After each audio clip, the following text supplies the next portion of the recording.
Here we go. Hopefully everybody can hear me. I've run into some kind of weird technical issue this morning. When I started the live stream, YouTube decided that I guess they didn't like me. So I don't know what happened. Well, let's see. Can anybody hear me? This is going to be the key. All right. Here we go. Hopefully everybody can hear me. I've run into some kind of weird technical issue. All right.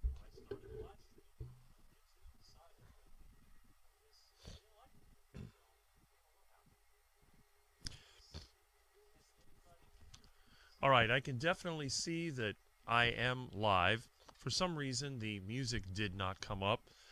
The live stream, I went online, it didn't show up on the computer, and then it showed up that that it had ended. So I don't know what in the world happened, but hey, it wouldn't be YouTube without issues. All right, I can definitely see that I am live. Oh, come on. All right. I think we're good. Now, let me go ahead and adjust the lighting because I've got some other camera issues that are driving me insane. And I'm sorry. I guess when you run a bunch of junk like I do, you never know when things are going to fail. Now, oh my goodness. Now I close.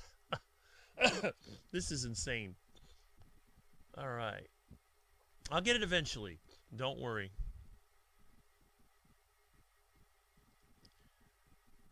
Okay, where are my comments? Okay, there's my comments, I think. All right, here we go. Let me go ahead and put the chat out here. There we go. And it is working. All right, that is really good. That is really, really good. Volume a bit low. All right, let me see if I can fix that for you. I have the master all the way up. Let's see. All right. And we have our regulars, so that is really good. Let me switch to another view here. And let's see. Oops. That's my outside camera. That seems to be... Why is this so small? Milton decided to play with my computer, but, you know... Oh, come on. Make this bigger. Totally insane. Oh, wait a minute. Maybe? No? Oh, there we go. Come on. If technology didn't give me a hard time, I don't know what I would do. Anyway. Oh, my goodness. Come on. Forget it. Not going to waste my time with it.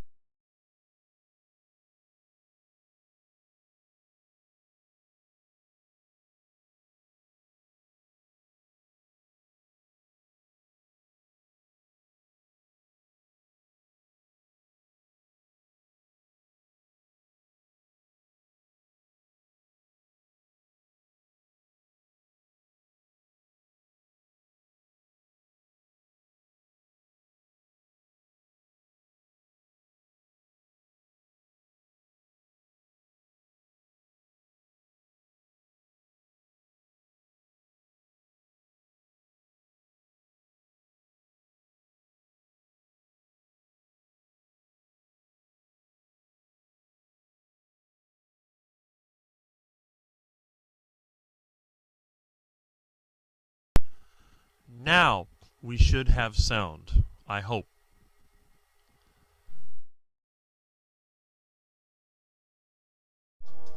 No, I don't want that. Anyway, hopefully we have sound now. It shows up on the monitor. I'm going to go ahead. I'm going to grab the rest of my breakfast that I haven't finished, and I will be right back. No sound. Sound back. Yes. Okay. Just be patient with me. I will get through this. Be right back. You have bad Milton. You got some Milton.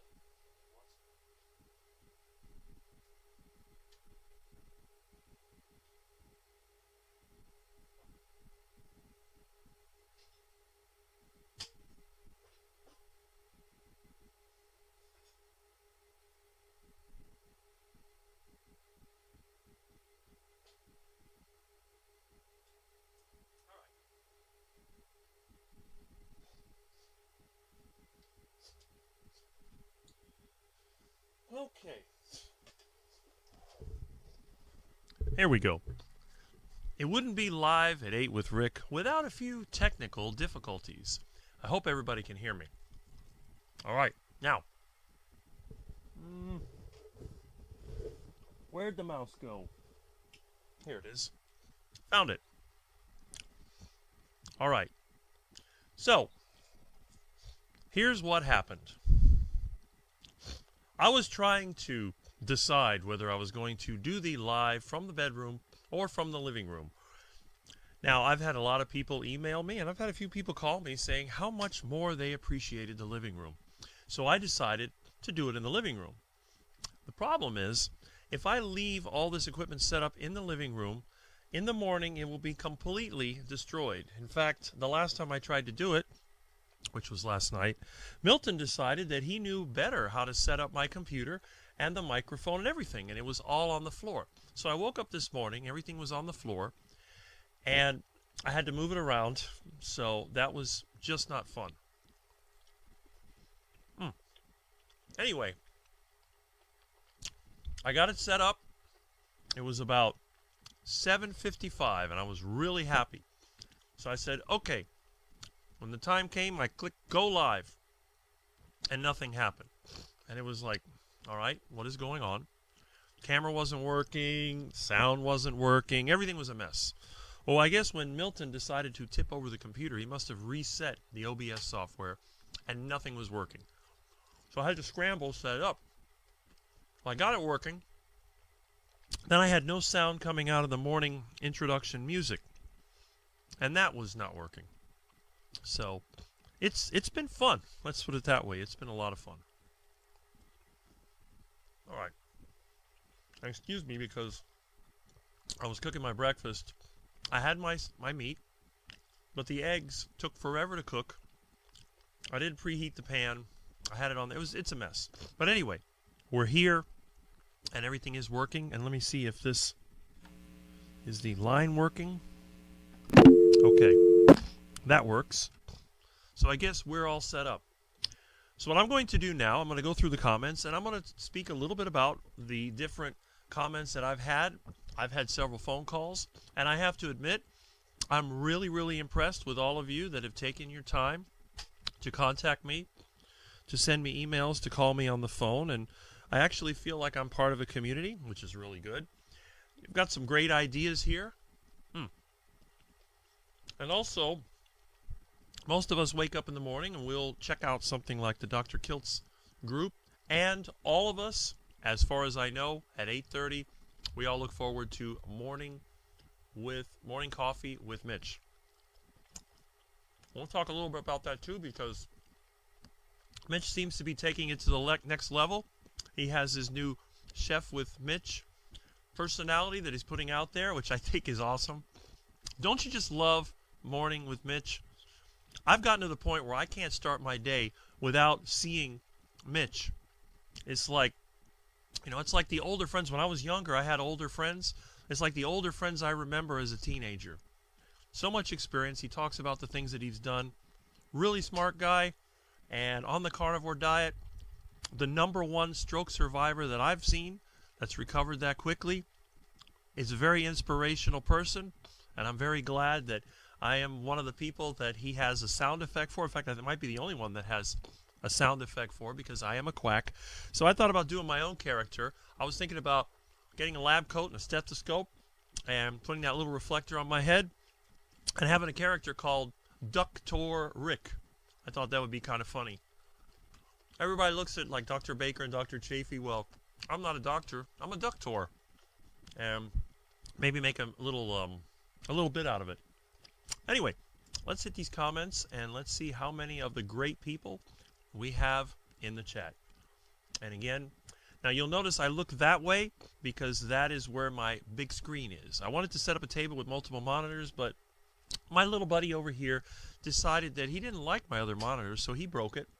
Thankfully, he didn't crack the screen, but he did something to it where it won't turn on. I'll take it apart. Maybe I'll find another one. What can we do? Anyway, we have a lot of comments, and I have fallen behind already, and it's only been 15 minutes. So let's see. Mudbone says good morning. And Rock and Keto Amy says good morning. And this is another one of our Rising Carnivore stars. If you have not checked out her channel, you should. She got my attention with the heart attack chicken, so that's really good. Now let's see. We have Beefy707.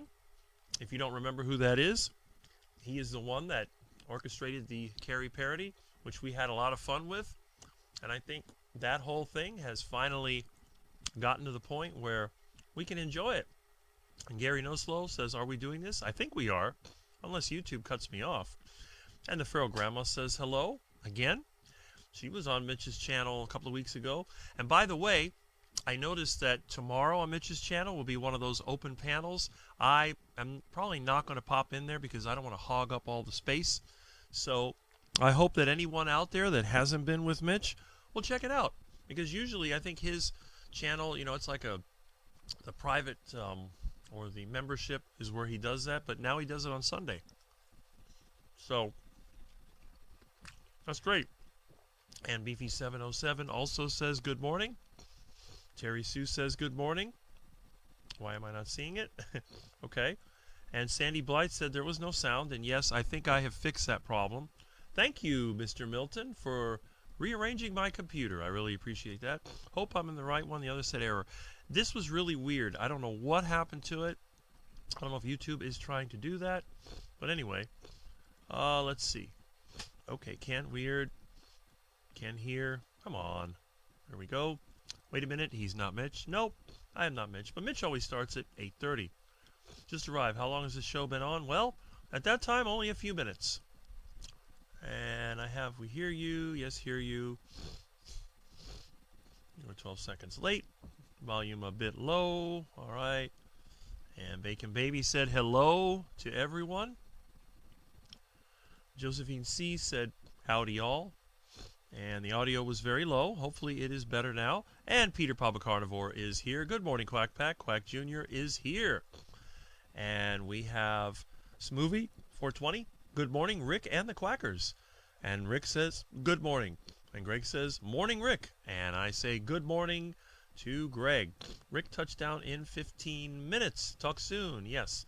I love this technical difficulties bit. Next will be the ringing rotary phone bit. I hope not, because I did turn off the phone system last night. Let's see. Come on. Better when closer to the mic. Yes. And Thomas, Target Prime Rib, says hello. And I say hello in return. And we lost the audio. Yes, thanks to my buddy Milton. No sound. Okay, he's messing with us. Yes, I know. I hear a loud click, then no audio. All right.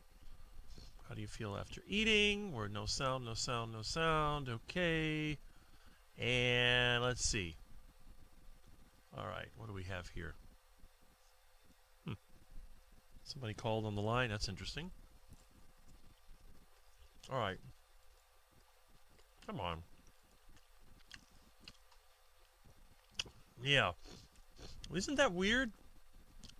Wow. That is just crazy. This is part of the technical difficulties bit. Yes, it is. And the sound is on. You do have sound. Good morning. Yes. Good morning, Rick and fellow quackers from Graceful Lily. That must be a record. I can hear you all the way here in Australia. Well, that's great. And Polish Mike is here. Good morning. Good morning. Glad to see you again. And I'm hoping eventually you'll make some more videos. Sup, fellow Aussie. Where's the lovely assistant Milton? Well, Milton is in his usual spot. I will show you Milton. Uh-oh. Don't fall over. Oh, come on. There is my assistant Milton. He is over there on his catbird seat, as you'd call it. So Milton is there. He's with me. Let me move back here. Oops, we're falling over. We're falling over. All right. Is this thing going to tip over? What is this? Oh, no. Okay, we'll just do a little of this.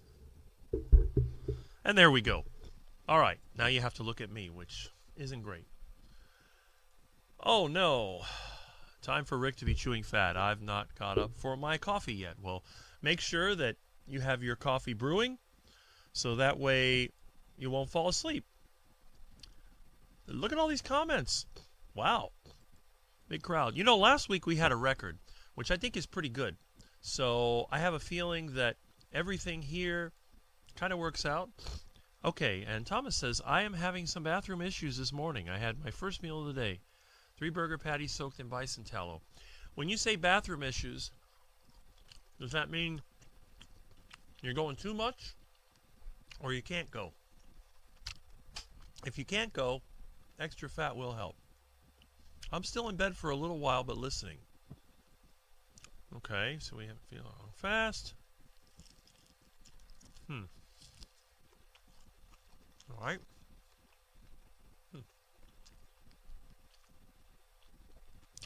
How are you feeling, Thomas? Good morning, Quack Pack. Well, good morning, J Bud. Graceful Lily. I feel okay. Oh, stomach hurt.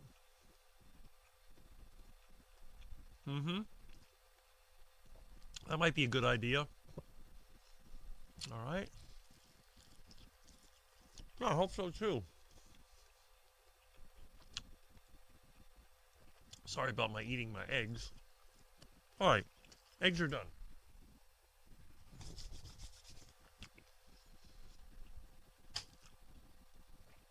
I'm a bad example.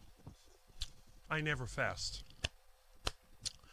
Starving myself is not something that I want to do. But then again, I've never been obese. I don't really have any major health issues other than a little mental issues because I'm a quack. But there's no way that I would want to force myself. Now, on the other hand, if I had a serious illness, maybe I had serious digestive issues, I could see where fast would be a good thing. And also, maybe some of the people that have cancer, they use fasting for that. And of course, being obese and resetting your system, especially if you have food issues, fasting may be a great idea. And we know that our friend Dr. Kiltz, he's going on his 2-week fast. And like I said, I wouldn't do that myself, but him and Dr. Nelson, they're in a competition, which I think is interesting because Dr. Kiltz is very lean. So the fact that he can go that long, it says a lot about what he says about the value of fat. Anyway, so what do we have here? Why is that? That's interesting. Oh, Milton, no, don't touch that. Hold on a second. Milton, no. No, bad Milton.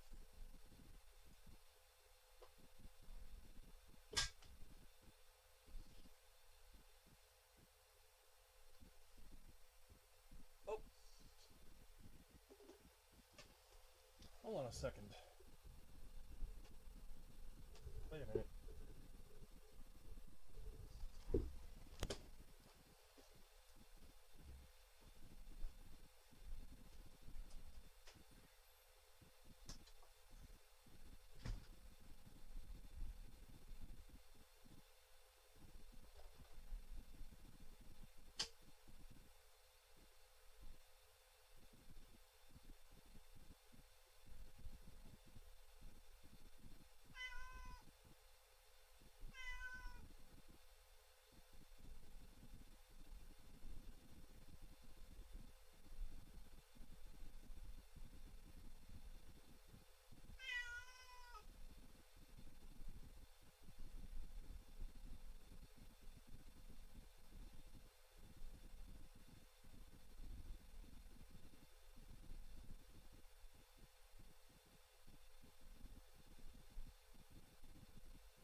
All right. Okay. This is interesting. It appears that I've gotten some kind of an order, and that is, I'm going to have to share this with you. This is, well, it's nice. I always like having that happen. Now, let's see. Let me go back here. And, okay. Yep, Mitch is too funny. I'm addicted to Mitch in the morning. You and me both. Love going back, eating a stranger, then going car. All right, so, yep. Okay, you're working by that time every day. Yeah, that is kind of a shame. But hey, at least on Saturday, Sunday, you should be able to catch him. You don't work on Sunday. Yeah, Mitch's chef hat is hilarious. I need a garden gnome with that figure. There we go. And Mitch is awesome. I don't know why this thing is so delayed, but what is going on with this? Okay, anyway. Hit the like, please. Yes. Thank you, Rick. Okay, others should go on. Rick's hair is crazy today. I want to comb it. I will make adjustments. Let's see. That'd be amazing. Ceiling fan while we're... You know, in my hat, we don't use ceiling fans. Terry Sue. And let's see. Yep, I was outside. I actually got a notification. There's the delivery. Now, I haven't ordered anything, so that was kind of interesting. But it's actually one of my subscribers that decided to send me some goodies. And I'm going to check them out very, very soon. After Milton, he's over there digging around, and see what he's got. So let's see. Too much. All right. Yes, the bees. Not to smoke the picanha, but doing research. Brazilian method to smoke it. Any thoughts? Well, that's a good question. Now, let me go ahead and let me double check here. Okay, no, Milton, no. So what do we have here? Well, we have something that I can definitely use. Let me go ahead and switch cameras here so you can see it a little better, although this camera is messed up. Thanks to my Milton. Here we go. Large white eggs. That's something I can definitely use. And let's see what else we have here. Oh my goodness. Aha. We have chicken legs for heart attack chicken. That'll save me a bike ride to Fresco y Mas. Milton, what are you doing? No, Milton. And we have more chicken for heart attack chicken. No, Milton. What else do we have here? Okay. This is...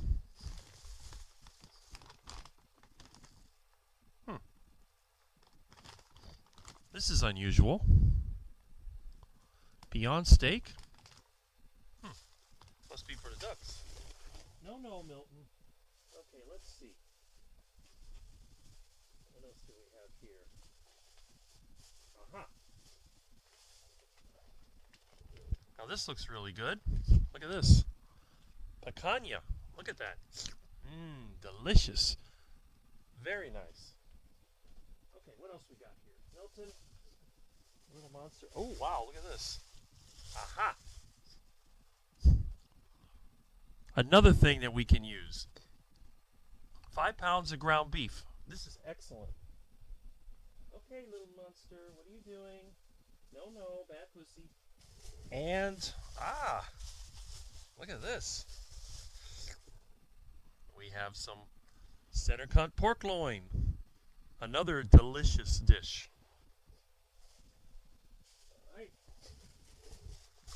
And what else do we have? Of course, our favorite, bacon. Can't go without bacon. Up. We got some fancy stuff too here, named after one of our favorite YouTubers. Okay, what else we got? We got little Milton. All right. Now, If you forgive me, I'm going to go and put this in the refrigerator before Milton tries to turn it into his meal. So I'll be right back, and if you want, I'll put on the slideshow just to keep you entertained. So hold on a second.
Well, that was very, very nice. I'm really happy about that. That's one of the great things about being on YouTube. We get to meet some really great people, and someone sent me this delicious food. Milton, no, don't play with my feet. Stop it. You're a bad kitty. Go on, get, Milton. Ow. What a menace. Okay, you can play with that. My goodness. This cat is so wild. You know what it is? All that meat came in here. Now he's gone. Are you licking the bags? This cat is crazy. When there's raw meat around, he turns into a little panther.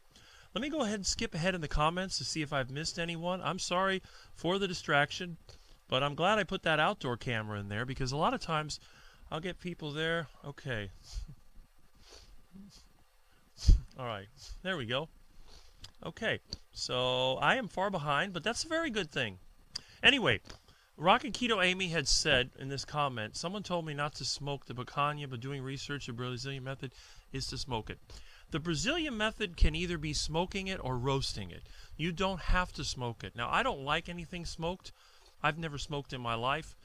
No offense to Mitch, who likes cigars, but I don't like my food smoked. I like my food either roasted or stewed. I love stews. I do like barbecue, but the thing is that I don't like to have the meat really seared. I know a lot of people talk about searing the meat, and I hate to say it, but if I had my way, I'd probably eat it raw. I've actually eaten a lot of meat raw. In fact, I may even do a video on that as well, because raw meat is one of my favorites. Although I do like to boil meat, I have a rule when it comes to meat like poultry and pork, it's always cooked. Ruminant meat, sometimes raw, generally cooked. I never put any seasoning or spices on any ruminant meat. I do salt pork occasionally and chicken often. Iguana, I generally don't salt. And duck, I never season duck because I like duck the way it is. All right, now, we're talking about my hairstyle. And it's funny you mention that because, yes, I got my idea from Alfalfa of the Little Rascals when I first started putting lard in my hair. That and Tom and Jerry, and the Tom and Jerry film called The Zoot Cat, where he makes a zoot suit out of... Milton, what are you doing? Makes it out of a hammock. What is this? Okay. No. Doggone it. Did you pull the plug out of my computer? Milton, no. Oh, no. You pulled the plug out of my computer. You're going to knock me offline. I got to plug this in. There we go. Okay. Milton unplugged my computer. But thankfully, I think it's plugged back in. Yeah. So we should have power. All right. I thought the same thing. Yeah. Right? Okay, so let's see. Yep. And if you're not familiar with those old cartoons, those old movies, you should check it out. Push the button so Rick can train Milton to be the iguana hunter. Yeah, right? Okay.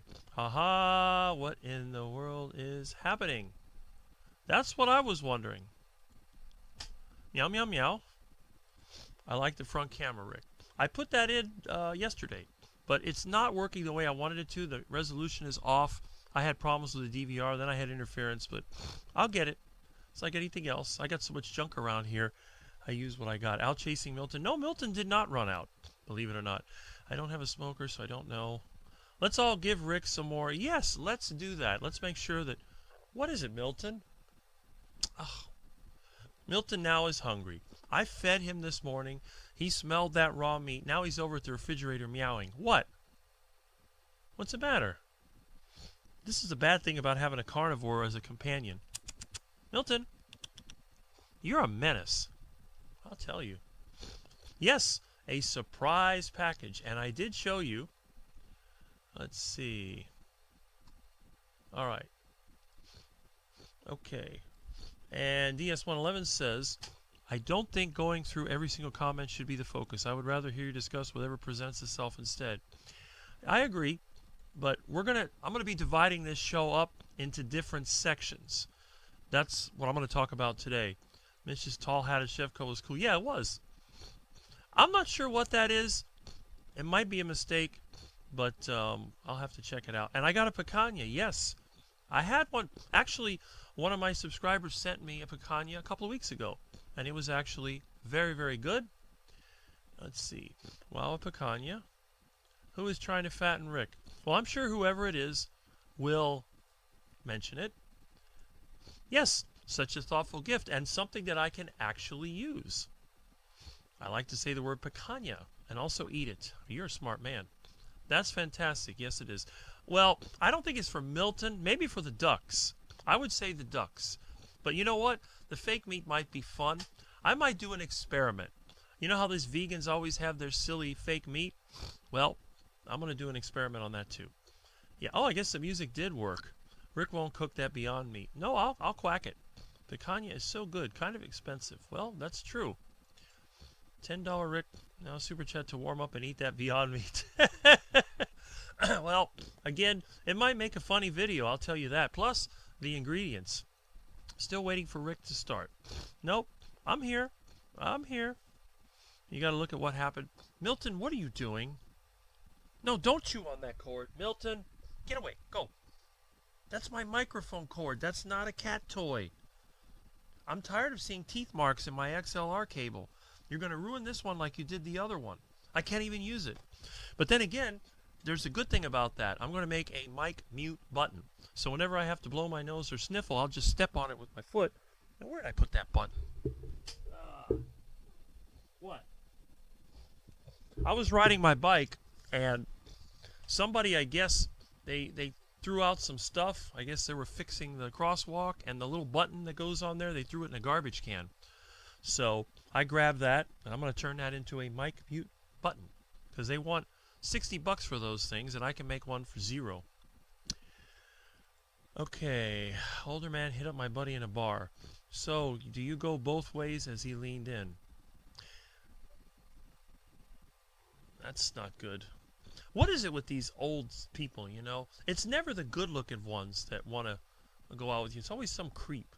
I don't know what that is. I guess they're desperate. Rick shoving on the frizz and fixing his hair. I could do that on camera. Let's see. No, he is in the kitchen. That is correct. He can freeze it and pass it along to a vegan. Well, there you go. Love mid-century architecture. Well, that's what I like too, and when I build my new home or repurpose an existing building, that's exactly what I'll do. Yes, thoughtful gift. Make some heart attack beyond meat. Yum. There you go. And Dustin says, good to know. Going through difficulties, and I have brought up my top fans. Look at that. Thomas and Super Tuna. Oh, I got the best subscribers. Look at this. I got the best subscribers. Who else is here? Oh, Jonathan's here. Wow. Okay. That's one of the great things about YouTube. You get to know people, at least from a distance. And maybe one day in person. You never know. All right. So, let me see what's going on here. And we will go to Dustin saying, good morning, friends. Good morning. And by the way, if you're not familiar with Dustin Keto Simple, all you got to do is turn on your computer at 7:30 in the morning tomorrow, and you will find Dustin, or otherwise known as Keto Simple. And I noticed that your live last Tuesday, you ended before Russ had his keto cookout. So I guess you've adjusted your schedule. I don't want to interfere with anybody else's. That's one of the reasons I picked Saturday. And I'm going to try to cut back on the extremely long live streams. I want to divide them up into like a whole different thing. And again, I'll talk about this a little bit more later. But I'm thinking about having the live at Rick where I really kind of go over a couple of comments, do the same thing that Mitch does, except maybe within an hour and a half. So we'll start at 8. We'll end at like 9:30 or 10 or whatever it is. And then from there, I'll transition to another live stream, which is going to be where I use either some streaming software or some other method, and we'll have like where you can come on and you can have like a video conference, and I may even do some interviews. That's another thing I'd like to do. I've been on YouTube for a long time, and I've only been in the carnivore space since August of 2022. But I think since I've helped start a lot of people's interview series, I might as well do a few interviews of my own. And what I'm going to try to do is concentrate on anyone in the beginning that watched my channel or saw me on another channel and used my example as an inspiration to them. That's the goal that I have. So I just want to let you know what I have planned. This is not going to be stagnant. We're going to try to make this go here. He's putting up a grocery, yeah, from a gifter. That is correct. A gifter, not a grifter. So that's important. To have a towel to his hair from the fridge. Evidently my hair is, and I know this thing always sticks up right here. But then again, for somebody that's 57 years old and has 0 gray hairs, that's actually pretty good. Yes, I got that. Well, we can fix that with a little bit of lard or tallow. And let's see. Oh, wow. Look at all these comments. Oh, wow, wow, wow, wow. Imagine super chats, but it's burgers and steaks. And you know what? I would rather have food than money. Rick doesn't have super chats, and I never will. Because I just don't like the idea of having certain people getting an advantage by making a chat. Right. Well, technically I'm supposed to be, but I haven't gotten anything from it. Yes, that was very nice. So this is the third person in a couple of months that has sent me things. Now, we already know who a couple of those people are that sent me things. And we know the first is our friend, which I don't see here, our friend Kurt, or Meathead. And then the second and third, which I've also, well, the third I don't know yet, but I'm sure whoever it is will reveal themselves. Okay, okay, there we go. He didn't slick back the back of his head. That is correct. Come on. Don't be stubborn. Okay, here we go. Nice that people hook up Rick like that. But I think we are going to have less bike rides this week. Well, why? Well, not necessarily, because I still go to feed the ducks, and I may not go as far to the store, that is true. But it is really helpful. It really does help. We love you, meow. Yes, don't we love little Milton? But not so good for us. I'll give you some bike rides, don't worry. Smoked some pork shoulder weeks ago, and it was amazing. That's it. It is. It is amazing. Would imagine any meats can be smoked. Yes, even duck or iguana. Rick only likes meat smoked when it's cooked in his old truck engine. That is correct. And it's generally not smoked, but, you know, I live in an apartment, so I can't smoke. Well, that's true. And there is Jonathan. I'm here. Yes. You have nothing to apologize for, Jonathan. You can come and go as you want because you're in the top tier, which most of us are. In fact, I was even mentioning in one of my videos that even these channels that have hundreds of thousands of subscribers, there may only be a few hundred of those people who participate. My channel, I have really good participation. I have about 50 to 60 people who are constantly here and constantly in contact with me. So for a channel that has like 3,500 subscribers, that's a really fantastic ratio. And that's why I say that we're the elite group, because we seem to be the ones that interact the most. Although most likely hard to keep lit. Well, okay. Up. All right, I enjoy those bike rides. You're not going to miss them. Don't you worry. I am still going on the bicycles because you remember, even if I don't go to the grocery store, I still have to go to Home Depot, Ace Hardware. Excuse me. There's all kinds of places I have to go. And I still do some of my neighborhood work off the bicycle. Generally, appliance repairs, some air conditioning work. If I don't require any equipment, I will use the bicycle. And I actually have a local customer who is a vegan, but is very, very environmentally conscious. So she's always happy to see me with my bicycle and my little toolbox to go there and do the electrical repairs. And the last thing I fixed was her Wolf gas stove. They got a fancy house and they got all kinds of overpriced appliances, so that's like a little bit of extra cash on the side. And the last thing I fixed over there was the lighting system they use. They have like a swimming pool and they have this crazy like hot tub thing, jacuzzi thing. I mean, I don't even know if they use it, but there was an issue with the controller for the lights and I had to replace that. So, but again, you'll still see the bike rides. They're not going anywhere. Pork ham is great when smoked. I believe that. I watched your interview on Dave McClast. You mean Dave Mack last night? Oh, you might be watching my interview, the original one from almost what? It's been over 2 years so far. So yes, alfalfa, funny. Yes, it is. The sound is more trouble than bass today. Not complaining. Okay. This is interesting. Milton tipped over. I don't know if there's no equalizer on this mixer. It's pretty primitive, but oh well. I'm going to have to do more experiments. My other mixer is sort of messed up, so I'm using this one. Yeah, Rick will bike anyway. He has too much energy. That is correct. Let's see. My buddy bought a cute smoker made out of a steel barrel, big enough to be towed by a truck for $4,000. Doesn't use it anymore.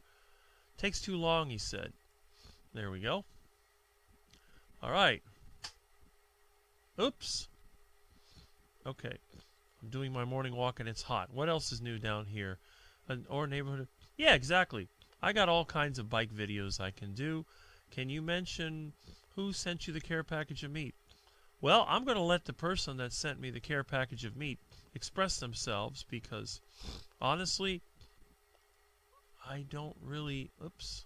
Okay. I'm not interested in walking. Maybe I'll try walking in reverse to spice it up. All right. Biking just for us. Don't you worry. The fact that anybody likes those silly bike rides is good. And we have Maine Runner, a new viewer. Good morning. It's my first time here. Just got in from a run. Well, that's great. And I'm sure over there in Maine it's not 92 degrees with a heat index of 110 like it is down here. All you have to do is walk outside. Walk about 300 feet. Walk back home and you'll be sweating like if you were doing a major workout. At least in my yard I have shade, which is nice. Can't find picanha here. I think they call it sirloin cap, but it should be everywhere. Going an hour, hopefully it's not too expensive. Okay, going an hour to pick up some. My first picanha in Boston, at the meetup, I guess. I haven't been to a meetup yet, but hopefully, if Russ is correct, I will be going to the one in Tampa in November. That's assuming I can get this crazy truck of mine finished, which is another thing I need to deal with. I've been buying 6 packs of ribeyes from Aldi's. $9 per pound. Okay. Still a little high for me, but that's okay. Is your heart attack chicken deep fried in beef tallow? My heart attack chicken can be fried in beef tallow or lard. It's generally lard because I don't get enough beef tallow. I generally reserve the beef tallow for some of the other things, like, for example, seafood, iguana, something like that. But for chicken, it's usually lard, but it can be beef tallow. And beef tallow is the best for chicken.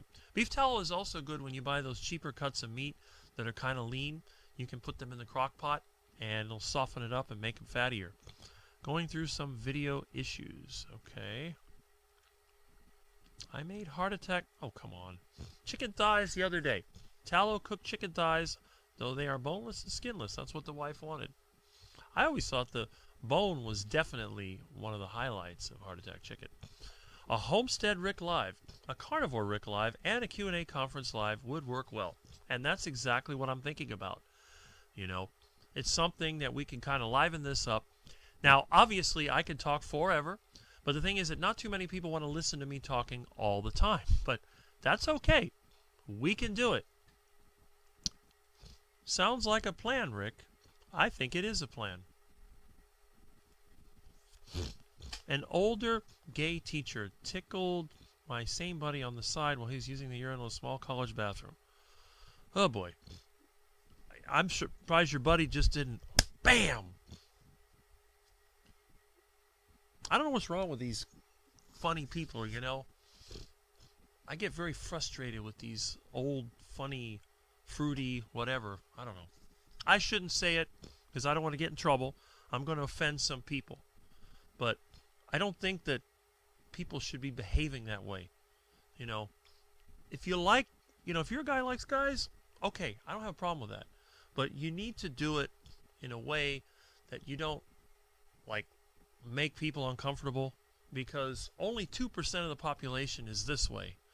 So, uh-oh. What is this?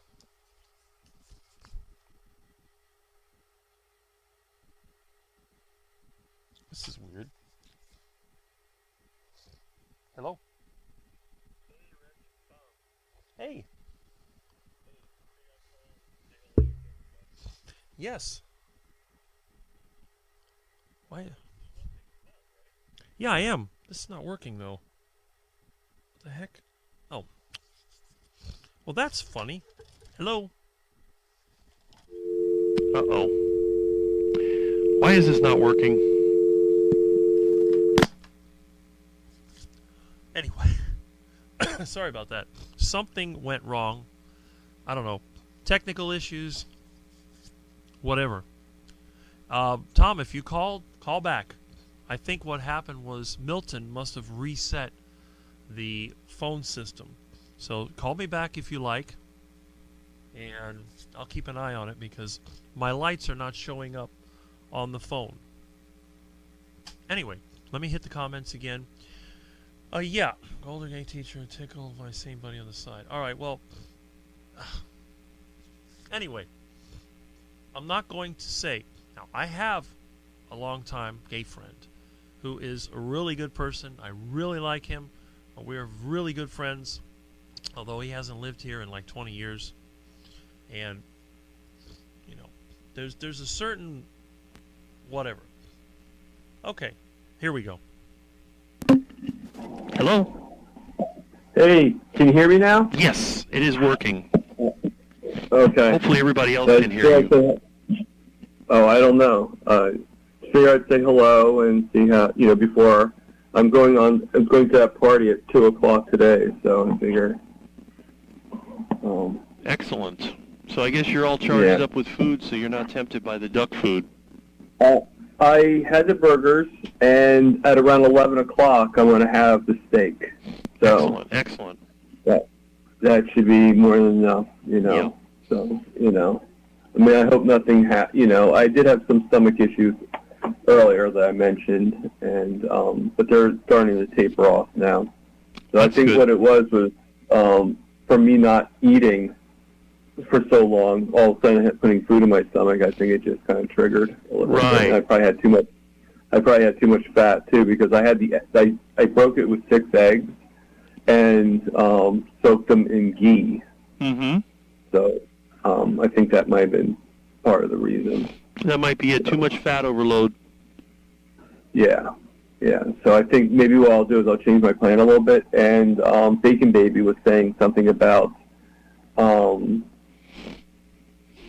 cutting down on the bison tallow. Mm-hmm. So I'm thinking I wanted to have some fats though with London broil, because it's so lean. I wanted to add some fat to it. So I don't know if I should keep the bison tallow and get rid of the butter, or if I should get rid of the bison tallow and have the butter.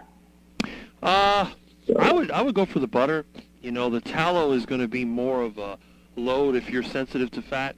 If you're like me and you eat fat all the time, it doesn't bother you. But I would go with the butter myself, because the butter also has the milk solids, and it has, you know, the extra protein, and I'd go with the butter. Right. And if I eat the butter cold, make sure it's like nice and frozen, then that will be probably better than the rendered fat as well. So that's true. Although I tend to doubt, I know a lot of people talk about rendered fat, but by the time it goes into your body and it's sitting there at almost 100 degrees, it all turns to rendered fat anyway. I think it's more of a taste issue. A lot of people don't like liquid fat. It doesn't make them feel good. And for some people, it'll stimulate their digestive system if they eat liquid fat, and then they'll pass through faster. So, but yeah, I go with butter. I like all kinds of fat. I mean, it always tastes good to me. I just love the taste of it. You know? That's because you're a real carnivore. That's why. Yeah. That is true. That is true. I like the, you know, just, I don't know. It's just something about how it makes you feel. Mm-hmm. You know, even if I'm like on the pot a lot, I don't care. I just look at it as like my body going through, like getting rid of the toxins. You know, and I probably have so many years of toxins that it's probably going to take a while. Right. Well, that's it. I mean, you've had so many issues. Look, you've lost part of your feet, and you've had high blood sugar for a very long time. You have excess weight to get rid of. There's a big difference between someone like you and someone like me who's always been skinny. So you have to tailor your lifestyle, and you're doing it. I mean, the progress you're making is pretty amazing, in my opinion. Thank you.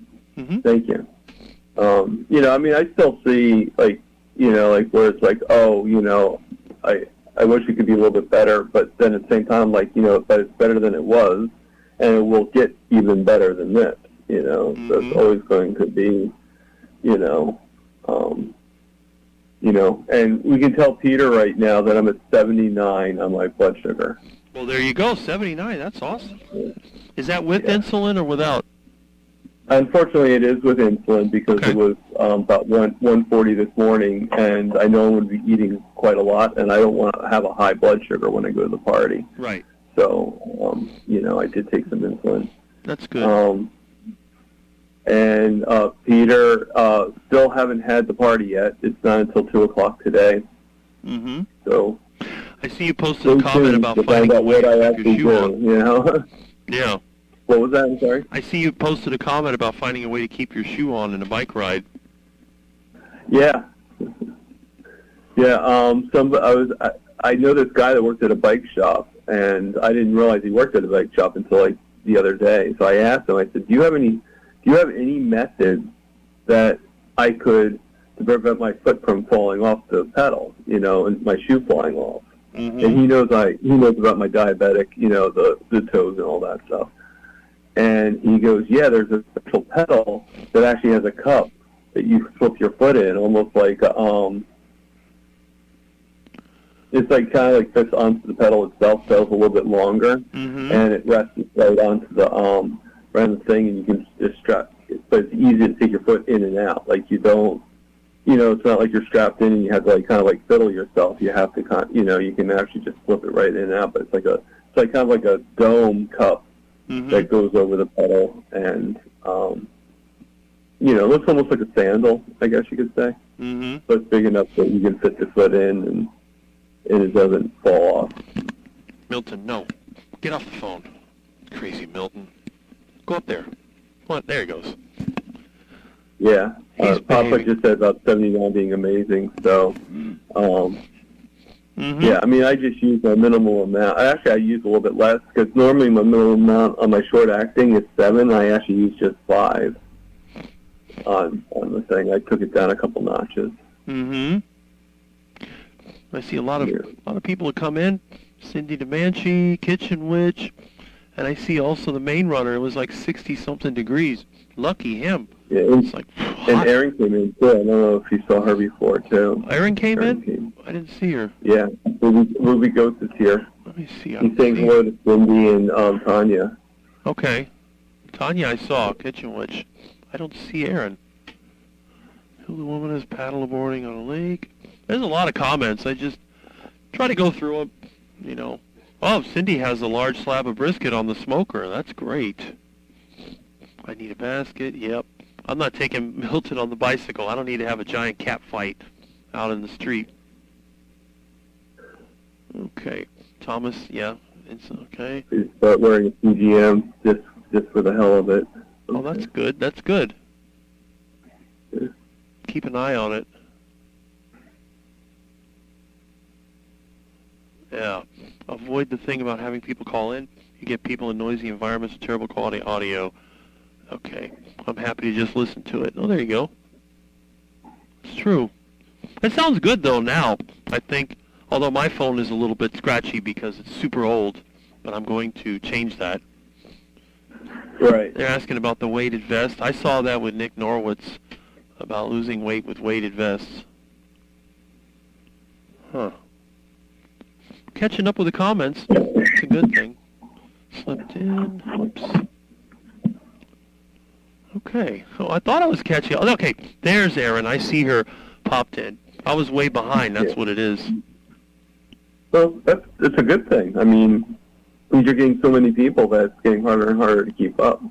Well, before you know it, I'll end up like you're Mitch. You're still pretty good at this. You what?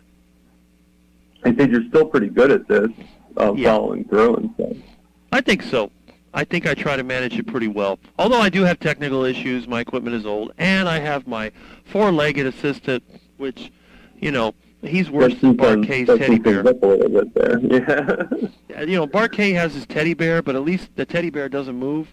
My little fur ball, he's always in. There's Erin. Hello, everyone. I was watching and editing my video. That's great. And she popped in. So that's it. Oh, Milton's talking to me. What do you want? Wow. Take Saturday off to watch my live. That's pretty good. That is pretty good. I figured I'd bore everybody to death. They'd be like, oh, that Rick, I hope he has a heart attack so he stops wasting my Saturday. Let's see. Oh, yeah. Look at that. A bunch of them here. I try to skip through them. You know, I know sometimes you can get hung up in the comments. I've had a productive day. Yeah. 79 is amazing. It's not easy to keep up, but, you try your best. Well, that's it. Rick got a care package of meat. Yes, I did. I'm sure whoever sent it to me will probably mention it. And let's see. Oh, yeah, giving you advice. Maybe they just want you to be the mystery. Well, that's it. Well, that'll keep everybody interested. Wicked Stitches is here. That's awesome. Sugar Pushers. Yeah, see, I got a lot of regulars. I get a couple of new people every time. That's really good. I hope anyone that is new will subscribe to my channel. And if you like bike rides and you like ducks and you like crazy animals and, there's a lot going on. And we have, let's see, Tammy Pitarch is here. And the last comment is Chimette048. I hope Rick gets to 100 today. I haven't even checked to see how many I have. Probably about 50 maybe if I'm lucky. How many people or how many? Yeah, how many people are in the chat? Okay. You never know. I mean, I haven't refreshed it yet, but so far I have it down at 35 right now. But that could be different because I may need to refresh my page. Jonathan says 59 viewers, but only 31 likes. You don't want to get Jonathan angry. I'm going to refresh it because I can still refresh it and talk at the same time. That's good. I'm very multi-talented that way. Well, that's good. Comes with practice. In my case, it's easy. Okay. I have the PC and the phone separate. Okay. Yeah, look at that. Yeah. So I just refreshed it. So now it's at 60 people. Wow. And it's at 31 likes. Well, we need to get the likes up there.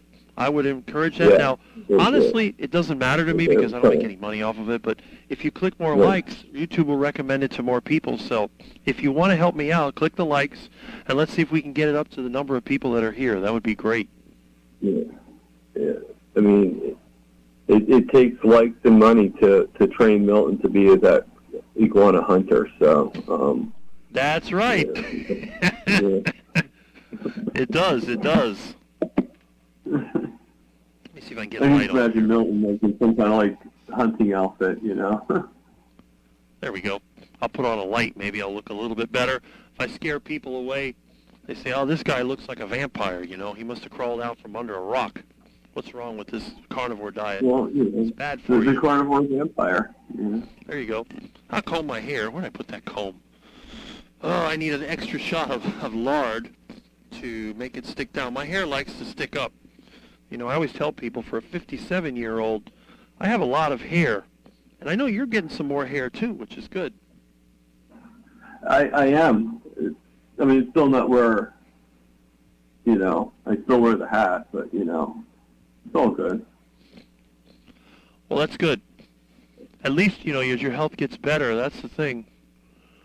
Let me see. Oh, we got some really good comments.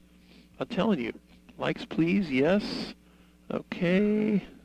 And I mean, it makes you feel any better. I used to have a really bit. I probably still do. I just don't have that much hair to make a cowlick. So the fact you have all that hair is pretty cool, you know. Well, I still think out of all the 57-year-olds, I do have the most hair. Oh, yeah. No, I'm saying if that's your worst problem, is you have a cowlick. I mean, that's just... Exactly. And it's usually the method of how it was cut, you know. Like, I know you cut your own hair. Mm-hmm. You probably just hit something that cut it, you know, it's like a certain length of that area. Well, the problem is I like to cut my hair shorter, and it's fine after I cut it, but it starts to grow, and it grows unevenly. It likes to grow hard, you know, faster in this area. It's a little bit slower here. Yeah. It grows at different speeds in different areas. And if I don't keep trimming it, it just sort of gets weird. But that's okay. And I guess Main Runner is a female, which is good. We need more females in our carnivore community. We don't have enough. Well, according to Dr. Barry, he said that we have a pretty high amount of women in the carnivore community. Well, that's good. Like we need 60% more. Or something like that. Like, we actually have more women than we have men. Well, that's good. We need more women because women are very important. Without good women, we can't have good families, and our society is going to fall apart. So we need the women to be on the carnivore diet and off the duck food, so they're not waddling around and quacking. Yeah, and when I'm ready to start dating, it gives me more choices to choose a really nice carnivore female if they're out there. If they're out there, you know. I see Johnny has a good point. There are millions of acres in the Midwest for used to grow corn for ethanol production. All this land could be used for beef. That is very true. Although the ethanol byproduct is also fed to animals. We need to do more research into this because, you know, in order for us to make the carnivore diet mainstream, we need to increase beef production by at least 10 times. And then we need to have our other animals, such as pigs and chickens and ducks and all that, grown in ways that give us nutritious meats. I think it's just, you know, there's no way that we could supply beef to the entire world. We can definitely supply the other animals. Yeah. And Tammy says, I'm here because Papa Carnivore mentioned your channel on Dr. Barry's Live. Well, good for you, Peter. I'm glad that you're going into the more popular groups. That's great. I love your videos. Yeah, Johnny makes good videos. You ever seen how he sprints? He's inspiring me to make a sprinting video. It's just too doggone hot. We can always wait until it gets a little cooler. Yeah. What is this? Hairdressing scissors. Especially redheads and blondes. Well, I think everybody likes redheads and blondes. Yeah. Yeah. Without women, men would not be here. Exactly. Women are 10% more likely to leave super chats. 70% of viewers of carnivore channels are males. That is true. Huh. Rick's carnivore dating channel. That, yeah. Without women, this world would suck. That's very true. That's very true. There we go. I like that. You know, you got ducks and looks like chicken and I'm not sure pig. Yeah, there you go. What a dating app. Jonathan's funny. You know, it's funny. You ever watch Jonathan's videos? He does a lot of those AI animated videos, and he's got that sense of humor. That sense of humor doesn't come from AI. That comes from him. So you're getting ready for your party, huh? Later on, the family. Well, it's not really much to get ready for. Just going to take a quick shower and put on a pair of nicer shorts, and yeah. But, and unfortunately, I do have to take an Uber, so I do have to wait. Did you see Peter's last comment about you? Yes, yes. Thank you, Peter. I appreciate that. And the thing is, you're very handsome and nice too. What it doesn't mention is that it's only going to improve with time. If they think you're handsome now, just think in a year from now what you're going to look like when you've lost a lot of that excess fat. You already got the natural good looks, and the personality's getting better. You're not as shy. You're more open. So I wouldn't be surprised if you have a girlfriend next year. I mean, I'm just saying it's possible. I don't doubt it. Mm-hmm. You might have to fight him off with the stake. You know, you have to hit him with the stake. Yeah. Get away. As long as she's, I mean, the only reason why I'm like pretty much on wanting the carnivore is because it's one thing to go to a family's house and, and have that, like, where they don't do the carnivore diet and stuff like that, which is fine. That's on them, or not on them, but you know what I mean. I can see why they feel the way they do because they don't have any issues at the moment, so they don't see it as being a problem, Right. But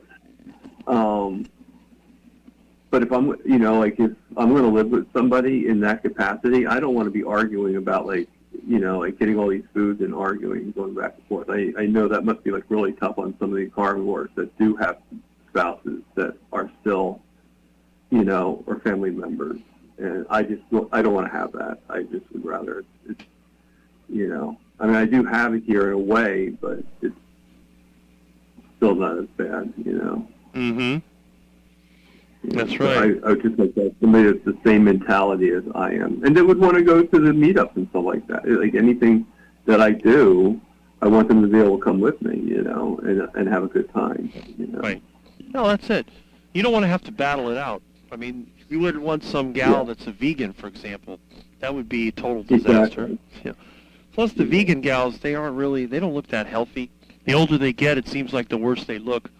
When they're in their 20s, they can get away with it. By the time they hit their 50s, it's like, nope.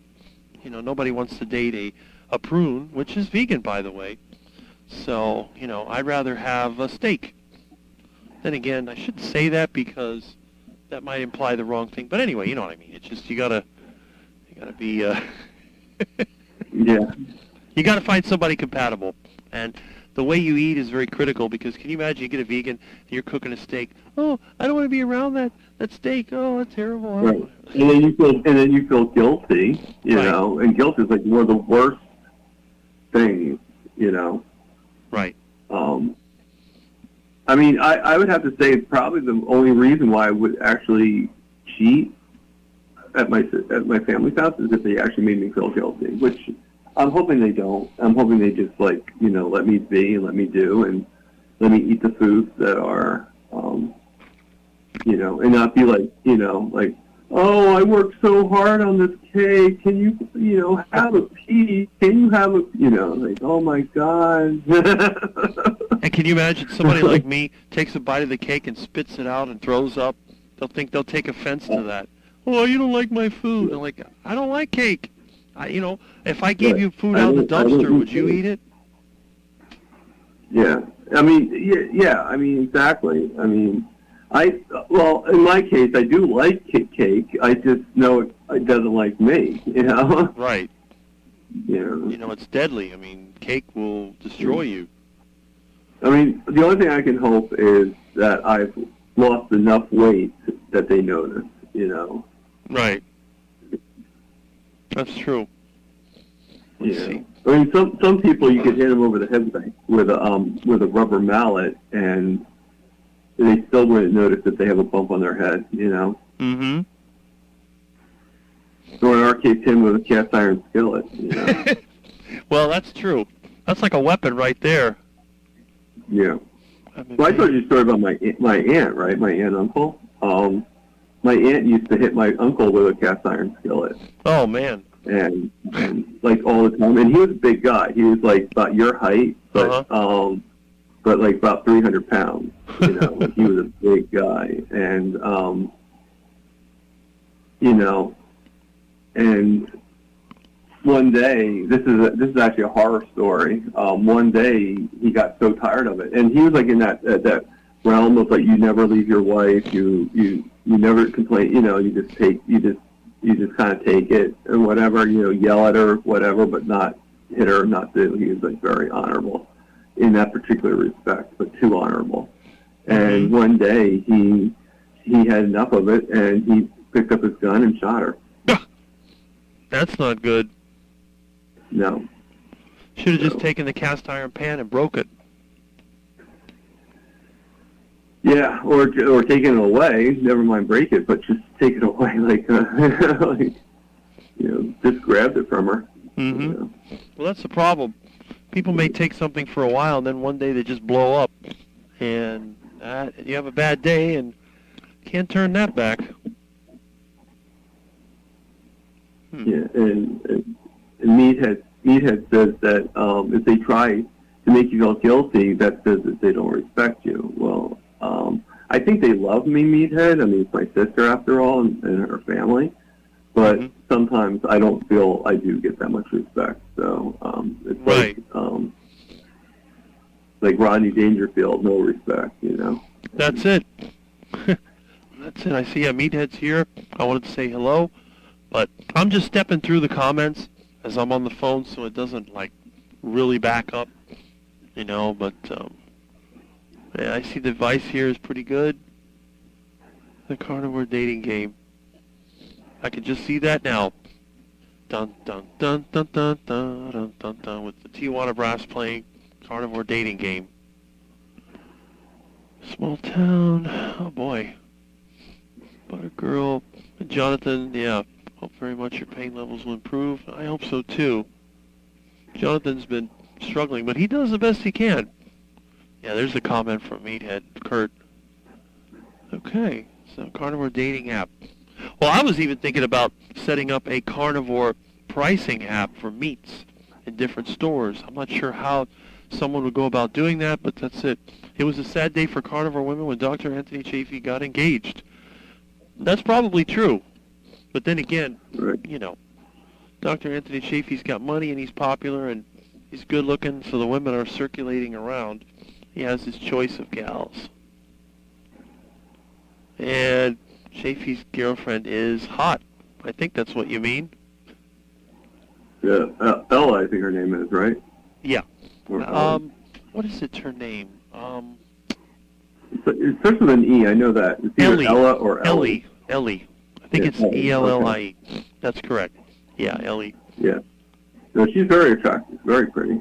You think so? I agree with that. Well, yeah, I do. I mean, she didn't really strike me as she didn't strike me as being that attractive, but my taste in women is pretty weird.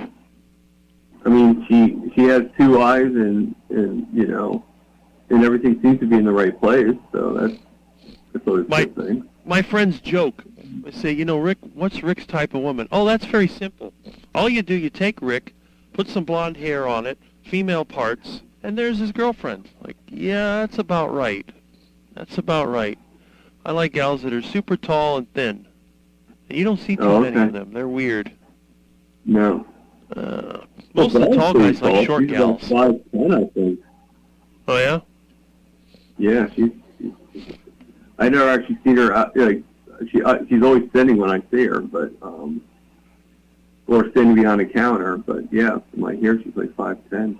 Oh, okay. Well, that's good. I'm surprised that Dr. Chafee hadn't had a girlfriend by now, but, maybe he's just been busy with his professional work. Well, no, it's just Ellie. This is Dr. Chafee. Yeah, but Dr. Chafee's in his 40s, and he's not married, and I don't Well, remember. I'm saying, yeah, he's not married, but Ellie's his girlfriend. I mean, they're pretty close. They're like fiancé or something like that. Right.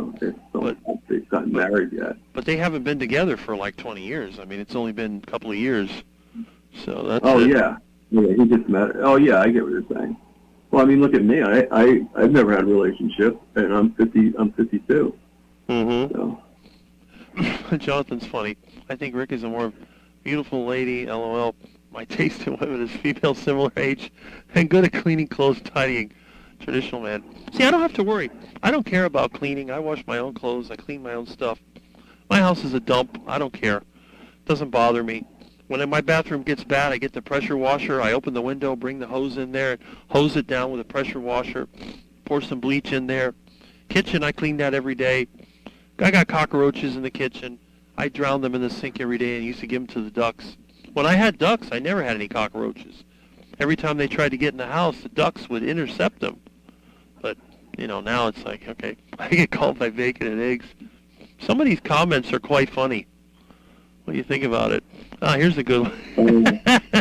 Well, I'm sure that's their purpose, to be humorous. Rick's female would be someone like Dr. Baker.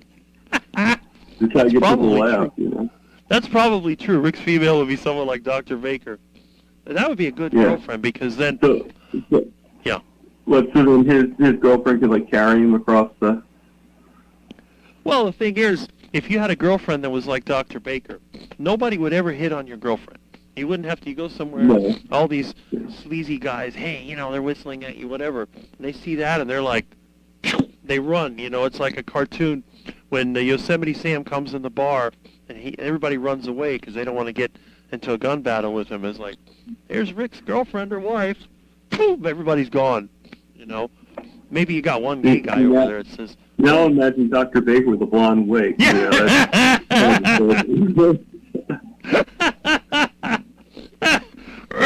That would be so funny. Like, oh yeah, Rick's got a girlfriend. That's a girlfriend? Uh-oh, well, at least they could go hunting together. They get a whole cow and, they buy the whole cow and have it processed in a couple of hours. They'll be eating a delicious steak. Let's see, they got married? Chafee? Interesting. How can I be ranked number one in the chat? Well, because you're the number one quack. You're quack number two, but you're the number one quack in the chat.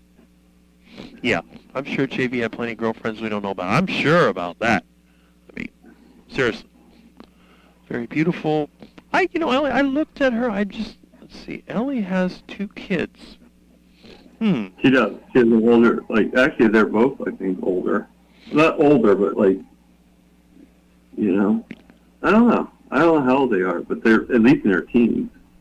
So that was not with Dr. Chafee then? Interesting. I don't do any chores. My food, shopping, I pay for care assistance, the rest. Okay. 30, 40 pounds. Okay, for a week. Yeah, that is surprisingly economical. Oh, wow. Let's see. New hires got warned at work. I'm weird. I think everybody's a Rockin' Rick's roaches. You should see the giant roaches I get around here. Anthony calls her. I've heard her call her Ellie too, so that's got me right. Cockroaches, not those giant. Yeah, they're the giant Miami roaches. I don't have the little tiny roaches. I've never had those filthy little things. I always get the big ones that fly. Open the door, they fly right in. The ducks used to love them. When a duck saw one of them roaches, they got super excited. I think I told you I had a roach farm that I made out of cardboard boxes and egg crates. Okay, Rick needs anyone. Yeah, organize. There you go. Operate the studio, etc. That's what Milton is for, right?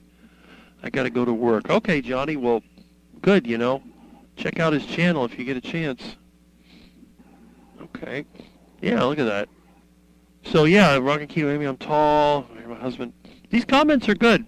I encourage everyone to read the comments and go through them. But I don't want to distract from our conversation. There we go. So anyway, so you're prepared for the party. Kind of help the conversation a little bit, you know. Yeah. Well, you're prepared for your get together. I think you'll do fine. I have a good feeling. Yeah. And the good thing about me doing the Uber is I can control when I leave, you know. Right. If it's too out of hand, I can just be like, oh, I had a great time, but, like, you know, like, find some way of exiting properly. Can you believe I've my never... stomach's about to blow up with all the food I'm looking at. Huh. I gotta go. I've never used Uber, believe it or not. Yeah, I don't really have a choice. Well, I know that, but I don't have a choice. I don't have any money, but no, I've never used Uber. Usually, if I had to, yeah. This is actually going to cost me about $80 to go to their house. Oh wow. Well, I hope they're paying for it. No. Because my sister paid for the Boston trip, so. Oh, okay. Anything. That makes sense. Yeah. That's good.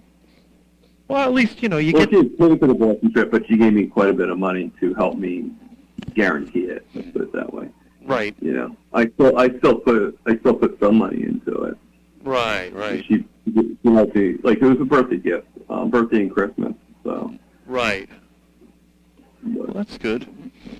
My comments disappeared from my OBS. What the heck is going on here? Well, the only time she helps me with Uber rides is if she needs me to go there, and it's like a requirement, you know. But since it doesn't really matter if I go there or not, you know, it's not like, it's like, well, you're invited if you want to come, you know. There you go. Oh, Ellie was previously married. She has 2 teens, a boy and a girl. Well, let's see if Dr. Chafee can get her kids to be carnivores, so they'll be like, you know, superheroes or something.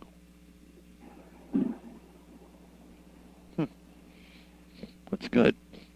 Yeah, palmetto bugs. I'll have to show, I've shown the roaches before. I think I had one video where I picked one up and I threw it to the ducks outside. Only 5 feet tall. Palmetto bugs, yeah. My mom would die if she saw a roach in the house. Freaked out an earwig. I don't use any sprays in my house. I really don't care. They're huge and super scary looking. And don't forget, Peter, they fly. They fly. We had date beetles in the desert. They're huge. And they also fly. That's why it's good to have ducks. If you have ducks, you have nothing to worry about those big roaches. Ducks love them. Let's see. So I saw a bug yesterday that I thought I recorded, but I guess I didn't, that has the red and the spots of a ladybug, but sort of looks like one of those, like, rhino beetles, and it has wings. Do you have any idea what bug this is? That's weird. I've never seen them here in Florida. The first time I've seen it here in New Jersey, so it's pretty new. Jonathan uses Uber about 4 to 6 times a week. Interesting. And then Tammy's afraid of roaches. And every woman wants a Patrick Swayze lift from Dirty Dancing. Okay. I think he died of pancreatic cancer or something. He did. I know he died of a cancer. I'm not sure which cancer he died of. I think it was pancreatic. He's got the teenage boy to go carnivore. He's getting taller. Well, let's see if that teenage boy can get as tall as I did. Because between 9th grade and high school, I grew a foot taller. I just really, pretty good. Good-looking bloke. Dr. C has an honest background. Yes, he does. And he is pretty good-looking. Although, I don't know if he's the best-looking carnivore out there, but definitely is good-looking. Got a run going on a date to the meat market. Well, Amy, enjoy your time at the meat market. Dr. Anthony has a good... Yes, he does. He has a good heart. He was the first doctor that interviewed me, so that's pretty impressive. And you know who the second doctor to interview me was? You probably know. Dr. Kiltz? Nope. The second one. Dr. Kiltz would have been, I guess, the third one. Okay. I don't know. Dr. Berry? Dr. Berry has never even acknowledged I exist. But Think about Okay. it. I'm just trying to guess. I'm just trying to guess. I'm sorry if I... You're getting closer. I've seen your interview with, like, Dave Mack and those interviews, but I don't remember seeing your interviews with the doctors. Yeah, the other one was Dr. Baker. So the first one was Baker. Dr. I should have guessed it. Yeah. See, the letter B was coming in front, was showing up in front of my face, but, you know, I just... Mm-hmm. Yeah. Huge flying roaches. But that's still pretty cool, you know. I'd be nervous to be interviewed by a doctor because, you know, sometimes... I mean, Dr. Kills, I count him as a doctor, don't get me wrong, but I don't know. He's a little bit more low scale, like low key, you know. And by the way, Barkay was the second interview after the kid Joey was the first, and that interview doesn't exist anymore. But Barkay was the second. So that's the oldest interview you'll find of me on YouTube. That must have been pretty cool. Mm-hmm. Yeah, I gotta look. I gotta take some time and do like a binge watch of all of Rick's interviews. I need to make a list. I was thinking about getting all the links and putting them on a post so you can see what's out there. Well, you know, you could do a playlist. Yeah, that's it. Yeah, that's what I did. All my interviews are on a playlist. So, and every once in a while, the people can just like click on that and see all the times I've been on panels and interviews. And I have another trivia question for you. Out of all the popular carnivore YouTubers, well, there's a few of them, but can you think of one that has never interviewed me one-to-one? Gary Mann? That's right. You're a smart man, because I mentioned it last week. Yeah, I've never been interviewed. Although we did have a phone call, so first celebrity phone call was last week with Carrie Mann, so that's actually sort of a milestone. But yeah, it's kind of interesting. Yeah, it's a step in the right direction, somewhat. It's a small step, but you know. Mm-hmm. That's right. Well, the good thing is that I think everybody knows who I am. They don't know who I am. They've been under a rock. Right. He thinks Saladino's the smartest guy in the world. He eats fruit, honey, and maple syrup. That's a recipe for disaster. He's a PhD. That's a doctor. Yeah, what I was saying was like medical doctor. You know. I mean, yeah, technically doctor. Barkay reminds me of my doctor. Okay. Can see he's a doctor. Yeah, exactly. Chafee does most of the talking. I did a lot of talking when I was interviewed by Chafee. I think that is probably my most popular interview that's online right now.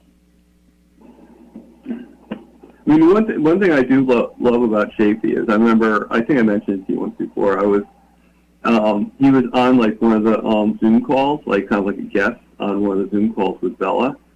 And I was like, there's like 6 people left. We had 6 people that raised their hand. I was like the 6th out of the last person. Mm-hmm. And he had an hour, and I like raised my hand right in the beginning. But yeah, I was still the 6th one, you know. Mm-hmm. And yet he still never got to me because his answers were so long for each person that he couldn't go past 5 people. Mm-hmm. You know, so it's like you know, like you ask a question like just anything, and he'll take like 15 minutes to a half an hour just to answer that question. Mm-hmm. You know? Even the yes or no ones, you know. Right. He likes, you know, like that. I noticed that too. Like in his thing, like when you have comments in the chat, it takes him a long time to answer those comments. You know. Mm-hmm. There you go. Or just, I mean, he just wants to make sure he's not like missing anything. When you're on a time limit, that can be a little problematic, though. You know? Well, there you go. You see, everybody keeps talking about my hair. It's pretty funny. Yeah. Well, you know, we all need a subject of conversation, and you created it with your hair. That's very true. Yeah.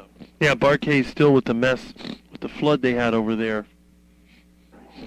If we could put Barkay attitude into Dr. Chafee's body, that sounds like disaster. But, me see.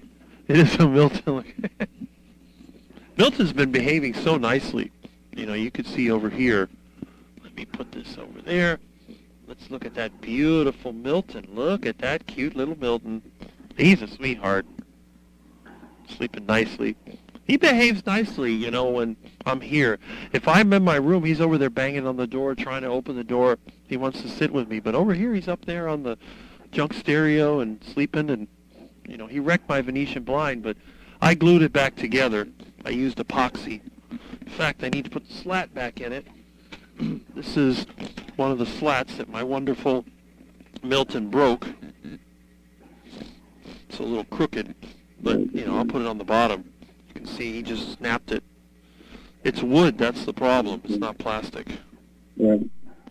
See right here where it's like cracked. That's what little Milton did. Broke this too.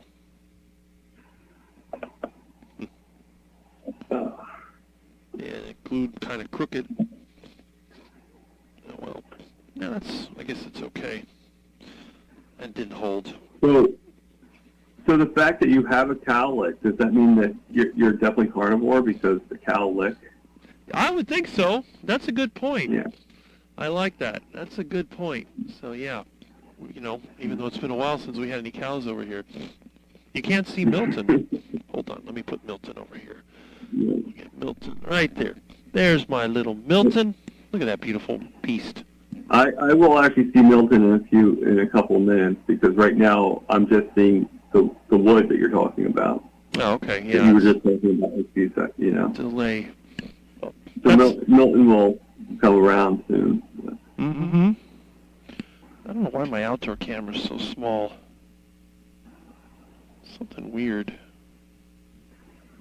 Oh well. I'll deal with it.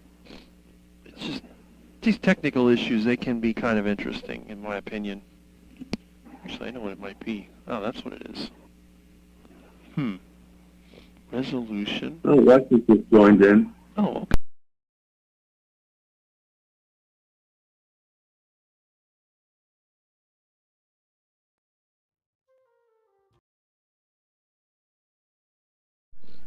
Okay. I'm going to actually refresh this to see if you got some more lights. Yeah. Let me double check here. Oh. Yeah, you got, well, it says there's only 55 watching, so some people might have left, but you're at 43 likes now. Oh, 57 watching. You're at 43 likes now, so according to my record. People do tend to come and go. Rick could be, grown up alfalfa. That is very true. Dr. Chafee's attitude into Dr. Marr. That would be funny, too. My only complaint about Mark K is that he can't do a debate without personally insulting somebody, but I guess that's just the way that he works. Would be unstoppable. Yeah, right? I'm just amazing that this much attention has been given to my hair. I can't see Milton. Well, Milton's on the camera now. Bar K and Baker's body, probably better yet. That's probably true. And good night from Annabella. I'm going to get to church tomorrow. We'll have a great week, and I say that the same from me. And let's see, make my imaginary cow. Huh. What is this? Oh, good night, Annabella. And they're saying hi to Milton. There he is. Okay, yeah. Night, Bella. Okay. Oh, Alexis, yeah. There she is. Hello. Good to have you here. Haley is also here. Good morning. So, yeah, we got some more people popping in. That's a good thing. Yeah. Kitchen Witch says entropy. And again, this is something that you'll associate with my channel. When you talk about entropy, ducks, duck food, quacks, that's always me. It's not the resolution, it's the scale of the canvas. That's got to be what it is. Milton did something to my, what do you call it, OBS. I'll have to change that. It's my screen. Peter, you can knock out number one, looks like. Oh, yeah. That's true. So I wonder who's number one now. I'll have to check the list. Let's see. Artist J-Bug got number 1, and Keto Amy. Oh, yeah, Jonathan has a good point here. Let's see. Until he gets interrupted and disturbed from his flow. That's good. Yeah. Well, vegans can be very, very annoying. What I laugh about vegans, they always act stupid. When they say something dumb, instead of owning up to it, they just laugh about it, and then they start throwing the insults around. But you know who's the most... That's a good question. I should ask everybody, who is the most annoying vegan YouTuber? And I know I laugh a lot about that goofball Dr. Bobblehead. What is his name? Michael Greger. He's annoying, but I think worse than him is the Michelle the vegan with that funny ratty-looking beard and messed up hair. You think my hair's messed up. That is one strange character. Michelle the vegan, he's always like, ha-ha, hee-hee, ho-ho, hoo-hoo. Like, I'm better than you. I eat grass and plant material. I'm better than you, animal eaters. It's pretty funny. Let's see. Great manner. Yeah, that's true. Rick, you got new people. That's great. I agree. Not all assholes are great men. You got that right. I think I'm a pretty good guy myself, and I'm not one of them. I consider myself a nice guy. King of the jungle. Okay. A lion. There you go. Okay. You've been here the whole time. Okay, and I guess Peter got back from his walk. That's good. So anyway. So yeah. So you're going to be at the party later today, and you're going to have your steak. What time are you having your steak? Well, the party, I don't go to the party until 2. So if I'll have the steak around, I'll start cooking the steak around 11. Okay. So,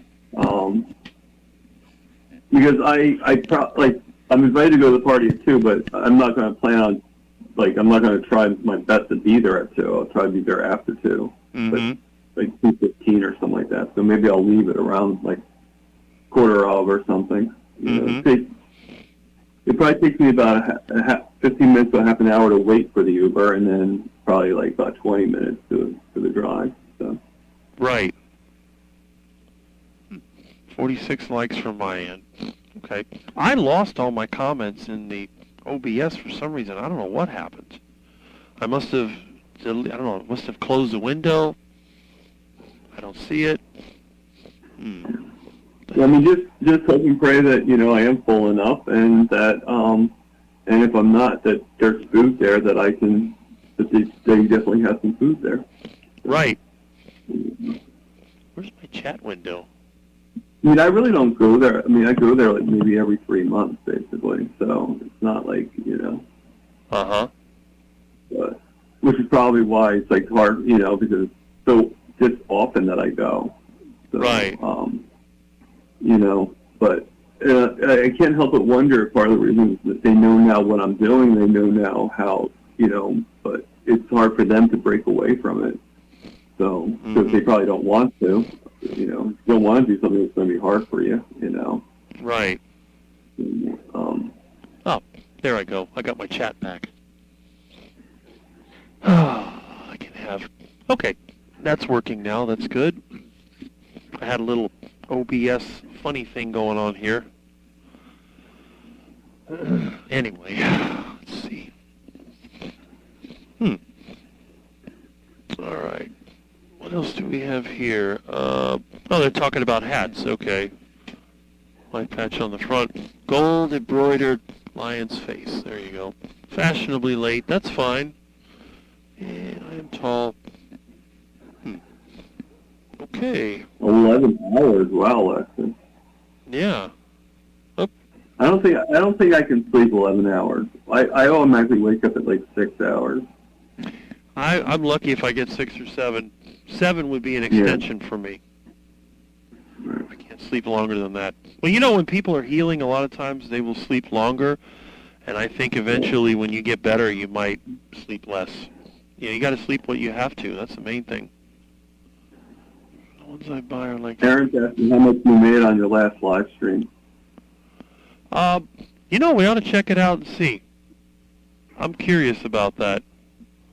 She said she only made 64 cents. I wouldn't doubt it. Let me double check. Now that you mentioned that, let me go over here. Why do I... Uh-oh. Okay, here we go. Let's see. Let me go into YouTube. We'll find out. I don't sleep that long, but I do take naps. Okay. Like if I get really tired, like I don't know if you saw it or not, but there's one. No, you might not have, because I was actually on the panel with him. And I don't think you're in the membership, right? I'm not in any membership. We're poor here. That's what I thought. I actually fell asleep during the membership. I was on the panel, and I actually conked out. Well, that's which not tells good. you how tired I was. I'm like, okay, Mm-hmm. So it's either, I'm not sure if I ended early or if I just waited and then went to sleep right after. But uh-huh. Let's see. All right. You know what I hate? I hate it when you get super, super tired and you're like, okay, I could fall asleep at the the snap of whatever. Mm-hmm. And you actually go into bed, you get comfortable, you're all good, and you find out you can't fall asleep. Huh. That's not good. As soon as you're comfortable, that's kind of annoying. One good thing about my videos, I seem to get 100% likes. Even though I don't have a lot of views, look at how many likes I get. It's pretty amazing. That's because of you people. That's the only reason why I get so many likes, because I have such great subscribers. I get the best of the best. Where's the money? So, all the 857 videos you've done, is that related? Are they all related to the carnivore, or? Pretty much all of them. There's a some few. Of them, most of my old videos were deleted. I don't think there's any of the old ones left. YouTube deleted them. Okay. Let's see. Oh, because it was so old, or why would they delete them? I got into a controversy with a couple of YouTubers. One was an advertiser. They were selling scams. They were selling those run your car on water scams. And, yeah, I didn't. It turned into a battle. It's a long story. Channel statistics. Where do they put the money on this thing? If I had a car, I could put it in water, but it probably won't float. Oh, here's my money. $13.79. Wow. I'm just rolling in the money. Yeah. I mean, it's better than 64 cents, but you were also on a lot longer, too. So. Yeah. But that's okay. Yeah. What I'm going to do, and this is what I planned on, I'm not going to monetize the lives, because it's very annoying for people to have to endure the ads. What I will monetize is going to be the edited videos, the videos where I come up with a subject, and there's actually some work going into it, because those are going to get the most. The most views I ever got was over 10,000 on a video I made about my friend that tried carnivore and died. So when I start making videos that are edited, then I'll monetize those. Everything else is going to remain open. I will never do memberships, and I will never enable super chats, because I don't think that's really, I don't want to feel like people have to pay money to approach me. Now, eventually I'll set up some kind of donation site or something if you want to donate money. And of course, some people do send me food, so I'm happy with that. I don't have a problem with it. I don't ask my friends for money, so why would I go around asking people for money? Here's a question to ask. Now, I heard that people really don't get paid unless a person watches the full video, and which is pretty rare, which is probably why, Aaron only made 64 cents, Right. But do you still get paid a little bit when they watch partial videos and stuff like that? Like, is it as soon as it comes on, you'll get paid for that monetization? My understanding is that you get paid every time that somebody watches an ad. It's not necessarily watching the video, the whole video. It's just if they watch a certain percentage of the ad. Let me correct the whole ad. Like if somebody only watches a part of the ad, like they go right to the skip and they don't watch the whole thing, will you still get credit for it? It depends on the length of the ad. I think with the longer ads, you get a little bit of something, but with the short ads, you get nothing. So those 30-second ads, if you skip them, you get nothing. But some of these ads are like 30 minutes long, for some of the products. And I think if you watch the first minute or two, you get something for it. I did have that list, but I never really paid attention to it. But where did I go? Where did my chat go? Oh my goodness. Here we go. Mm-hmm. There we are. To see your channel. Okay. Uh-oh. Oops. What am I doing here? Oh, come on. Okay. So John Beatty's now number 1. Okay. Okay, I clicked, there we go. Yeah, okay. I clicked the wrong one. I'm trying to look at a display that's 12 feet away, and then I'm looking at the other one that's in front of me. So that's pretty much what I'm dealing with. Okay. Well, you're not blocked from YouTube anymore, right? I'm not what? You're not blocked from YouTube, are you? No. I was I really didn't think so. only blocked from, what's his name, Carrie's site, and YouTube itself hasn't blocked me since 2010, I guess. When they deleted all my videos, then my channel was gone. And I didn't even know it was still there until a friend of mine says, oh, your channel is back. I was like, what? It was back with like 2 videos. Everything else had been deleted. So, and my other channel was completely wiped out. I had a second channel which was dedicated to exposing scams, and it got completely wiped out. So, but, and then for 10 years I didn't post any YouTube videos. I just was like, forget YouTube. It wasn't until 2020 when we had the whole virus thing, I started spending more time on YouTube, and then, I started to make videos. And the videos I made were nothing about carnivore in 2021. It wasn't until 2022 that I started making videos, because I had no idea. I mean, I've been eating this way for so long, I had no idea that this was some kind of movement. I thought it was just me being crazy. Let's see. Yep, we got this. We're seeing some things in the chat about it in there. Yeah. People are talking about the time that they get up. Let me see if my software is messed up here. Okay. Well, and Aaron says that you get paid pennies, Thomas, literal pennies. That's right. Which will be problematic, because now they're talking about, we keep on, at my work, we keep on talking about how they're finally thinking about getting rid of the penny, because there's some European countries that don't use the penny anymore. Yep. They're going to, inflation. They've inflated the money to such a low value. It costs 3 cents to make a penny now, thanks to the Federal Reserve's funny money and QE and all this other crap. Well, I think the only reason why technically, if you think about it, the only reason why if you go to an item, how many items are actually like $5.66 or it's always like an even amount. It's the tax that makes it go to the penny. That's right. They would have that's the problem. So they're probably going to have to raise the tax in a way where it never ends up being a penny. Like the even if they brought it down to either like an even 5% or moved it up to 10%. Which, God forbid, they do 10%. But for every dollar you pay, then it would be evened out, and you wouldn't have the pennies anymore. Yeah.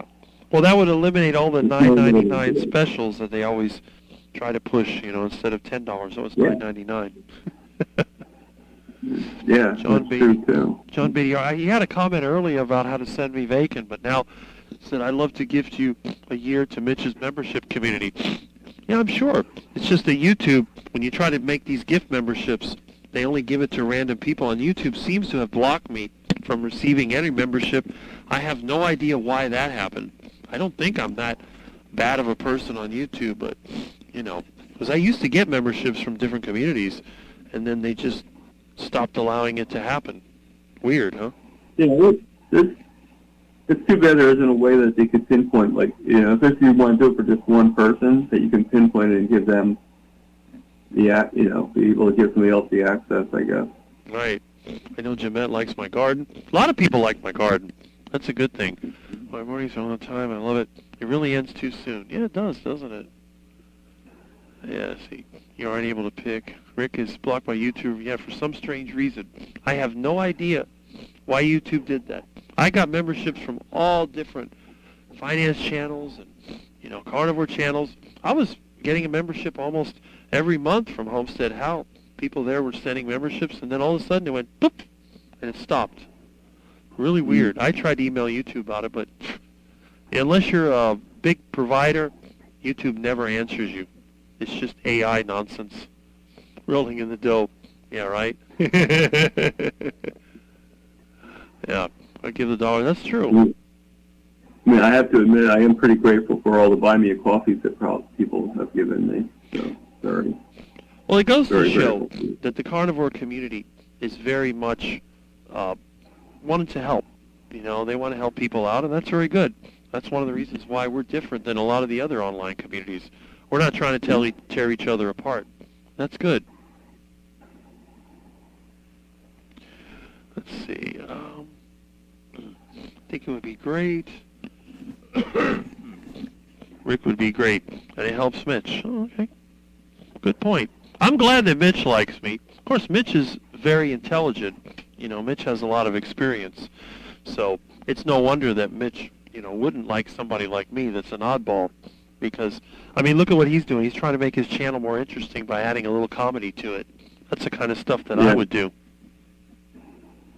Yeah, the little chef Mitch. Mm-hmm.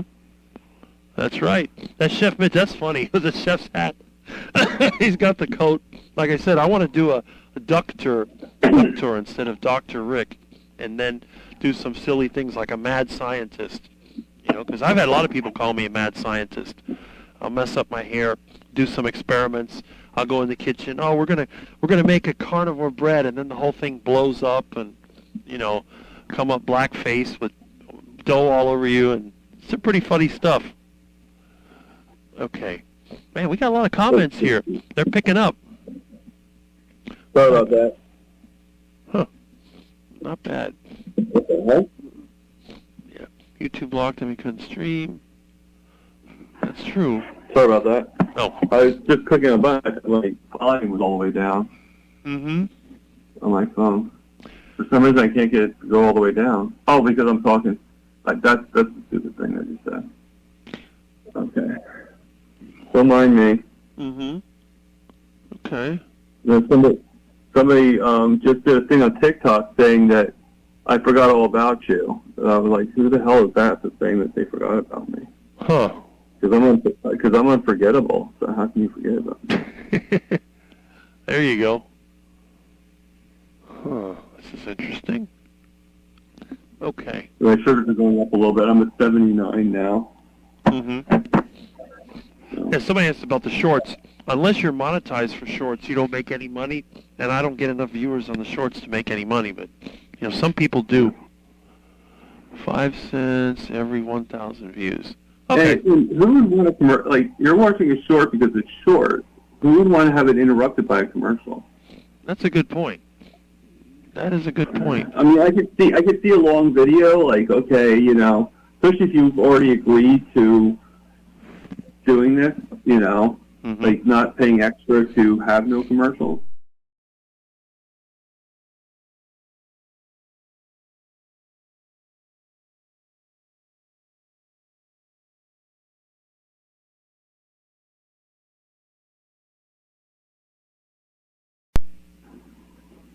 Of course, some of these shorts are sort of like commercials. Oh yeah. Well, the way they like promote, Mm-hmm. I mean, there's a certain commercial-like quality to it. Think about it.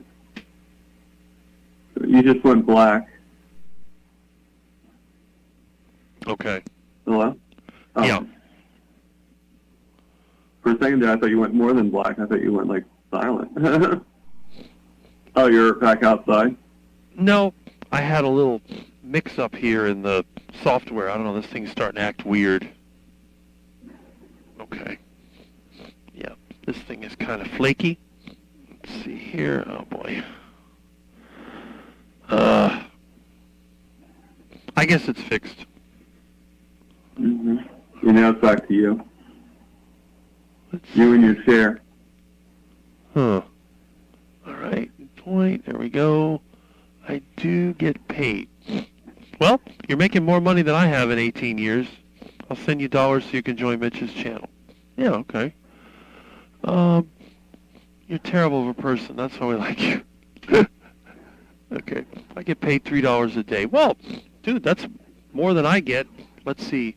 I've gotten 0 in, what, 5 cents per 1K. That's terrible. Yeah, it is. All right. Let's see. Getting ready to head out. It's been fun, Quackers. Have a great weekend.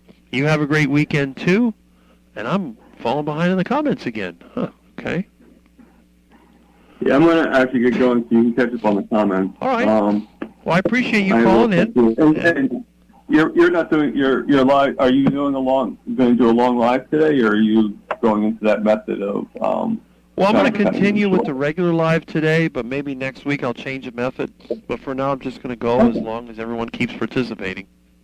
I mean, you know how I feel. I mean, I like your long lives. I just, I was just wondering if I know you had made the comment about it. So. Yeah. All right. So I'm going to continue watching the chats and everything, and I haven't gone outside yet, so I might go outside for a little bit. Go outside, enjoy it.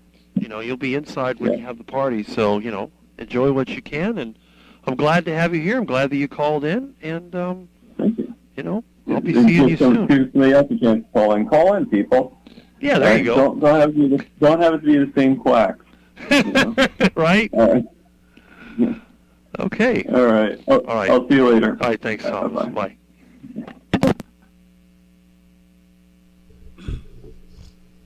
Okay.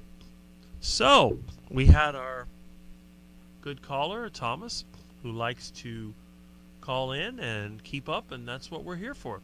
So let's see if we can get back to these comments. And all right, and Kurt Meathead is a comment there, and we have, for just $3 a day, you too can support a booby goat. Well, there you go, and I agree with that. Love farmers market, don't have any here. We even, believe it or not, we have farmers markets here.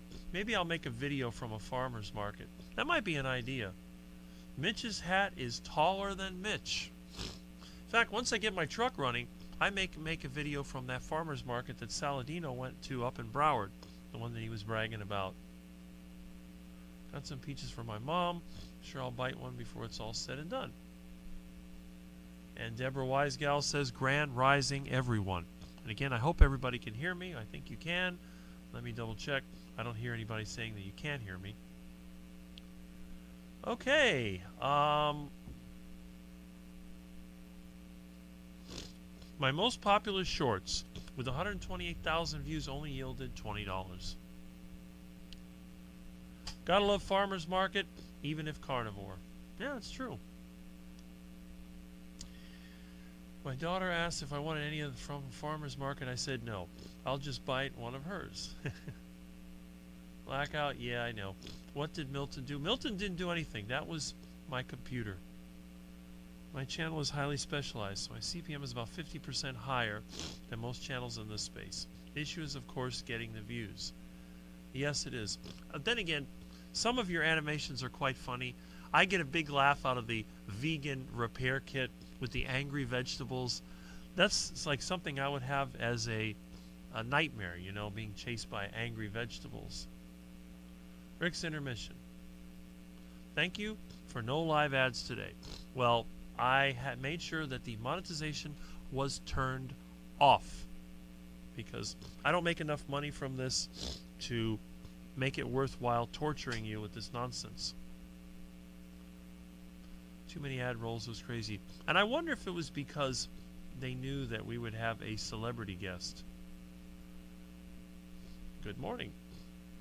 Yep. Jonathan makes $12 to $20 per day. It trickles up if you continue to make valuable content. Well, that's good. It's better than nothing. That's for sure. But the thing is, with all the work you put into it, you know, it's probably not worth it. And we have Tom, the other Tom, Frugal Preppers Garage and Garden, says, hi, Quakers. I think you meant quackers, because I'm not a Quaker. I don't sell oats. How's it going? Seems to be going good. I haven't been knocked offline yet, so hopefully it continues to be good. If I make videos, I tend to piss people off with my abrasiveness. Well, that's their loss.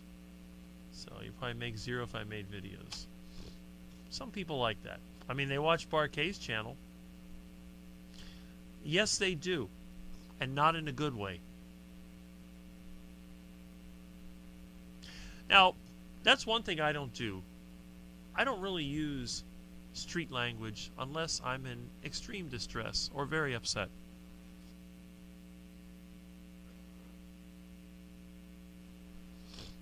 Really, Kurt? I can't imagine. Thomas, you have a great voice on the phone, soothing? Yes, he does. My voice doesn't sound so good because the microphone in my phone is 50 years old and it is crap. But I do use another phone that sounds better. I will just call people out regardless of who they are. And I agree. I kind of do that too. The Vegan Repair Kit series is good fun. I have the full series on my channel member section. Well, there you go. If you're a member of his channel, you can check it out. If you have any African gray gooses, geese I mean. Okay. Chinese brown. That yard is so noisy. All those goose noises. Rick's yard would be complete, and I'd have code enforcement hounding me to no end. They give me a hard enough time with the ducks, and I tell them they're not my ducks. And I've actually made one of the code enforcement officers wear a rotten duck egg, and they called the police, and 5 police cars showed up. But there is really nothing they can do because I said, you know, just because somebody walked under a nest and an egg fell out of it, it's not my fault. I'm not responsible for what the birds do. And that's true. None of us UK carnivores are making decent money. Lee was, but per unit of time, it's peasant money. That is absolutely correct. Where did your screen name Charger Mopar come from? I like Caveman Rick Carnivore. Well, let me show you where Charger Mopar came from. Hold on a second.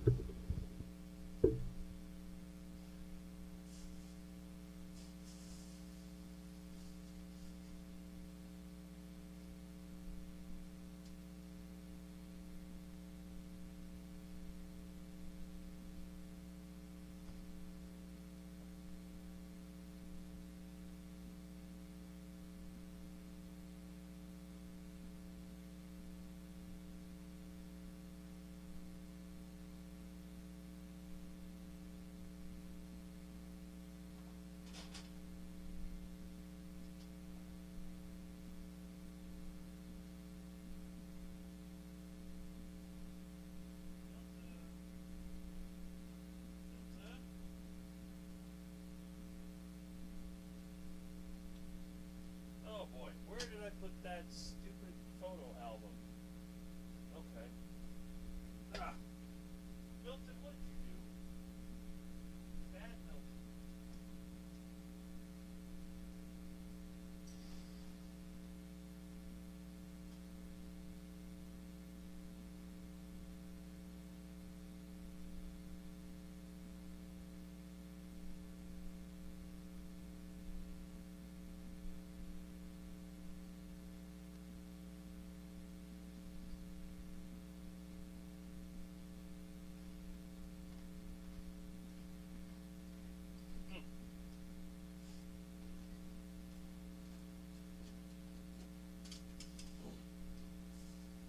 Alright.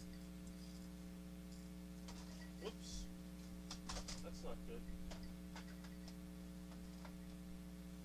Water spilling on myself. Okay. Well, my safe will not open, so I can't get my photo album out, but what I'll do, I'll just show you something here. And the reason I came up with that name is because I'm a car collector, and my very first car, which I still have, and a few others, are 1969 Chargers. Here's a model of one. If you're familiar with these cars, there was also a TV show that used one of these as the prominent part of the show, and that was a show called The Dukes of Hazzard. And if you know anything about Mopar, that was the parts division of the Chrysler Corporation. And this was a Dodge. Now, you probably say, well, how in the world can somebody who drives a Ford truck and a Ford van be a Chrysler guy? And the reason is simple. There's an old saying we used to have, was called Mopar or no car. The only car I've ever owned is basically, Dodges, the Chargers. I have 69 and 1970 Chargers in various states of decay. So, and when I move, I would like to restore them. So when I made 2 YouTube channels back in 2007, one was the one that was to expose the scams. So it was basically, I called it Free Energy Scams. That channel was completely deleted. The other channel was Charger Mopar, which is a channel I still have. And what I did with that channel, I had made some videos. I had one where I rebuilt the air conditioning compressor in my car, and I actually have one here. I think it's here.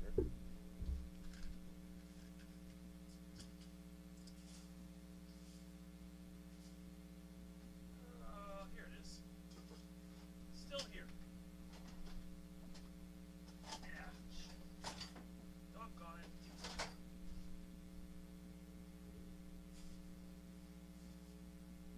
Here it is.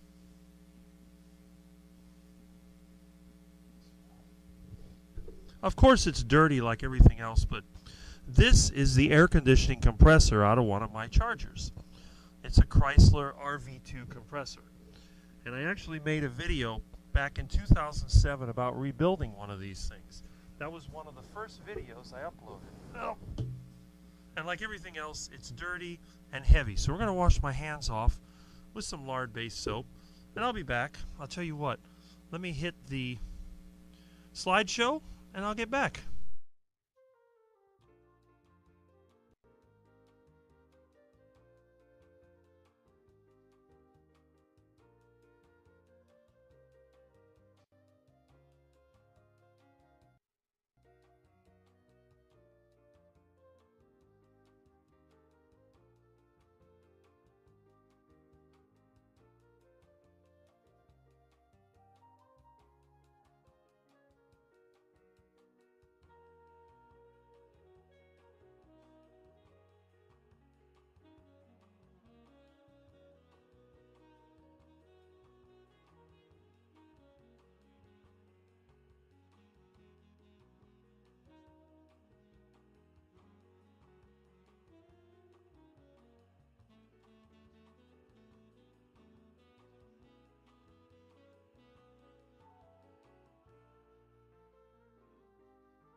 Okay.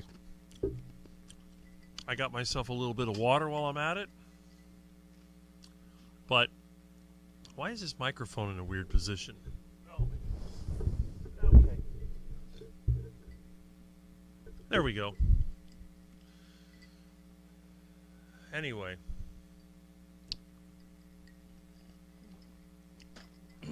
Okay. Hopefully that doesn't fall down on me while I'm talking. Or Milton decides to... No, he's going up to his perch. Good. Milton has become a well-behaved part of my team over here.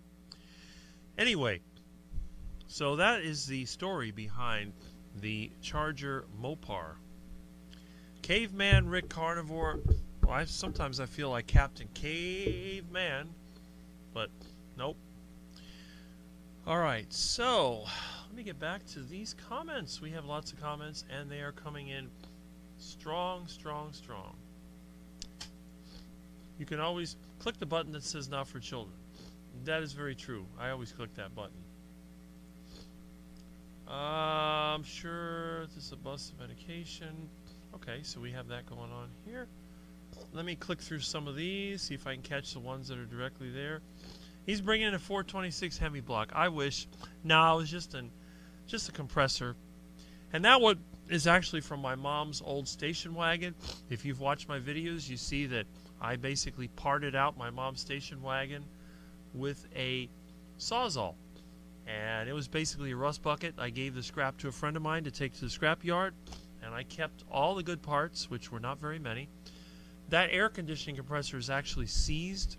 And I think because it had incompatible. The R134 oil doesn't work very well with these older piston compressors. So one of these days I'm going to disassemble it and see what happened to it and why it seized up. But I didn't want to throw it away because those compressors are impossible to find now, and I like to keep my engine as original as possible. So, who's Rick? What's carnivore? Well, I'm Rick, and carnivore means that you eat meat and you drink water and you might eat a little bit of plant material, but if 70% or more of your diet is meat, you are a carnivore. Rick should be cruising a Charger, yes, and I will be if I live long enough to when I move to a place where I can work on my cars without the code enforcement trying to fine me $500 a day. Then right now my cars are just covered up. They're in storage. I don't mess with them. And maybe one day I'll do it again. I had a 1973 Charger as my first car. They were interesting, although by then they were underpowered, but they were definitely interesting, and they did rust a lot. There were a lot of them here. Now there are none. I have to go and get some Saturday work done. Ugh, well, good for you. I'm glad that you were able to be here and listen for a little bit. Yep, see what I started? Yep. Also owned a 2010 Charger. I think all those were all four-doors by then, which I never understood why they put a four-door Charger, but I guess they were trying to market to police departments because they seem to be most of the people that bought them. Now I have a Ram, 5.7 Hemi. Well, there you go. Dodge Ram. That was always a good truck. Now, I don't think they're so good, but they were good back then. LOL. All right, let's see. Let's see what do we got here? Oh, come on. There we go. All right. Yes.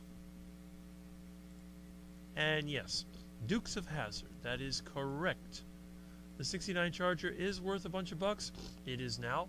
I never paid more than a few $100s for these cars when I got them. They were basically junk cars.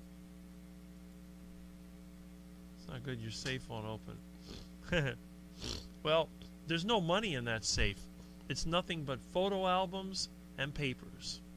And that's it. Love Daytona Hemi Charger. Yes, the Charger with the wing and the pointed front. There you go. That's funny. I live in Daytona, so I'm used to Chargers. The General Lee. That's what it was. I have a model of that somewhere. I had a Ram Charger. Gas gauge was broken. I got 8 miles to the gallon. That sounds about right. Them 440s, they used to suck the gas. I have a 440 in a couple of my Chargers. Okay. I think Rick can get out of any situation. It's possible. I think they're bringing the Charger Ram truck back. Like, yeah, that was the original Ram Charger. I had a friend that had one. They came with both 383s. They had 318s also. 383 and 440. They did also come with a 440. I used to be a Ford man. Quality sucks, and they abuse making nonsense with original names for, yeah, exactly. Ford is crap now. I have a friend that just recently bought one of the new Ford trucks. And the thing is ridiculous. It's got so much tech crap in it, it's not even a truck. And I tell everybody, I want my truck with a bench seat. And you can't get a truck with a bench seat unless you get a fleet truck. So I want a truck that has at least an 8-foot bed, a single cab, bench seat, and chrome bumpers. If you can't provide me a truck like that, I don't want it. Oh, and I want crank windows. I don't want power windows. Power windows, no. Use a crank. Nope, won't do it. Okay, but I have it in my van and my truck. I like the slideshows. Pics are great. Well, thank you. And I have more that I keep recycling those. Named my first cat Roscoe P. Coltrane. He was all black with white paws. I love it. Roscoe P. Coltrane. Yep, I'm not calling you Roscoe. You're Milton. Roscoe. LOL Tanya. 383 Magnum, 318, 360, and 446 pack. Those were all Mopar engines, yes. And of course the 426 Hemi. I drove a 318 Volare for years. My mother's station wagon had a 318 in it, which I still have. The engine did run, so I removed it from the car. And again, if you want to see what I did to that station wagon, take a look at some of my videos from last year, and you'll see that I used a Sawzall and, sockets, wrenches, whatever, and stripped it. And I junked everything that was rusted. I kept everything that was good, and that's it. My first car, Mustang, always overheating, so never bought Ford again. And by the way, even though I drive Fords, neither one has a Ford engine. My van and my truck, they have International Harvester engines. 7.3 non-turbo and 7.3 Power Stroke. Had a boyfriend with a GTO with a 440. Yes, that must have been a long time ago. 77 Power Wagon 318, no power steering, great truck. I remember those too. Remember when they had the little red wagon version? I think that had a 360. Interesting. Okay, I don't know what year. I own Mustang 2. Mustang 2. That was a Charlie's Angels car. Half metric, half standard. POS. It was a piece of junk for sure. First speeding ticket with 454. 72 El Camino with 454. That sounds like a recipe for disaster. I think Rick's place is the last place a robber or burglar will show up. That is very true. When they look at my home, you know what they think? Do-do-do-do. Do-do-do-do. You rang? That's what they think of. Either that or it might be the Munsters. Da-da-da-da-da-da. Da-da-da-da-da-da-da. 390 internet. Internet? No, that must be a typo. That voice to talk didn't get it right. 81 206 cylinder bulletproof under for car. Okay. They want a good yard to hide in the duck poop. Well, there you go. Of course, we don't have any ducks anymore, but there are a lot of lizards here and a lot of strange noises. Got caught at the side of the road, not broken down. All right. 390 was a gas guzzler for the horsepower they put out. That is very true. Do cars rust fast in Florida? Yes, they do. Here in Miami, they rust out like you would not believe. But up north, they rust from the bottom up. Here, they rust from the top down. You can see my van and my truck as an example. 72 390 was a pooch. The old ones were good. I actually rode them generally as a kid. Had the horn and everything. Somebody must have made one up. There is some noise, Rick. Okay. Maverick is not a feminine. Yeah, right? It's basically a Ranger, isn't it? It's a Ranger. I got a bench seat in my 2019 Silverado. Well, that's unusual. Rick, that's exactly the truck I want. I think a lot of people want a basic truck.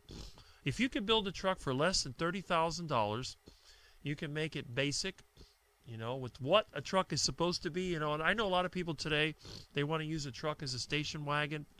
When I was a kid, we had station wagons. Station wagon could pull a boat. It could pull a camper. It had anything from a small 6-cylinder up to a big V8. And they stopped making it because the government changed the regulations like they always do. They made emission standards too tight and fuel economy standards too tight. So they ended up going to the truck. They turned the truck into an SUV. And next thing you know, everybody's driving around in a Ford Bronco or a Chevrolet, I forget what they call their big piece of junk, but, you know, Yukon, Denali, or whatever the heck that thing is. Big old junk pile. 426 was Wedge. I remember those. They even had one with that sort of twin carburetor setup. I used to see a lot of that stuff when I was younger. Of course, it's all gone now. It's either been junked or it's in somebody's collection. Buick Electra with 454 V8. Drove like a caddy and was kind of fast. And it's got maybe 5 miles to the gallon. And Thomas is outside getting my son with coffee. Excellent, excellent. Get your son now before you have the party later. We have a car show at the club where I work in August. Looking forward to it. Yes. Maybe I will sit outside with you. Well, there you go. And he says you are always welcome. That is very true. Peter had a 1989 Ford Taurus SHO with a Yamaha 225 V6. Yamaha? Huh, I didn't know that was with the engine. I thought it would be a Ford engine. And Rick, you need a station wagon for all the ducks and women. Well, I have a van for that. My van is perfect for the ducks. I can go to the canal, load up with a bunch of ducks, put them in the van, and drive off. My van doesn't say free candy. It says free duck food. Quack. PI Police Interceptor 390. Okay, yeah. A lot of people I know used to get those used police cars when they were cheap. And some of those things were definitely fast. Up, come on. Yeah. 86 Chevy Camaro IROC Z28. I remember those too. And it was very fast. Some wedge-shaped Camaros. They were real popular here. The Cubans around here, they used to love Chevy. Chevrolet, Chevy. They all had Camaros. They were not much into the Chrysler products, which I was. All right. What did you have for breakfast? Sexier Camaro, Berlinetta. I remember that too.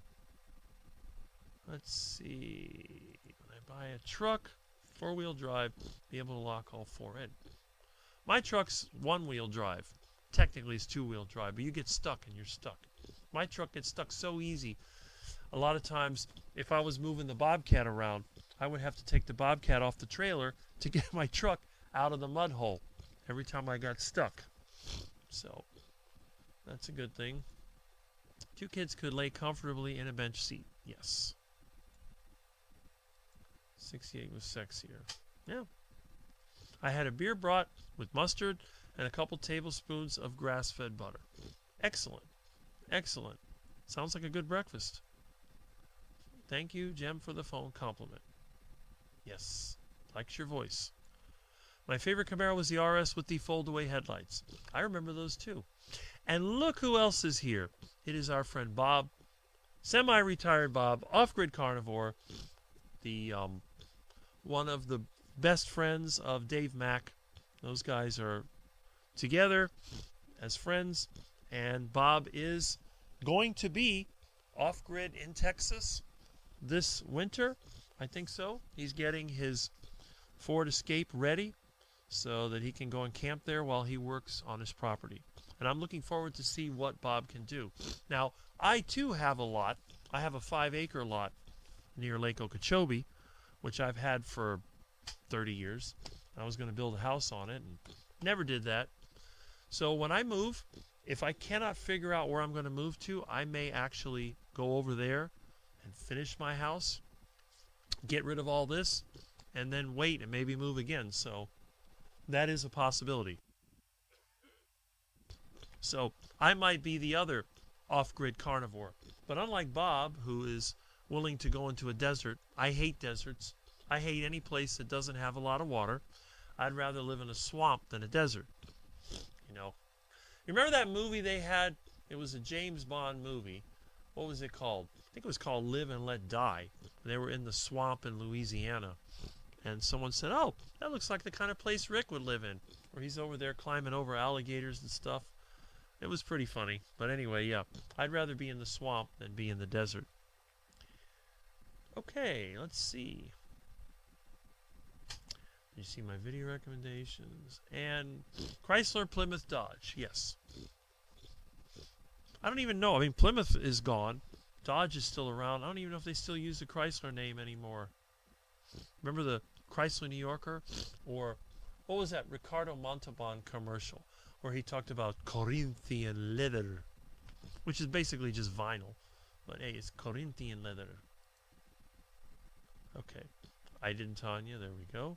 Your voice is soothing. You sound great. Telling Thomas that. I think Thomas is getting a lot of compliments. I drove manual transmissions for so long that I still reached down to try to shift my automatic. I know what you mean. My first car was a Chrysler LeBaron. So ugly. Year, probably 1980s. Put PosiTrack in your truck. I do have another axle that I can put on my truck. I just haven't done it. It's like anything else. Hi, Bob. Yes, everybody's saying hi to Bob. Bob is one of our carnivore celebrities. Let's see. There we go. The LeBaron. It's like the K car. Remember how popular the K car was? I haven't seen a K car in over 20 years, maybe 30 years. They just sort of fell apart. The Dodge Dart was another popular car. I haven't seen one of those in at least 25 years. Okay. Huh. Lexus Chill. I've never owned a car. When I used to drive, I would use my Exus Jetta. That was in 2017. I've always owned cars, even if I wasn't driving them, even when I was riding my bike all the way. Your voice is relaxing. There you go. Haven't driven since 2020. I'm sure you'll be fine when you do.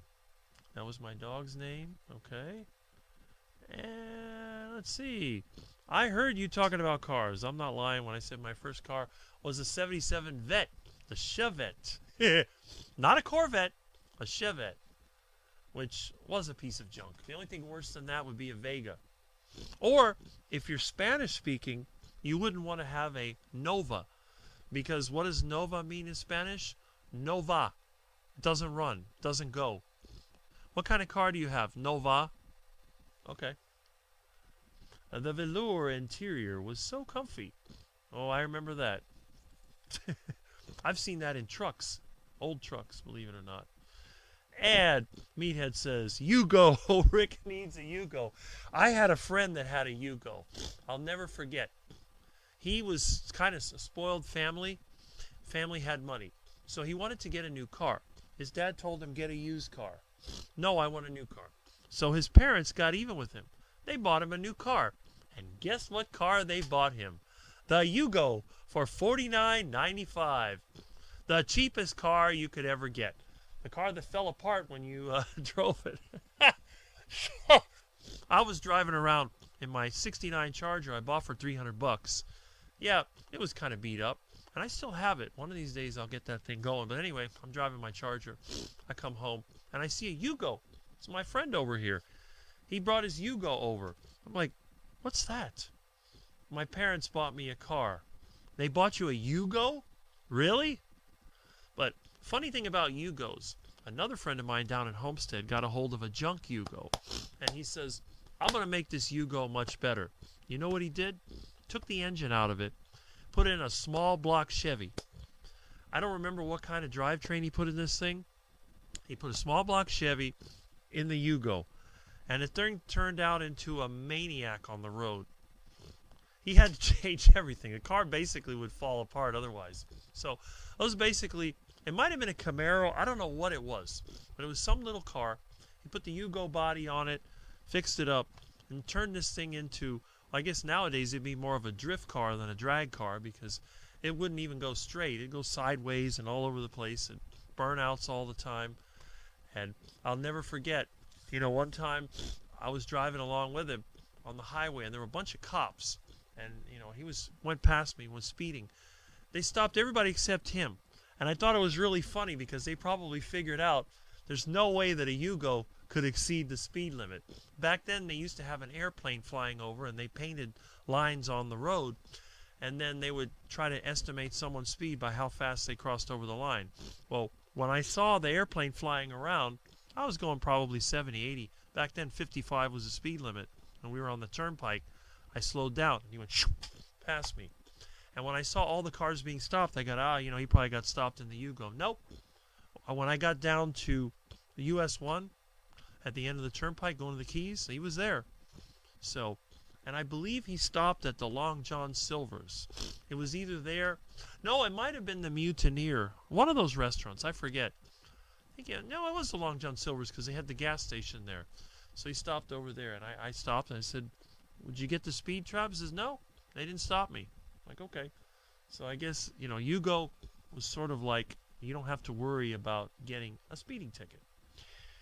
Terry Sue says, I learned to drive in a 67 Mercury Cougar. I remember those with those big chrome hideaway lights. Dodge Demon. Yes, I remember the Demon. We actually had a friend of ours that was very much a church lady, and she was offended because somebody that she knew bought a Demon. So every time they went to church, and the thing had like a little pitchfork on it, it said Demon, she'd get offended. Somebody put tape over it at the church. There's a church down the street. So they used to drive the Demon over there. They put tape on a Demon. She said, it's a speed demon. It's not a real demon.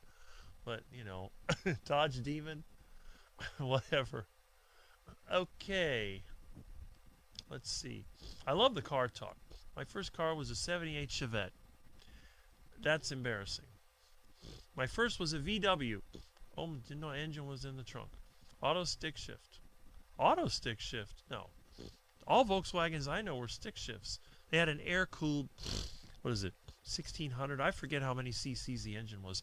One of my friends was a big-time VW fanatic. He used to soup those things up. He even built himself a Baja VW. I can't wait to get my own car and a license. Yes. I had a 63 Nova. It would die when you turned on the AC. That's funny. None of my cars do that.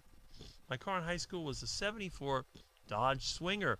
That was like the two-door version of the Dart. Instead of having the fastback, it had like a trunk.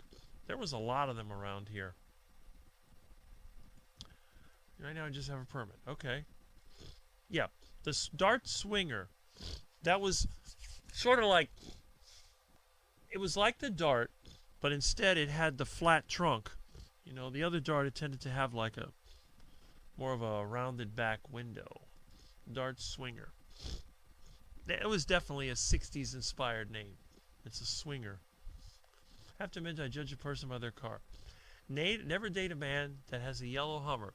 Well, what if you see a guy driving up with a rusted out 69 Charger or a rusted out 1990 diesel truck that smells like paint and French fries when it's running?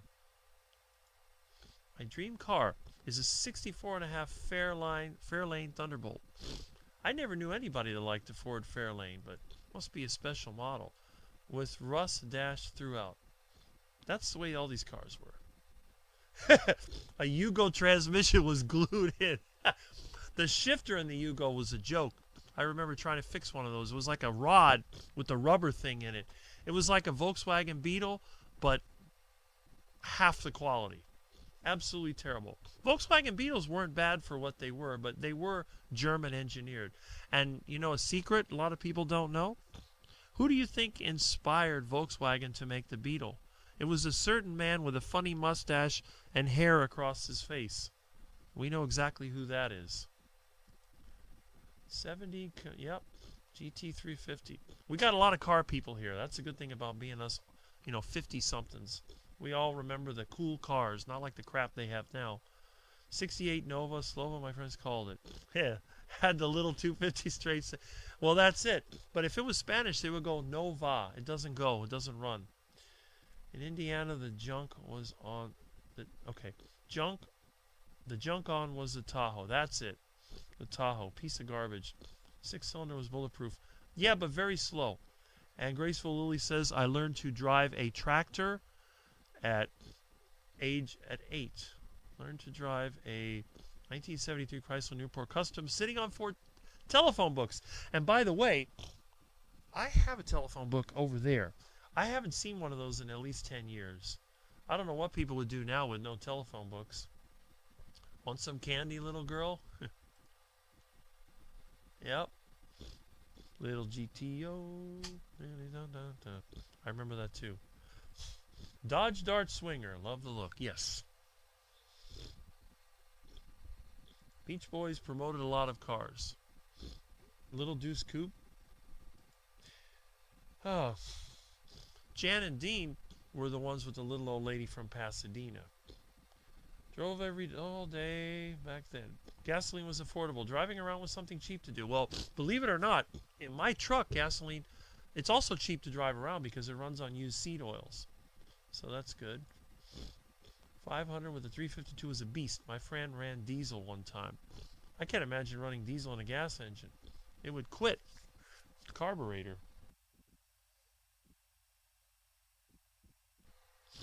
T-Bolt had 426 cubic inches, pushed 425 out the door. That was the Hemi, the Dodge Hemi.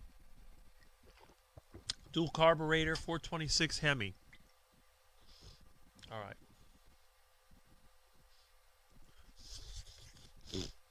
My first car, come on, at 15 years old was a Pontiac Fiero. Ugh, that piece of junk.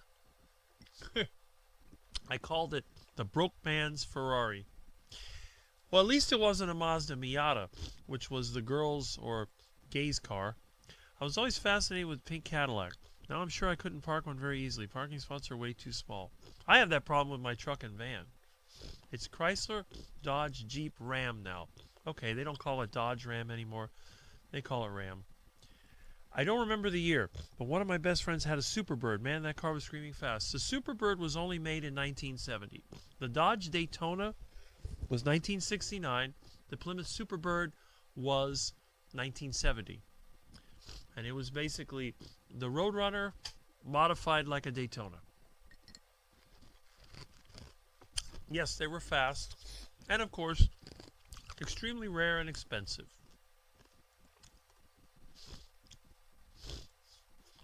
Fiero was a cokehead's car I worked with. Back with Slight Meat Hall. Hopefully you got some deals there. My current Grand Prix is 6-cylinder. I guess with turbo it runs fast. Peter is back. You're back from your exercise. And morning. I didn't know you like fast cars. Fast cars and four-wheelers. That's my gig. Well, that's good. You know, there's nothing wrong with liking that stuff, especially since we grew up in a time when it was popular. All right. Let's see. Keith Grewell. My dad worked on the Fiero. It was supposed to be completely plastic, but they couldn't get the plastic main bearings to hold up. That's pretty bad. I'm married. You're a gal that makes me. Okay. Luckily, I'm married. There you go. Rusty 96. Ram pace truck in my drive. Okay. Trans Am. Yeah, during the Smokey and Bandit days, it was a fun to drive too.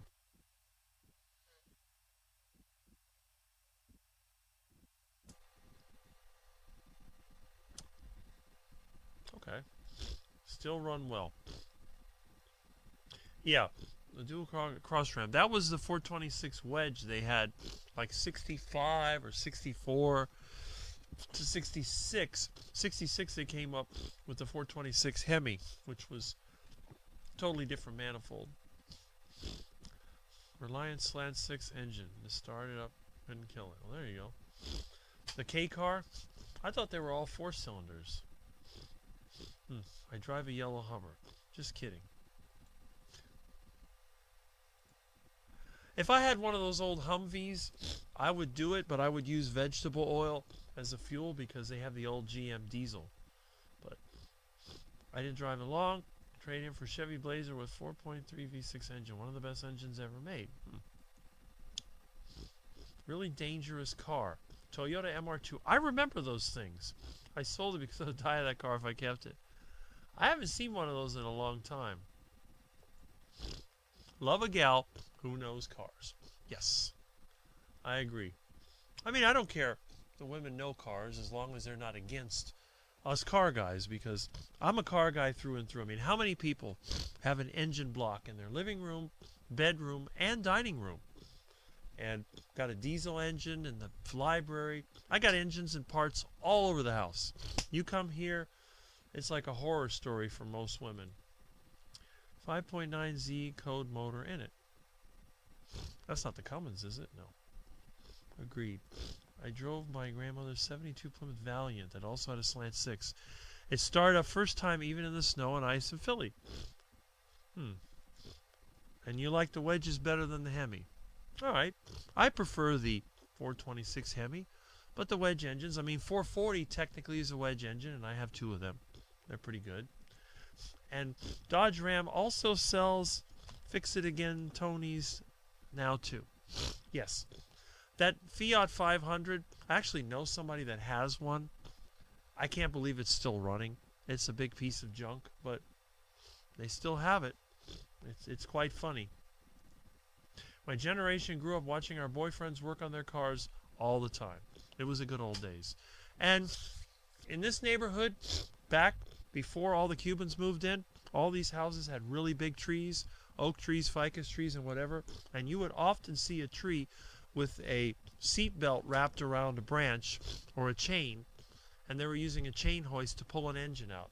You'd be surprised at how many people use seat belts to around a tree branch to lift an engine. So we used to joke all the time. Every house has to have at least one ficus tree so you can swap the motor in your car. And engine swaps were really popular.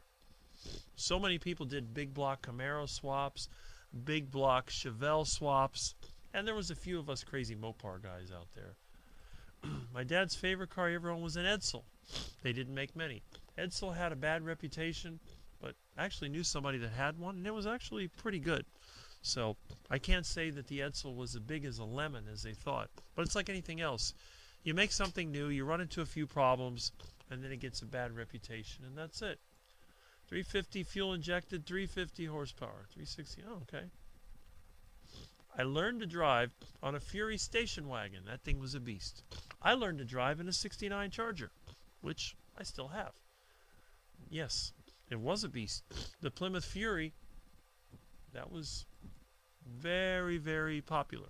In fact, the older ones, that's the car that was used in that movie Christine. That's a Plymouth Fury from the 50s. Spent a lot of time in the garage. Good times. 3 Chevy Blazers, 4.3 V6, and Chevy S10 truck. Never blew them up, even ran them hot. Many times until the freeze plug blew out. Some of that old stuff could get pretty hot and survive. Try that with a new car, and you'll blow the head gasket. Okay. Volkswagen Bug, automatic stick shift. Okay, I remember those. Those were pretty problematic. Yeah, that was something they came up with. That was my first car. Okay. Last car I restored was a 1950 Chevy torpedo back, finished in 1996. And he died on the way to his heart transplant, and Mom sold it on the auction. Heart transplant. My dad died. Heart transplant. Well, when I have my heart attack, I don't think they're going to do a heart transplant. I think they're just going to put me in the ground or into the oven, because when I drop dead, it's going to be very, very rapid. Those are older S10 Cheyenne and Blazer. This turned into a car chat, and that's great, because it gets kind of boring talking about all this carnivore stuff. Oh, I cured this, I did that. Can carnivore heal this, blah, blah, blah. No, we're talking cars now. This is like when I was a kid, you know, all the cool kids were car guys. I don't know what they do now. I don't see them working on cars. Max had a Studebaker pickup he wanted to restore. It sat in the yard for many years, but it actually had a great body style. Studebakers were interesting. PT Cruiser, otherwise known as the fruitcake car. Man, they sold a lot of those. Same with the Magnum wagon thing. That was another ugly piece of junk. I may get another Chevy S10 or GMC S15. My dad died too. No, mine did too. I guess it's just a matter of time. 27 Chevy. Got it for almost nothing. Worst car ever built. That's for sure. I've had cars given to me as well. My first car was a 76 Pinto Pearl White with flames. I had a friend that he got his first car given to him. It was a Cadillac diesel. What a pile of junk. Clackety, clackety, clack, smoke pouring out. The funny thing is, it was in really good shape. The interior, everything was perfect. It had no rust, but it had so many problems. I think it was his grandmother's car, and when she died, they gave him the diesel. That thing was tucka-tucka-tucka. Oh, it was funny. Oh, he struggled with that for years. I don't know if he put a gas engine in it or finally sold it. I'm not sure. But Cadillac diesel. He drove a beat-up-looking 66 Chevy pickup. Under the hood was a Magic. That thing hauled ass. Well, there was a lot of cars like that. The so-called sleeper cars. You got some power, but it looks like a piece of junk. Okay. Lori Doll. Rick has the best channel because he's not stuck on one topic. Yes. Just because of the fact that I eat meat, I'm a carnivore, doesn't make me part of the carnivore cult. I've used the carnivore diet to meet people, at least online, and I think eventually I'll meet them in person. And I think the carnivore diet is a great way of getting some of us together with those in the farming and ranching community. But the thing is, if we're going to meet these people, we have to have a way of getting around. And what better way to get around than in a classic vehicle? As long as we can drive these things, might as well. Because, I mean, think about it. If we had an EMP and the world went down and we had no internet, what's left? Our cars. And a lot of these new high-tech cars would be fried by an EMP. But do you think this old stuff will be affected by an EMP? Absolutely not. It won't happen. Now, I've done homemade EMP tests. And I've been able to shut down cars even from the 1980s or 90s. But I haven't been able to permanently disable them. I think that if we did have an EMP, a lot of the older cars would shut down. But I think any car that doesn't use a CAN bus could probably restart. So anything that's connected will probably be fried, but who knows? But I'm sure that eventually the powers that be have an EMP planned that'll take down the internet, and it'll knock out cryptocurrency like Bitcoin and all this other stuff, and then that'll let them sneak in their central bank digital currency. Because when Bitcoin goes down and it's unrecoverable, people are going to lose trillions. And then imagine if the government says, hey, if you had Bitcoin, I'll tell you what we're going to do. We're going to give you some central bank digital currency instead. And then that way you won't lose everything. And the thing is, this is the way I figure it. If you try to force people to use a central bank currency, they're going to resist. But if you give it to them, they'll take it. That's the way it is, and I think that's how they're going to do it. But let's see what happens. I feel your pain. And topic, yes. And Kurt has here. My great-grandfather worked for Studebaker, as did his brother. It's nice to know that there are people out there that actually work there. Okay. Mitch first. Well, this was my car YouTube channel, and it may be again. You know, I may spin off a channel for carnivore. I don't know. The Pinto, wasn't that the car that those explode? Yeah, what it was, the Pinto. My mom had a Pinto wagon. Well, what happened with the Pinto? And it wasn't the only car that did it, because the Dodge Charger actually has the exact same design. There is a fuel filler that fits into the tank with a rubber, like a, not a gasket, but like a grommet, a big rubber grommet. It sticks in there. But the problem is the Pinto was such a small, flimsy car, and when it got hit, the frame would bend, and then the side of the car would pull out, and it would pull out of the fuel tank. And then fuel would spill all over the car, and all it took was one spark, and poof, you have yourself an instant torch. So there used to be bumper stickers that said, don't follow too closely, I'm explosive. Or the other one that said, hot car. So there was some pretty funny things out there, but it's not so funny if you get hit and barbecued. Now, my pickup truck also has a fuel tank on the side, and there were a lot of the older pickup trucks where people got hit on the side and they got barbecued. For example, the Chevy truck and some of the Ford trucks. You get hit on the side, tank would rupture, the whole thing would catch fire. But in my truck, I don't have to worry about that, because my side tank is the one that is full of vegetable oil. If somebody was to hit my truck in the side, the only thing it would do is create a giant oil slick, because vegetable oil, and to some extent even diesel, is very hard to get burning. Now, you can get diesel burning, but it won't explode like gasoline, because gasoline evaporates, it mixes with air, and it can explode. Diesel will burn, but it will not explode. And the only way you can really get it burning is on a very hot surface. If I dump diesel on the street and I throw a match on it, it won't burn. I'd have to spray it on a hot engine to get it going. Now, once it gets going, it's hot. But if you have a diesel fire, it's very easy to get out, and you'll be fine. I've been hit a few times in my truck, but mostly in the rear. When they rear-ended my truck, though, the damage was minor because the metal is heavy. All right. I love that pet name. My first car was a Cougar. Yes. Olds Cutlass Diesel. So somebody else had one of those rackety-rack, tickety-tick diesel cars. Those things were a joke. But the funny thing is, I knew somebody that actually had one that was good. It got really good mileage. This thing was getting like 24 miles to the gallon on the highway. Big car. I think it was an Oldsmobile. It was a big car with those big 1970s chrome bumpers. The thing had to weigh over 5,000 pounds. And he got 24 miles to the gallon. And back then, diesel was like 80 cents a gallon. So it was like cheaper than regular gas.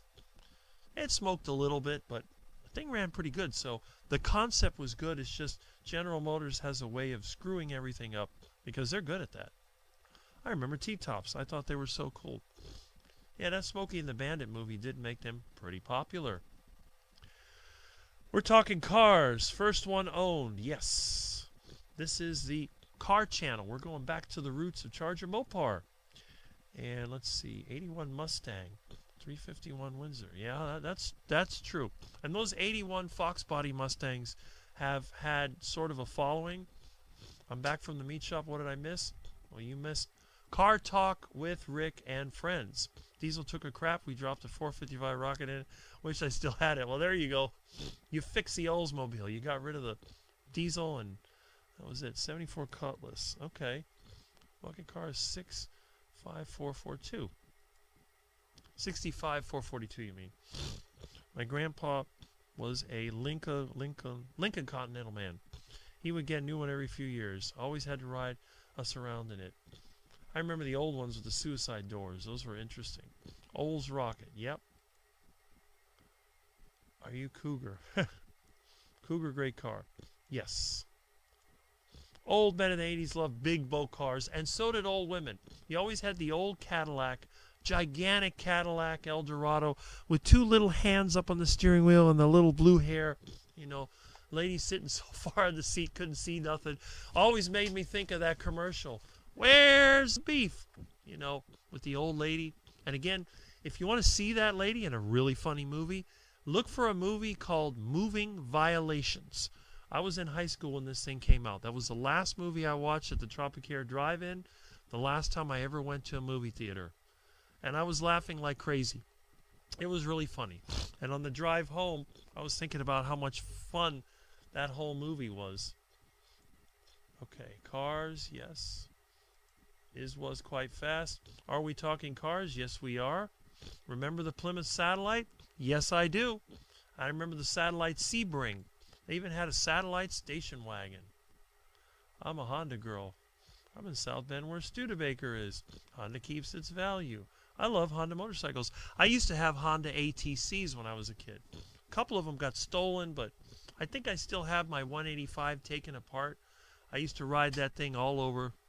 You know, ATCs were somewhat unstable, but it didn't stop me from jumping things with them, riding around in the field, doing donuts all over the place. You could do donuts on that thing until you either spun out and flipped over or just kind of, you know, got dizzy. I remember one time I was doing a donut over there in the park, and I don't know what I hit. The thing threw me off. I landed. I hit my head against a tree. It damaged my helmet. It was an interesting thing. I had another time where my foot got caught in the wheel. They had those little pegs. I hit a bump and it got jammed in there, flipped me over. It's amazing I never got seriously hurt on those things. I had my 250 two-stroke ATC, my 200 ATC. Those are the ones that got stolen. Then I had my 185 ATC.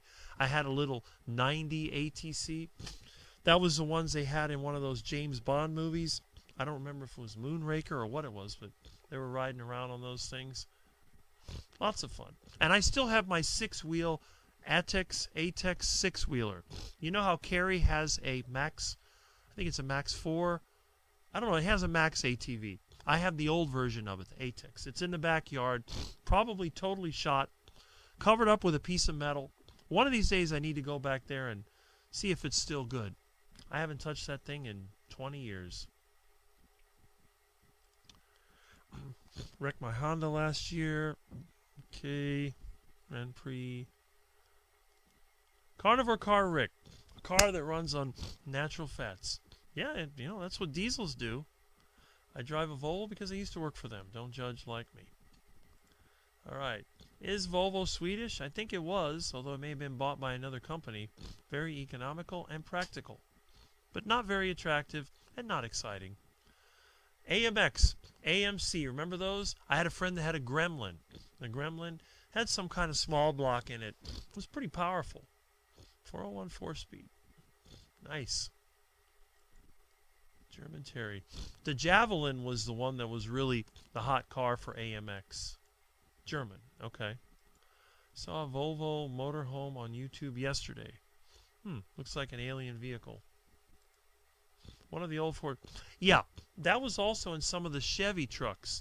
Some of the Chevy trucks had the fuel tank behind the seat.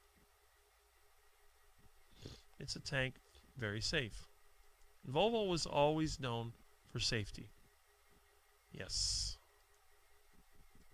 I love your studio, Rick. Well, it's just my living room. Thank you very much. I didn't put the acoustical panel here this time, but I can always put it whenever I want to. I keep all my ceiling tiles in a handy box, and I can assemble my acoustical panel in less than 5 minutes. But Milton destroyed my studio, so I had to spend time putting everything away, because Milton will claw the ceiling tiles. He loves to claw that stuff. So I had to, take it apart. Germany still makes everything for the most part. All right. Well, it was a good one. Not a slug. It would do a burnout. There you go. BMW is bad. We used to call that here break my window, because everybody had them back in the 80s and they all got broken into. AMC all makes combined. You could find Ford, Mopar, GMC parts in there. You never know what you're going to find in one. My grandpa's first car purchase was a 92 Ford Escort GT Sport. You think that's bad? I knew somebody that had a Mercury Tracer Sport. I think that's just because the old people say, hey, Sport. That must be what it was. I don't know what to the back to was. I just said AMT, not back to the 65 Malibu. Was a great car. Dated a guy with a white one. There you go. Second car, green, not booger. They're boats, Rick, not cars. That's a Cadillac. 67 Cadillac Eldorado. And they had front-wheel drive back then in the mid-60s. Also the Oldsmobile Toronado. That was another one. The first front-wheel drive car. 1990 Eagle Talon. 5-speed turbo. I restored. The car was fun. Huh. It's funny. I used to see those. I haven't seen one of them in a long time. And Keith Grewell says, I watched Moving Violations in a movie theater too. Was the second to last movie I watched. Yeah. Well, that was the last movie I watched, so I guess we have something in common. We had, what was it? Bill Murray's brother, I think, was the star of this. And then one of my favorites was a show called The Wild Wild West with Robert Conrad. And he was actually in this movie as the police chief. It was really funny. And then I think Stacy Keach's brother was like the cop. This thing was a total riot. If you ever get a chance, I think you can even find it on YouTube. Look for Moving Violations. And you can see why I laugh so much with this. That Where's the Beef Lady? And the other one, Clara. Yeah, what was the one from Miss Tisdale from the Dukes of Hazzard? She was also on there. Really funny. Really funny. They don't make funny movies anymore, do they? You know what? I think if somebody makes a carnivore documentary, or at least if I did, I'd make it into a comedy. Can you imagine? Instead of being all serious with the sappy music and my health, whatever, it'd be like, we're going to make a carnivore documentary. We're going to start with Rick in junior high. Man, I hate my life. I'm so skinny. All these kids are bigger than me. They all got muscles, and I look like a toothpick. I feel like I just want to get it over with. I don't want to eat them nasty vegetables and that juice my dad keeps giving me and the beans and the brown rice and all that. I want to have a heart attack. So I'm going to start a heart attack diet. And then you go there and hit the refrigerator and eat all that meat and just start trying to kill yourself with a heart attack. And you keep laughing, I think I'm feeling chest pains. Oh, I think it's my time is up, and I don't feel good. And you just laugh and laugh and laugh. Okay. 350X ARC here. Oh, ATC. Okay. I don't remember a 350. I remember the 250s. I remember 350. I know they had the big one. What was that called? Big Red was like the farm version. It had some bigger engine in it, but it was kind of heavy. Wayne's World, yep. Party time. Always had tiny sport cars. No making out in those. Okay. Yeah, you only got 2 seats. Yeah. The 70s, the vans got popular. The drive-in was full of them. All the vans, that was... Even Dodge, they had one they called the street van. Those custom vans, they were everywhere. You had plastic window on the side that was like a mushroom or a pot leaf. Then the inside had a shag rug, like on the roof and the walls and the bottom. They used to call that the shaggin' wagon. There were some pretty funny custom vans. They had chrome mag wheels and, I mean, it's a van, but they did customize it. Now, I can only imagine if I tried to customize my van. People would think, oh, this guy is crazy. Sister from another one. There you go. All right. Car people, huh? I'm actually Mishwashanka between South Bend and, okay. Indiana, huh? All right. The Pacer. That was known as the fishbowl. Why did a Pacer have so many windows? So you could see what a suckerfish looks like. Wayne's World. Volvo is great. I think they make it in China nowadays. I wouldn't doubt it. I think that some Indians bought Jaguar. Javelin was a Charger poser. That is true. But it was really popular, and there were a lot of them around here. I remember there was at least 4 in this neighborhood. Yep. A lot of AMC fans, it looks like. I've noticed a lot of bad drivers have BMWs. Around here, BMW, Mercedes, and actually Teslas. Teslas are pretty bad.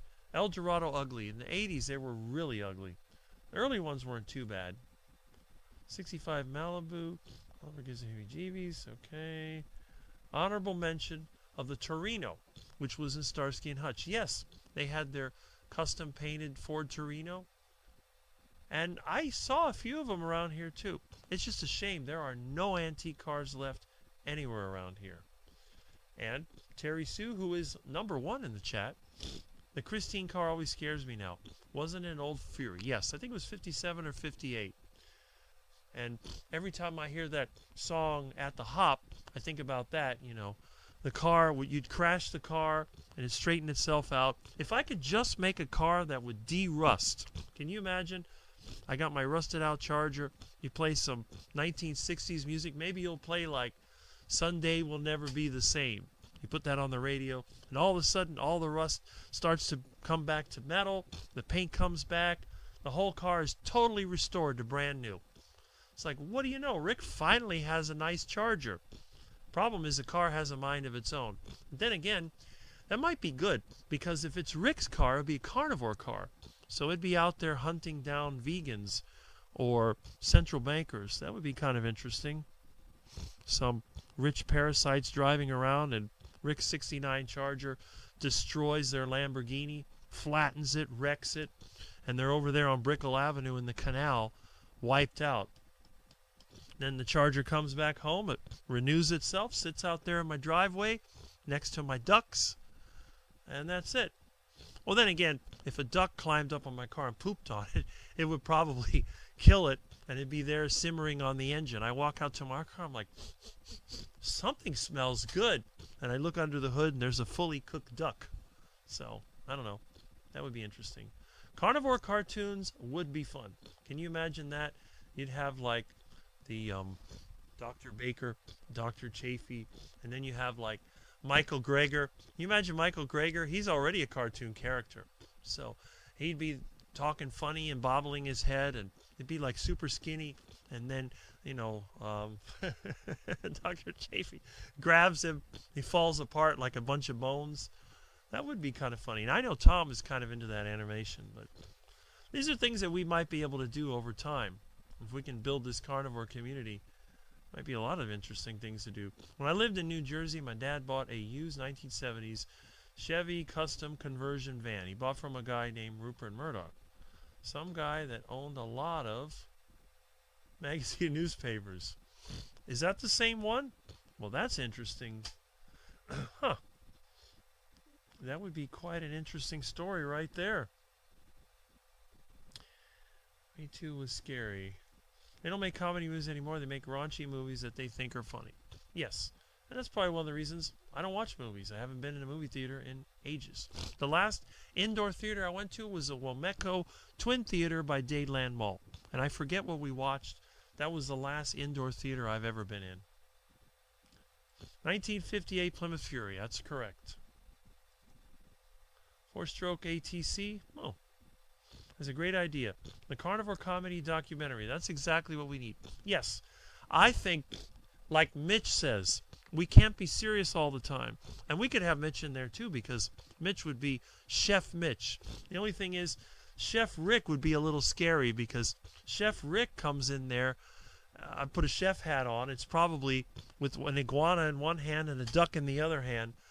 That way, or one of these, these crazy guys like you have over there in Louisiana. They have that weird accent. There's some guy there that it's really funny. So it'd be kind of funny. It's like when Dr. Baker, he made a video called Cooking with Frangie. He dressed up like a woman. I think he took it off of his channel, but it was really funny. It was over there. And then another time he dressed like a doctor with a fake mustache and it fell off when he was trying to... Oh, I was cracking up. I don't know why he took those videos off, but maybe they're out there somewhere. Okay. Rolling up on the new house. I will see you guys later. Bye-bye. Well, glad that you were here. You can always drop in and drop out of my chat. Had a Dodge van also back in the 70s. Yes. Bye, Jackie. Okay. I don't know crap about cars, but I know what I like. Well, that is very good. And Volkswagen vans often tipped over doing a left turn. I heard about that. My dad had a Volkswagen van, but I was a little kid then. I don't remember it. Okay. I like the Torino, but I don't care for the Nike swoosh on it. That was actually before the Nike thing even really existed. I don't think they even used that symbol. Terry Sue Plymouth Fury, yes. Christine Carr. Cartoon was like King of the Hill. It could be hilarious. Yes, it could. I think it would be pretty funny. I mean, honestly. And of course, we know Mitch likes South Park. That would be easy to make, especially with today's computer technology. You can make something in the same style of that. Jackie, bye. And we have a question. What do you know about an Admiral AM radio? I have one and do not know what to do with it. Well, you have to see if it works. If it doesn't work, it's either the capacitors or the tubes. Those AM radios are extremely simple, and you can probably find the schematic online. I had an old, I'm trying to think, an RCA AM radio that was very similar to that. Somebody gave me. I fixed it. I don't know if it's still here or if I gave it away. I gave away a lot of old stuff. A lot of the younger people I knew they loved. I gave away extra phones I had. I gave away radios. I gave away record players. I had a pile of stuff that I went through. I only have maybe 10% of what I used to. You think I'm cluttered now. You should have seen how much stuff I had. It was scary. I used to go to the dump all the time, trash piles. They only make Rebecs. Tired of lack of creativity. The problem is it's all corporate mentality. All corporate mentality is short-term thinking. This is why black, white, and gray apartments are all they build nowadays. Because nobody wants to go out on a limb and be different. Because when you're different, you take a risk. Now, the problem is, if you really want to be successful, you need to have difference. Okay. Let's go through these comments. Hi, Lori. Hi, sweetie. Julie. Okay. I'm back inside cooking the London broil. I once almost bought a car because it was owned by John Voight. CB Carmack has a comment here. I just want to let you know. Earlier, about 30 or 40 minutes ago, you had a surge of loud, clear sound, about 0.2 seconds of it. I wonder if there's a loose connection or something with the cable. I tested the cable. I don't know what could have happened. I have a feeling that probably it's a computer issue because I'm using a USB to audio adapter for the sound. What it could be is that it switched to the mic of the camera, and that is a possibility. This is something that I do need to let's see. Okay, I'm gonna have to look into that. I gotta run and get a blood test. It was fun. I'll be listening. No dead air, please, Rick. Don't worry, there won't be. Unless the computer crashes, and then that'll be that. Wasn't that on Seinfeld? I can hear you fine, but lower volume. Earlier was okay. I could turn up the volume, but the problem is it may become distorted. Let me get my headphones and see. I'm just curious. Okay. I'm not too far behind. Scooby-Doo, who was the blonde? There was a blonde? Okay. Scooby-Doo, where are you? Okay, somebody will remember. It's been a while since I've seen Scooby-Doo. Okay, Suzuki. I'm glad someone got that joke, yeah? It's a nightmare. We called her Big Blue. I guess scroll back. Okay, what I'm going to do, sound has been great here for me. Let me go ahead. I'm going to grab my headphones and I'm going to see what I sound like. So I will put you back to the 1950s. All right? I'll be right back.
Well, this is kind of interesting.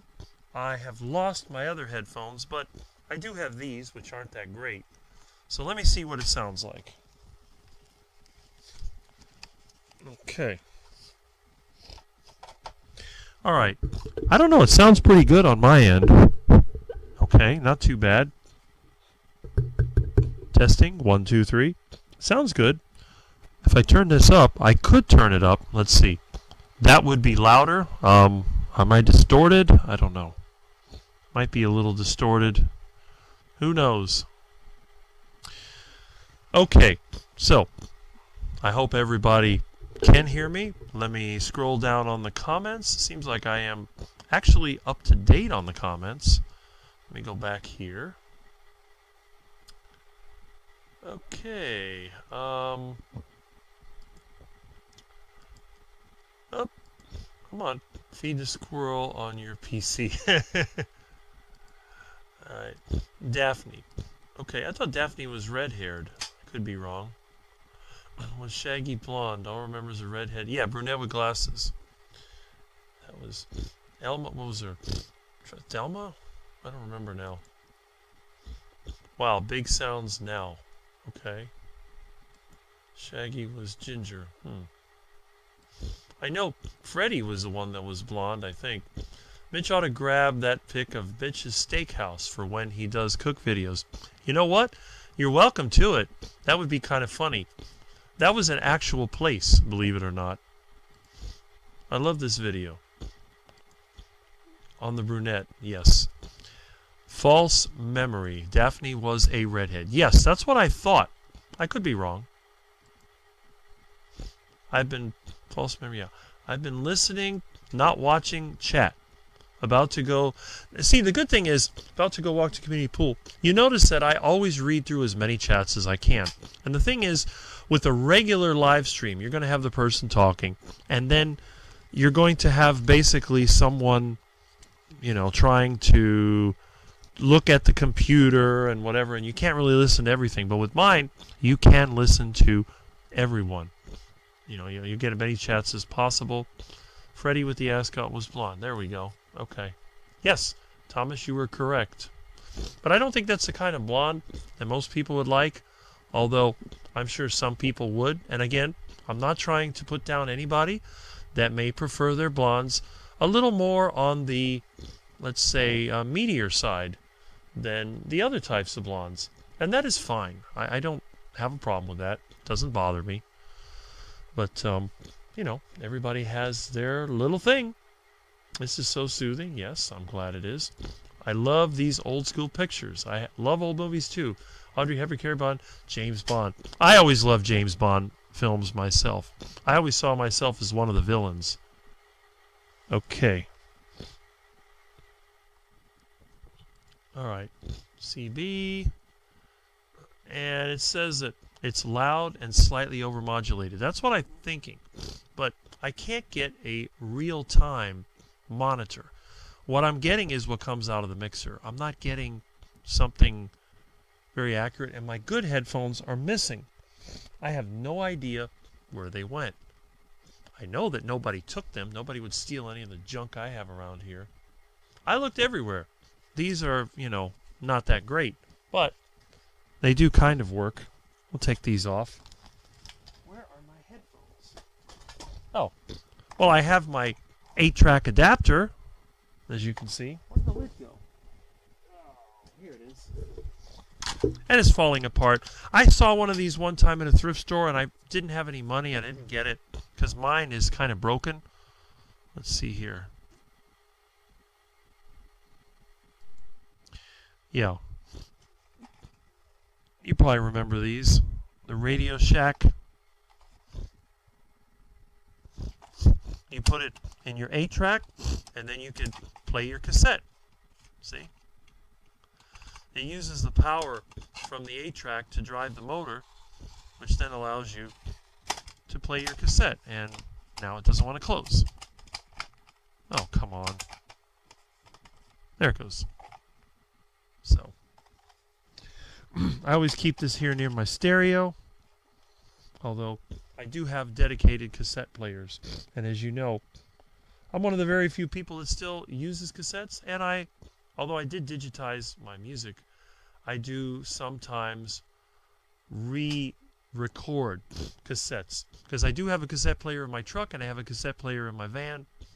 If I ever get my chargers going, I have one that still has an 8-track in it, which is kind of nice. But then again, even if you have an AM radio, you could just put an amplifier hidden under the dash and run a full stereo and just use the AM occasionally for AM inputs. There's all kinds of ways of rigging this stuff. What I used to hate when I was younger, back in the 80s, everybody would rip out the factory radio and they'd jam in one of those Kraco stereos from Kmart, or maybe a Blaupunkt or whatever, and that's fine. All right. Let me go ahead and hit the comments again, because my live stream is all about you. It's not about me. I'm not trying to get attention. Some people say, well, you go online because you want attention. I do not. Okay, that's much louder and not distorted. Louder is distorted. Okay, Thomas with the butter. All right. I watch the chat scrolling now and then, here and there. That is right. You can listen to it because I go through it pretty much in real time. I'm procrastinating getting my day started. Well, don't let me stop you. Go ahead and do what you need to. What is that? Oh, somebody's driving by towing a bobcat. Yes? IKR. Okay. I have 8-track. You know, I'm sure I've shown you my stereo system in an old video. Rick's live stream over getting ready for work. Well, there you go. All right. I can hear you fine. Don't ask anyone else because I'm the only one that counts. Joke. Excellent. All right. I still record with tape. Nice. Much more warm than digital.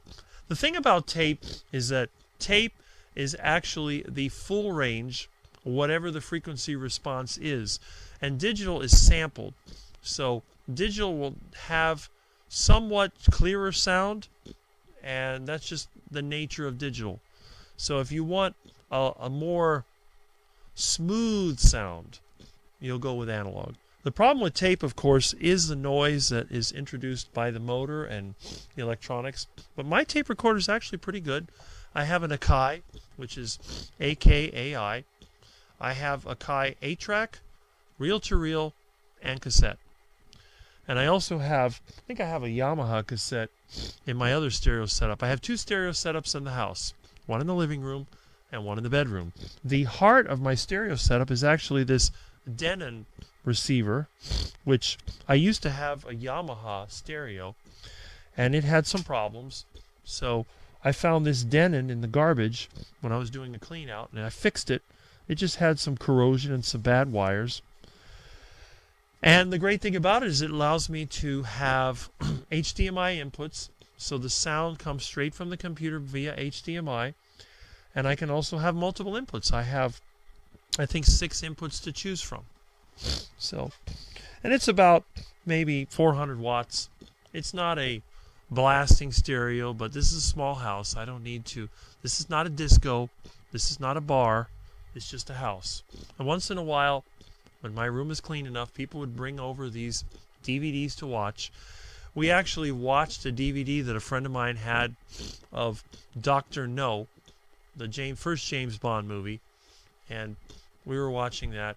And it was quite interesting because first time I watched it was on a TV, which was an Admiral TV with vacuum tubes. You had to turn it on and wait for it to warm up. But we watched it in here. I had the popcorn machine going for my friends because they love popcorn. And it was a very interesting James Bond movie, and I remember the movie quite well. But again, whenever I see a James Bond movie, or my friends see it, they always say, the Bond villain always reminds me of Rick.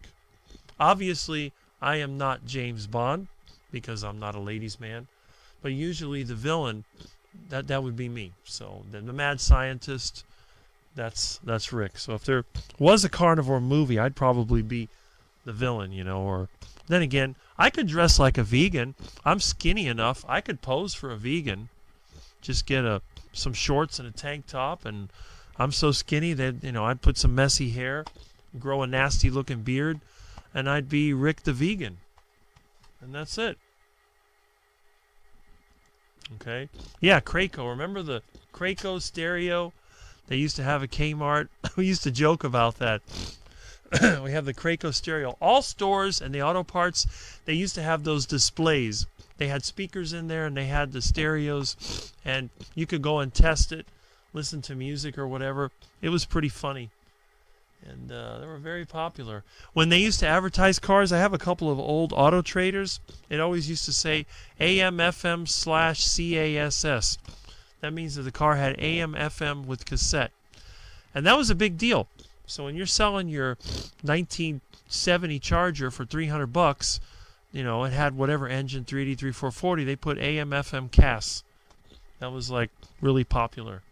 Which was a shame because they threw out all the factory radios, but I did collect a few of them, and all my cars have factory radios. None of that aftermarket crap. Okay, auto industry popularized 8-tracks. It was actually Lear that come up with the Learjet. He came up with the 8-track as a way of having portable music that you didn't have to flip the tape. Because before that, they had portable record players, believe it or not. Can you imagine a record player going down the bumpy road? That couldn't have ended well. We had an extensive collection of 8-tracks, borrowed most of them, never returned them. I have a few 8-tracks. That's why I'm not doing it today, okay? Blaupunkt. That brings back some... Yeah, that just is basically Blue Point is what it is. But the Germans, they call it Blaupunkt. And it was real popular in the 80s. When the BMW craze went through, I think that's when that whole Blaupunkt thing started. Hey, Milton. Milton has awakened and stretched. So Milton is going to be giving me problems. Krakow and Sparkomatic. I always thought that was a funny name, Sparkomatic. And Thomas says, I sent you an email. All right, I will check that out when I have some free time. My only 8-track was Kiss when I cranked my 70th Finto. Aren't they still doing concerts? I don't know. They're a strange group.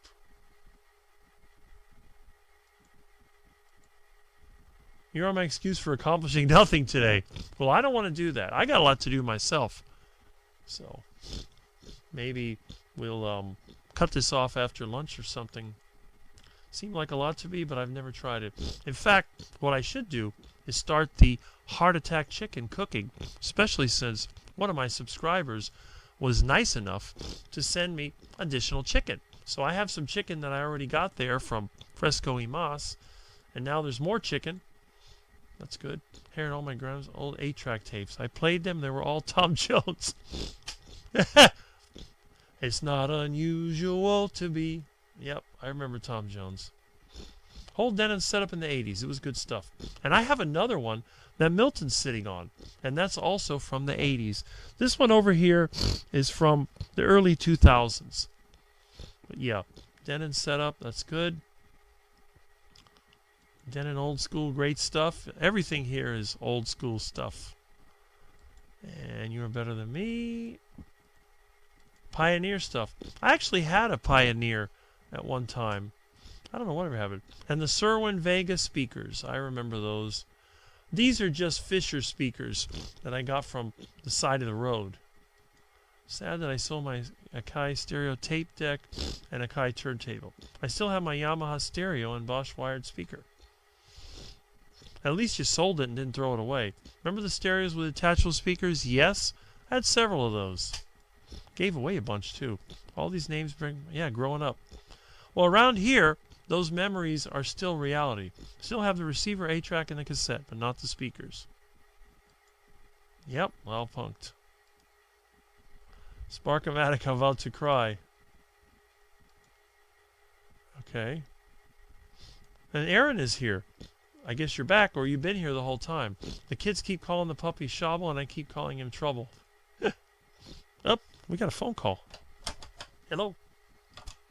I thought we had a phone call. I saw the light flashing. Corwin Vega. And we have Bob here. Good morning. Now, I saw my light flashing, so I wasn't paying attention to the phone. As you know, I turned off the ringer. So if you were calling me, please call back, and I will answer the phone. I love that puppy. He's so cute. Okay. Yep. All right. Okay. So we're caught up with the comments. That's great. And again, if you were calling me, you can feel free to call me back. But something went wrong. That's the drawback of turning off the ringer. Because normally I leave the ringer on, but then I get all these other calls, like for work and stuff. But now I picked it up, and all I got is a dial tone. Anyway. All right. So let's see. Oh! Look. We got... Rick, can I visit you so I can start with the vintage stuff you have? You can visit me. You can check out. I may even give you some stuff to take home with you.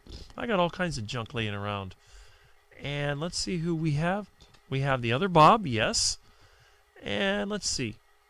And Bob is making beef bacon. Excellent. Excellent choice. And here we go. Now we finally have a celebrity that has visited.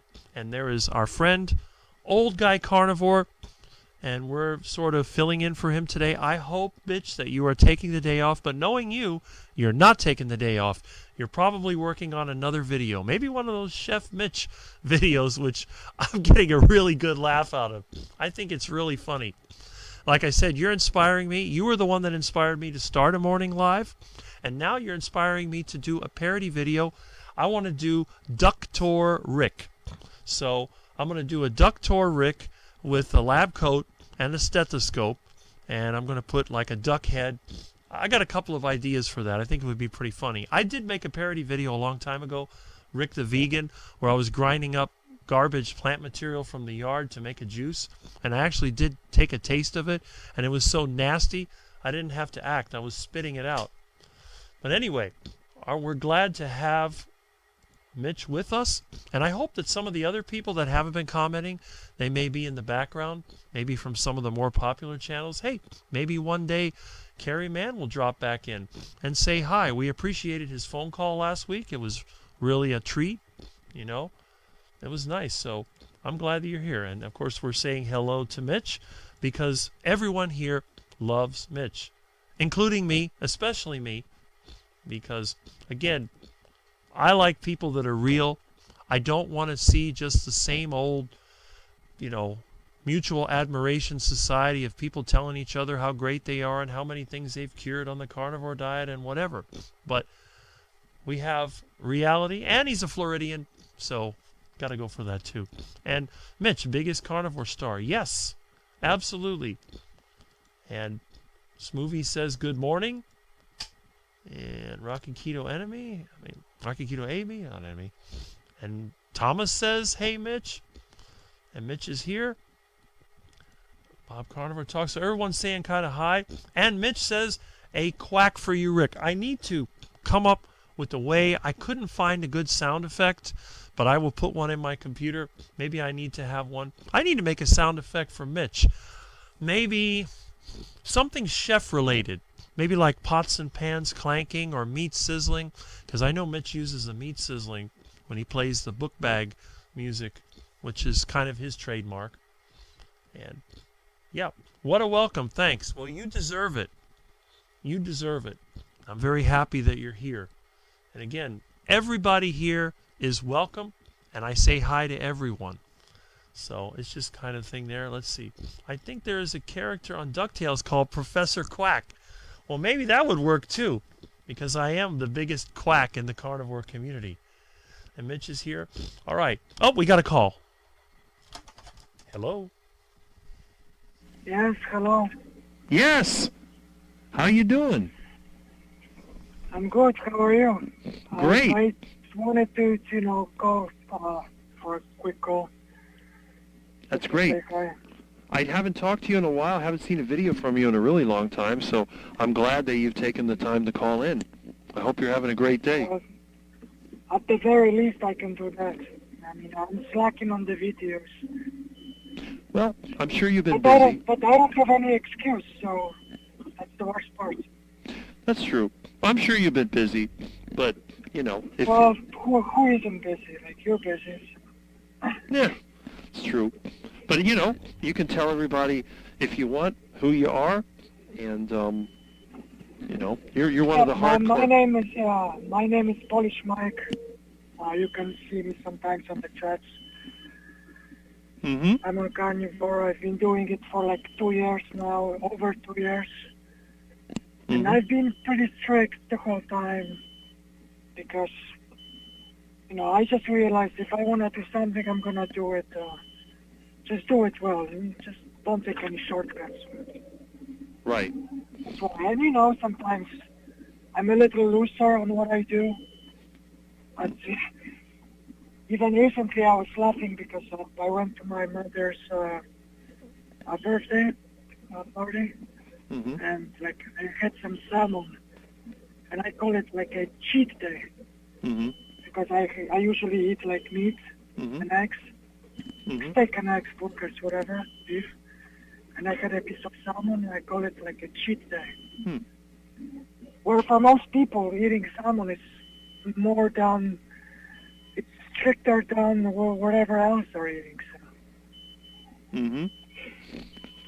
Yeah, I mean, to me, cheat day would be like a ribeye steak. I know, it's more like a treat day. Cheat days, for me, is something a little less standard, I would say. Yeah, to me, that's a good point. Mm-hmm. But recently I'm more, what's the word? I'm more loose in terms of like accepting what other people are doing. Mm-hmm. Because everyone has like different, starting points. Mm-hmm. But I don't mind being like harsh sometimes to people. Mm-hmm. Like, because sometimes you need that discipline. Like, I don't think the best thing you can do is be like a yes man and like acknowledge, oh, it's okay to fail, just get back up. I don't think that's appropriate to do.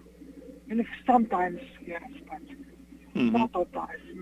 If you make the same mistake more than once, that's not fine. Mm-hmm. Because what have you learned from the past? Nothing. Right. So, if like people cheat, like fall off the wagon, it's like it's not okay for me to say, oh, that's fine, just go back to it, And then 2 years later, I'm telling the same, response for the same problem that the same person has. That's right. Things have to change. Mm-hmm. And that's why I may say, like, you need to make the decision. Do you value your health? I mean, maybe cut the dairy out of your diet. Right. Stop doing this. Stop doing that. Make some change. Mm-hmm. And if I ever sound like harsh, it's not because I hate people. It's because that's what they need. They need to make a change. Right. If I keep falling into, let's say, alcohol addiction, and someone will say, oh, it's okay, just have a beer once in a while. Just next day, just go back to it. Mm-hmm. Yeah. Well, But yeah, you can find me usually on the chats. Yeah, I mean, it's been a while. Recently less, but It's been more than a year since you had a video, and then I know in the beginning, back when Kerry first started his carnivore, videos, you were on there a couple of times, I think. Yeah, I follow Kerry a lot. Not followed, more like past tense. Because recently I kind of agree with what you've been saying, but I don't want to put you on the spot. Right. Oh, I understand. Like, it's more sponsorship and advertisements now. Mm-hmm. Kind of a little bit clickbait, more clickbait than actual. The videos in the past was very good videos. Mm-hmm. Like his experiences, his personal anecdotes, kind of giving people like solid information on what the carnivore is and how to get started. Now it's like in a recent video, like 5 stages of carnivore. Like, why do we make those categories? Right. Like someone would say, oh, I'm carnivore for like 2 years. So what's the next question you're supposed to ask? Oh, what stage are you? Mm-hmm. Like, come on, it's not like MMA. Do you don't have like black belts, Yeah. brown belts, green belts, yellow belts? Oh, I'm orange belt with 2 stripes. Mm-hmm. Like, what the hell does it mean? You're either carnivore or not. Right. Well, That's it. And it's like percentage, that's another story. But are you carnivore? Yes. That's it. it's like the Stage same 1, thing. Stage 2. The same thing that I've said. The same thing that Barcase says. If you eat 70% or more meat, you're carnivore. That's that simple. That's what I tell people. But like you said, it's the clickbait. It's the trying to get the marketing, trying to get people interested. I think that's what it comes down to. It's just a way of making people feel like they're doing something. And like you said, if you keep going back, you keep falling off the wagon and doing this and that, it's an excuse. You're either carnivore or you're not. It comes down to that. Right. I mean, Occam's razor says the simple answer is the right one. So just keep it simple. Mm-hmm. Right. Even this LMHR, lean mass hyperresponders. Even we categorize if your LDL is high or super high. Mm-hmm. Who cares? It's what it's supposed to be if you eat appropriate foods. Right. And soon, I think it's even similar in diabetic. Pre-diabetes, diabetes, this, diabetes, that. No, you have diabetes. Right. That's it. Who cares if it's pre? Right. You're still sick. That's right. You're not less sick, you're sick.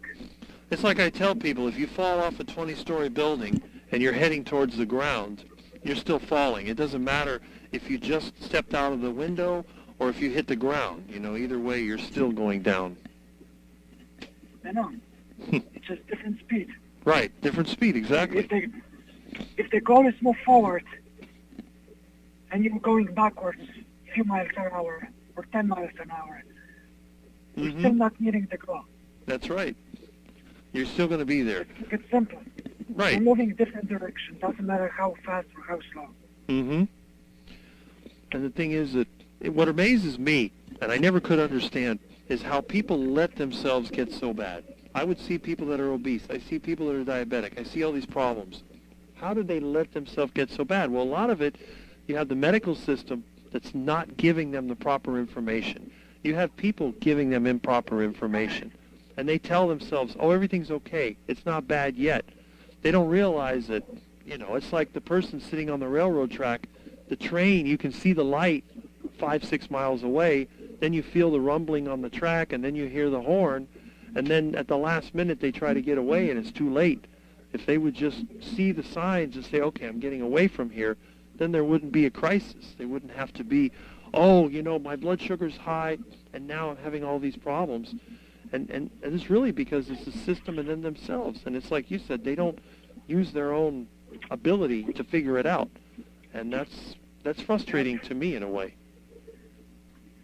Yeah, like I know many people like fall off the wagon. They, you know, well, technically carnivore is now almost synonymous with weight loss diet for some reason. But you know, many people like fall off the wagon. They get like, and then they say that, oh, you know, I'm struggling. I gained 30 pounds back. Where were you when you gained the 10 pounds back?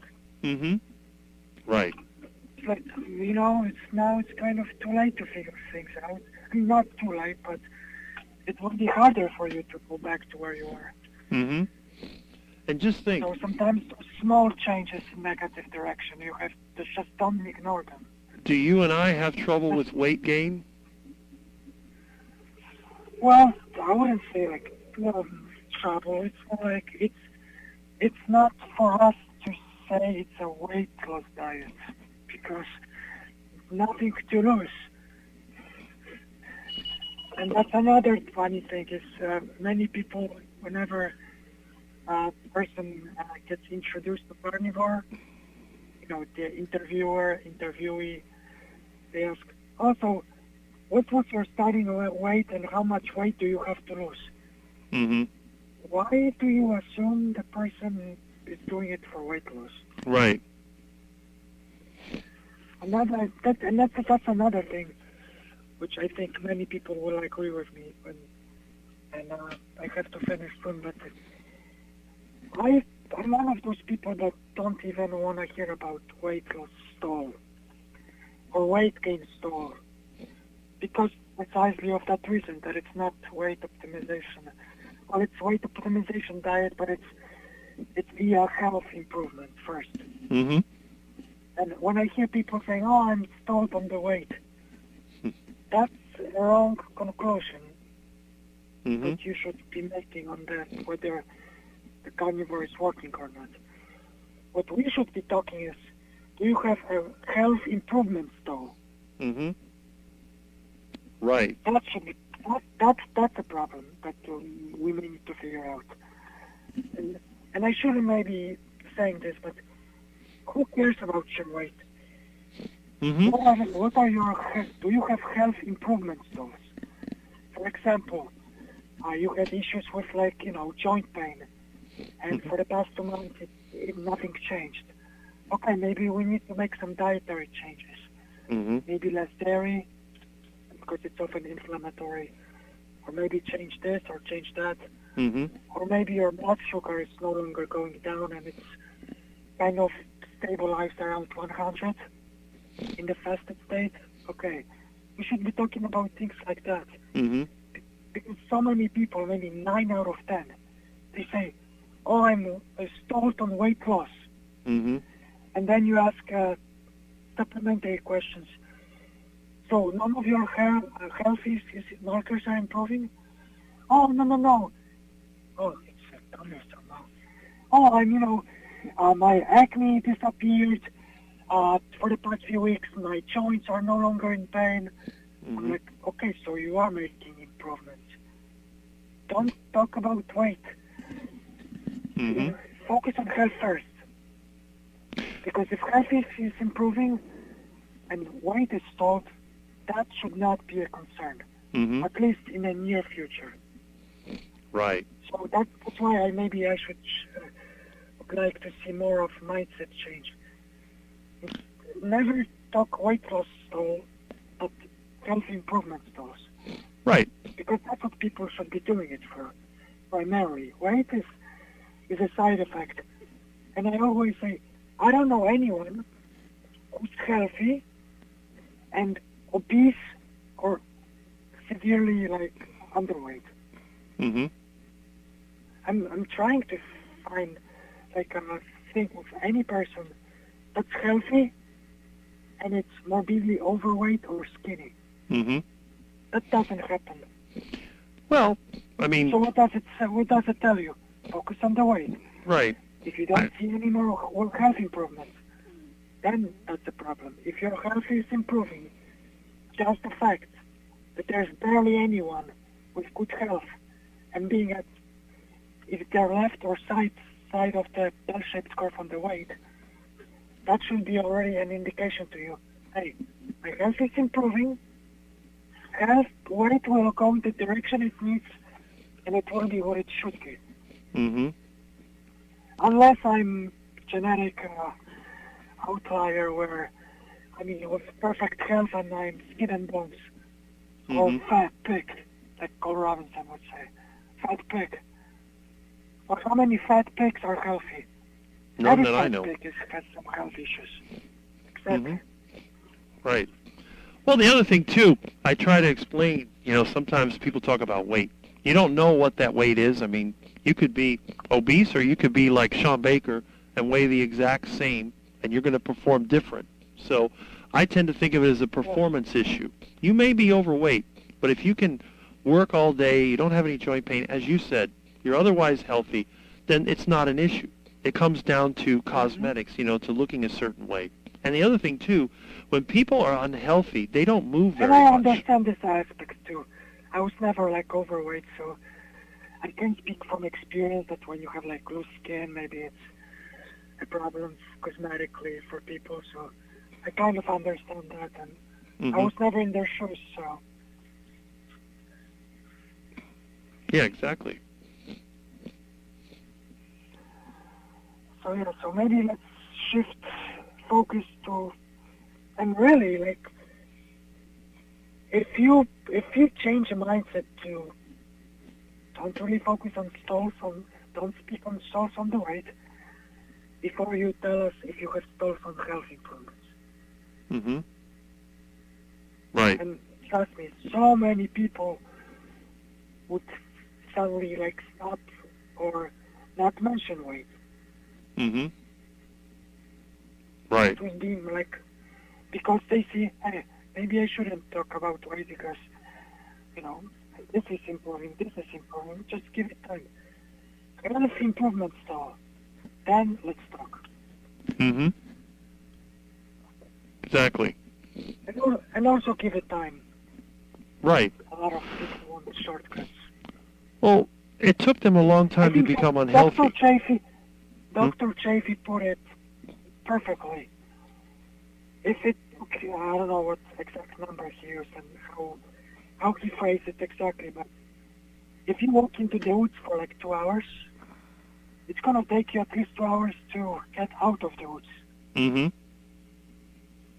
Right. Same like geometry. What's the shortest distance between 2 points? Straight line? Mm-hmm. Or longer. You can speed things up. You can no distance can be shorter than a straight line. Mm-hmm. And I would say carnivore is like a straight line in terms of, kind of metaphorically, in terms of going from unhealthy state to healthy state. There are a lot of paths, curvy paths, or paths that go back to point A. But carnivore is the closest to like straight line. Mm-hmm. And you just can't speed things up. You can't make it shorter. Right. It's as short as it can get. Mm-hmm. You can't cheat physics. That's why we have it. That's what I always say. And you often use the principle of entropy. Mm-hmm. You know, it applies everywhere. That's right. That's what I think all the time when I think of something. The concept of entropy. People always try to work around it. There's no way around it. And you can also apply entropy in whenever people get like, you know, they gain a lot of weight and their health deteriorates. Mm-hmm. They often want to go back to the same weight and be at the same health. Not going to happen. Entropy is kind of doing something. Mm-hmm. So you can go back to what you were, but you will have some lingering issues. Yes. To a small extent, at least, because otherwise you'll violate the entropy rule. That's right. And that's So very maybe important. you'll get to your weight that you were, and maybe you'll have that a little bit of loose skin Mm-hmm. as a side effect. Right. It's just something that's an effect of, you know, thermodynamics, Right. human physiology. You've said something nobody else ever said in the carnivore community, so this is the first. I mean, I say it, but I'm saying that anybody else, they never mention that. You may be able to get back a lot, but you're not going to get back what you lost without some other intervention. Very true. Just like you cannot go back in time. That's right. You cannot go back in time. Exactly. You can make something look and feel the way it was, or you can make something look and feel almost as it was a few years ago. Mm-hmm. But if you look at the calendar, the date didn't change. Right. So That's it right. has impact. That's At least right. a little bit. That's right. Physics. Yep. That's that whole space-time continuum, you know, but most of the scams that are out there, people try to go around that, and they're always proven wrong. And they think the carnivore's a magic diet. It's not. And look, you and I have never been obese. You and I want to gain mass, not lose it. So we're the exception compared to everybody else. And I think a lot of times, I don't think people can see our point of view. I think that is one other issue. Yeah, it's like we can't really understand them. Mm-hmm. They don't also understand us. Right. Like I often get so pissed. Like 9 out of 10 questions. Oh, I'm still on weight. I only lost. Or the thing that irritates me the most when people say they use a keyword. I only lost. So you are gaining forever. Now, not only are you not gaining, not only you're not maintaining, you're losing. Mm-hmm. But now you have another problem that you created yourself. Mm-hmm. I only lost because someone in one of the states, somewhere in the world, there is a person that lost a few pounds more than I did in a month. Mm-hmm. Right. Who cares? You don't even know what this person's name is. Mm-hmm. That's right. And you were gaining for years. Now you're losing. Mm-hmm. Oh, but it's not quick enough. Like, I always get, I try not to put comments, because maybe that's why people don't need to go to vegan channel. They told you to go to the vegan channel? Yeah, maybe you should go to vegan channel. Why? Why? Because I said, hey, if you don't like the progress you're making, you can go back to eating carbs and fruits, standard American diet, and you will appreciate the pounds that you're losing now. Mm-hmm. Whatever the rate is, you're going in a good direction. That's right. And then again, you're losing pounds, and your health is improving. Mm-hmm. What else do you want? Stop Right. being so, what's the word? Trying to be like the best. Mm-hmm. Who are you racing? Mm-hmm. You should not be racing anyone but yourself. Right. So those simple things, I think, if people get right, and they change their mindset, they will, by definition, for free, they will start improving even more because they are stressing themselves out for no reason. Mm-hmm. Oh, I lost 30 pounds this month. And everyone says, or most people say, oh, congrats. Oh, but I expected 40. Like, shit, really? Come on, man. Mm-hmm. And this is why I think we should have people like, even like me, that, you know, they put a harsh comment, Mm-hmm. like a response. Like, dude, Mm-hmm. just chill out. Like, stop being so picky about details. You're making progress and you're not happy, go back to KFC, McDonald's, Mm-hmm. and compare the two. Right. Like, come on. Well, you know, That's why they, maybe I'm going to become more like a Conrad instead of carnivore diet. Mm-hmm. Just shut the hell up. Just trust what you're doing. You're making progress. Mm-hmm. Who cares that you lost a pound less than someone in Alaska? Mm-hmm. They have 500 pounds to lose. You have 100. Mm-hmm. You want the same rate? Right. According to whom? According to what scientific principles does it even make sense? To be losing at the same rate as someone that's twice as heavy as you are. Mm-hmm. And you have hormones on top of that. That you don't know the hormones, how well they work for you at this time versus other person. Mm-hmm. So yeah, maybe I should be like a kind of Carl Robinson type.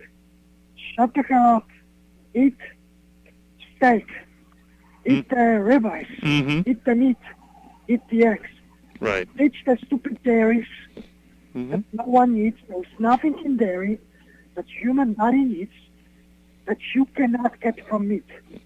Mm-hmm. For me, dairy is a condiment, Right. nothing else. It's a treat from time to time, as Mhm. Gilles would say. Mm-hmm. From time to time. It shouldn't be like a staple of the diet for you. Oh, I eat this and I have dairy and I have... Why you have dairy?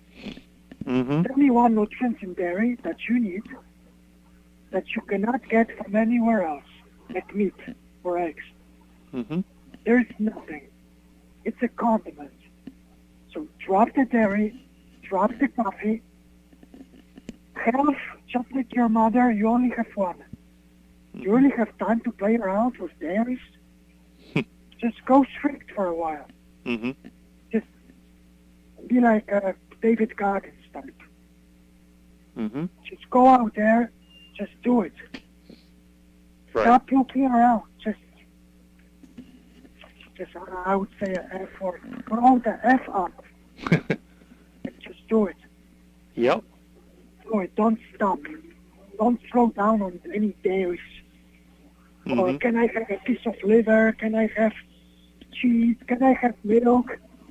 Oh, is milk going to raise my blood sugar? How can I know? Yeah. Depends on you. Right. If you're insulin resistant, then it will go through the roof. Uh-huh. If you're healthier, then maybe less. Right. How can I know? Oh, will I have gut issues if I have like a piece of, I don't know, processed meat? I don't know. Mm-hmm. No one knows. Right. Even if you pay a few $100 for consultation and you ask, is it going to raise my blood sugar? Or if you put like a spreadsheet for $10. Mm-hmm. Okay, what will happen if I eat a piece of salami? I don't know. How am I supposed to know? Mm-hmm. Just eat and tell us how you behaved. Maybe you can have it. And if you can, good for you. Mm-hmm. Because now your diet is more diverse. without any deleterious effects. Mm-hmm. But the only person that knows is you. Unless you ask me if you can have like a duck food every day. Then you want to be a human, Homo sapiens, or be a duck? That's a question for you, maybe. Because you know what you eat. Right. That's it. Eat a bunch of crap, turn to crap. Yeah, we call it like standard American diet, like the crap food. Mm-hmm. And people ask, what will happen if I eat this? I don't know. You eat crap, so what do you think will happen? Right. Exactly. But you just remember, everybody has an excuse. Everybody wants to pass the blame to somebody else. They're not willing to accept the responsibility themselves, so they go to other people to try to make excuses so they feel better. They don't want to solve the problem. They just want an excuse. That's it. Yep. Okay. All right. I'm going to finish soon. I'm going to let other people chime in, maybe criticize what I say, but... They're welcome to do that. On my channel, every opinion is welcome. You know that. I'm not going to say negative. These are not negative things. These are real things. You are helping us very much. Yeah, and I even said last time that sometimes we need people that are maybe critics or haters, mm-hmm. because if we don't, then people will start turning on each other, yes, on friends and family. That's right. I'm glad you see the same way I do. That's good, because we need this. Even if we have some vegans on the chats, yes, carnivore chats, they're welcome. They're welcome in my chat. Why ban them? I would never. The only way I'll ban somebody is if you threaten somebody directly.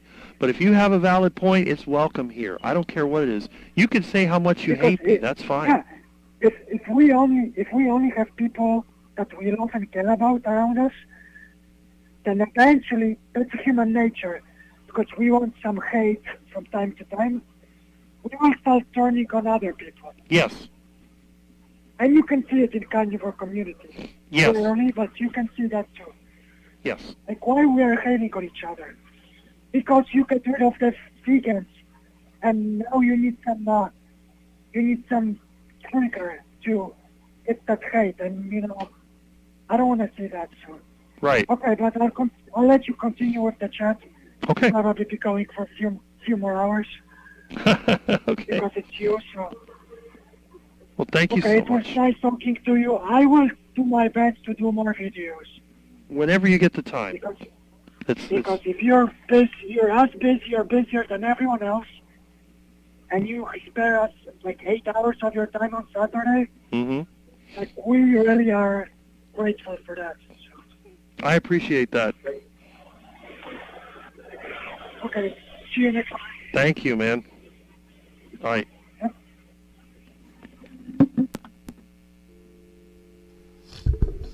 Well, you can see that Polish Mike has called in, and he used to make videos. He's been busy.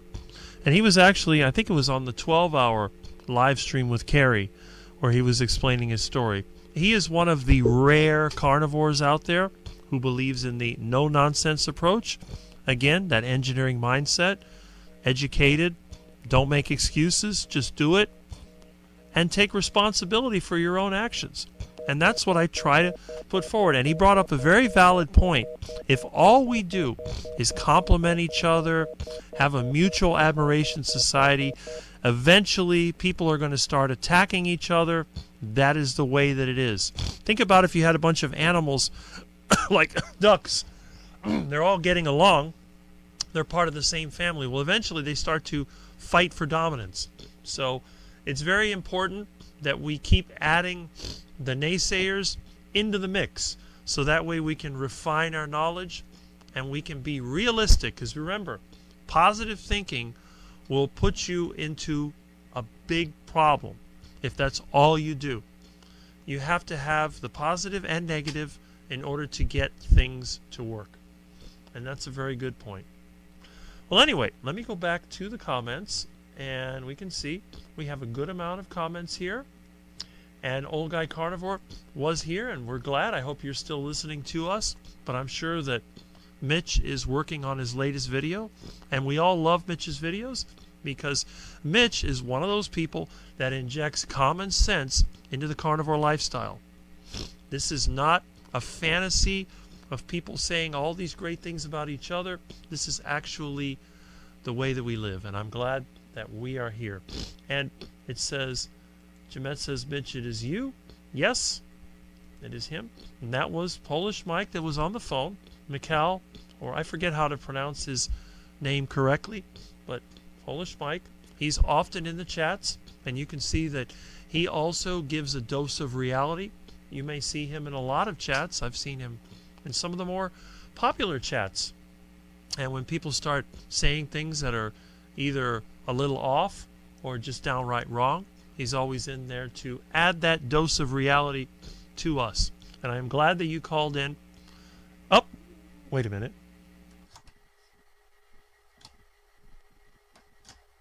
Milton, what are you doing? What are you doing? Okay. Got a little problem there with my phone.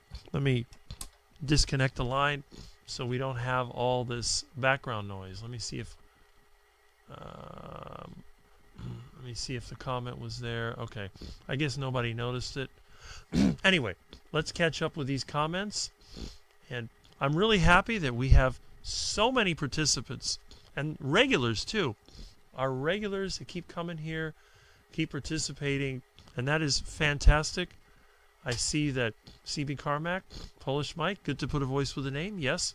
And again, check out his channel. You can see some of his older videos. I really like his videos because, again, hardcore. This is not someone who's trying to lose weight on the carnivore diet. This is someone who is to maximize his health. And this is also, these are the people I like a lot. I have to get my day going too. And I see that Booby Goats is shove some mulch. If I had the money and I had the way to do it, I would get you a gift. I would get you a skid steer loader. It may not be the best one, but I would find you a skid steer loader. At least it's relatively good. It may have some problems, and I would drop that off at your place so you wouldn't have to keep shoveling and shoveling and shoveling the mulch. Now, you may have to fix the silly thing all the time, but my skid steer loader is the best thing I have, and I live in the suburbs, so if I lived on a farm, I would definitely have one. And I would recommend that even over a tractor, because unless you are plowing fields or you're going long distances, tractor is not really that practical, especially when you have a bunch of woods and you have like bushes and stuff. You could use a skid steer, it would be a lot better. But hey, you do what you can. And the bugs are biting. That sounds just like here. I thought Florida was a buggy state, but I guess they're everywhere. Clean my hummingbird. Feeders, the only reason I buy cane sugar. And by the way, I have sugar cane in my yard. I need to make a video about that too. Love hummingbirds, and they do love sugar because they run on that stuff.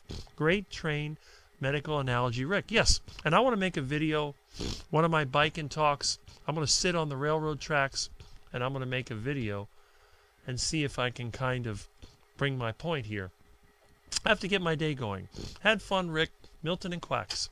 Have a great day. Oh, I agree. Have a great day. Let's see. Bye, Jim. Yes. Bye, Jimette. I used to watch my 600-pound life. It was sad to see how many of those neighbors feed their family members. So much hopeless weight loss surgery. That was at the doctor, I think, called himself Dr. No or something like that. I thought that was a James Bond movie, but he was a fat guy as well. I always thought it was funny that a fat guy was giving everybody weight loss surgery. Interesting. I think I'm not losing weight because I don't eat enough. However, I feel better on carnivore. I recently gave up heavy cream and blend grass-fed butter in my coffee. Well, like Michael was saying, you might have to give up the dairy if you really want to be serious about the carnivore diet. Now, if you're like me, I have yogurt every single day, and I have cheese often. So, but again, I was never obese. I would like to gain mass, not lose it. So for me, dairy is okay. But if you're struggling with weight, why would you put dairy in your diet? That just sounds like sabotage.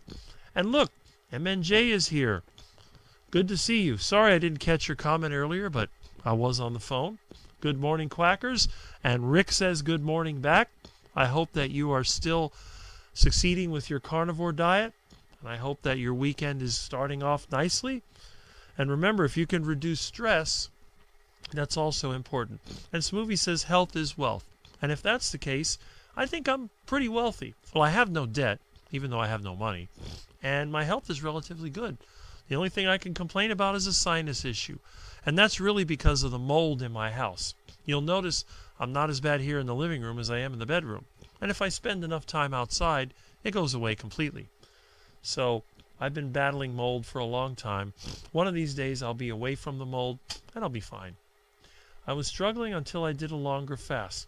Well, that's good. And again, people that are obese can benefit greatly from the fasting. And you can see Dr. Kiltz is doing a 14-day fast. And he's skinny, so well, he's not really skinny, but he's lean. So imagine somebody that has a lot of body fat. It can definitely help. And see, I'm not losing any more weight, but my belly button is also better. Well, you're not even that heavy. Maybe you don't have to lose any weight. And that's the thing. Finally found out I was. Every time I eat shrimp, I discovered I am now allergic. Bye-bye. Oh, okay. Blood sugar skyrocketed. Well, that's true. When you have an allergy or even an infection, it can cause your blood sugar to go up as your body increases it as a defense mechanism. Harder after menopause. That is true, but not impossible. I'm 59. Okay. And good morning from Ellen. Good morning. Sorry I didn't catch you earlier, but we did have Polish Mike call in. And yes, you can tell by his accent. Sound like a lot of my relatives. I know people also from Romania that speak like that. It's an Eastern European thing. But yes. We had a lot of Polish people here before. And a lot of them were second generation, so they spoke normally. But they used to make fun of Polacks when I was a kid. But all the Polish people I knew were quite intelligent. And they're relatively good looking. So I don't know why they made fun of them so much. But, you know, who knows about some of this stuff. A lot of the health issues are resolved, improved with weight loss. It's not irrelevant. True. But some health issues can be improved even before the weight is lost. Put my mom on it about 2 weeks ago. She has latest stage dementia and polythysemia. The changes, considering where we were, in my opinion, dramatic. Yes, it's amazing to me what a dietary change can do. Even my own mother, who hated meat, I actually gave her stealth carnivore foods, and she did improve. She was going from going to the hospital every year to not going to the hospital from 2013 to 2017. Then, of course, started the decline. And it's, you get older, you're eventually going to die. Plus, all the damage that was done over the years, it adds up. So when people talk about going on carnivore and living to 120, I laugh because it's not going to happen. None of us are going to live to 120. I can guarantee that. I'll bet everything I have on that because it won't happen. We are all too far gone. But what we can do, we can slow down the decline. I don't think you can reverse aging. I do not believe that.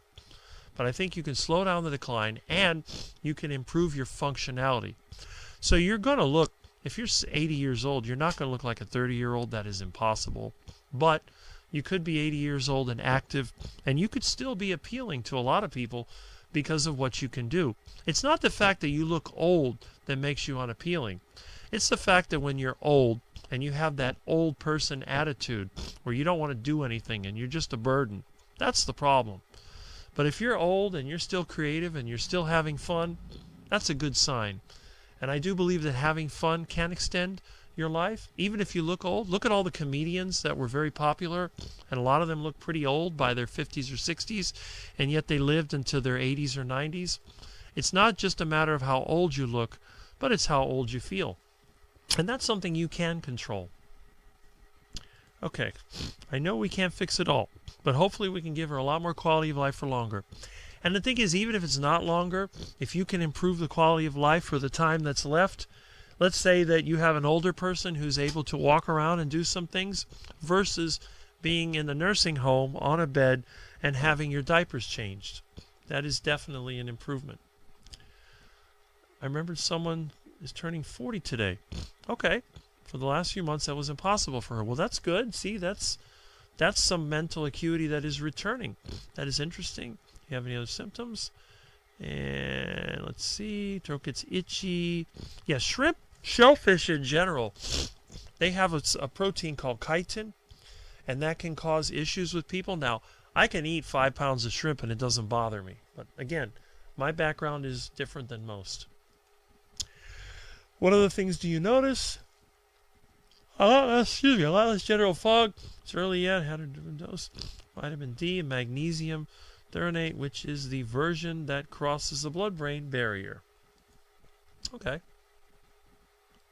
We don't see those wild mood swings so common in Alzheimer's patients. That's fantastic. Very nice. So glad you put your mom on carnivore. So glad that she'll eat carnivore. That's great. It's a great example of other factors can affect our blood sugar. Excellent, excellent.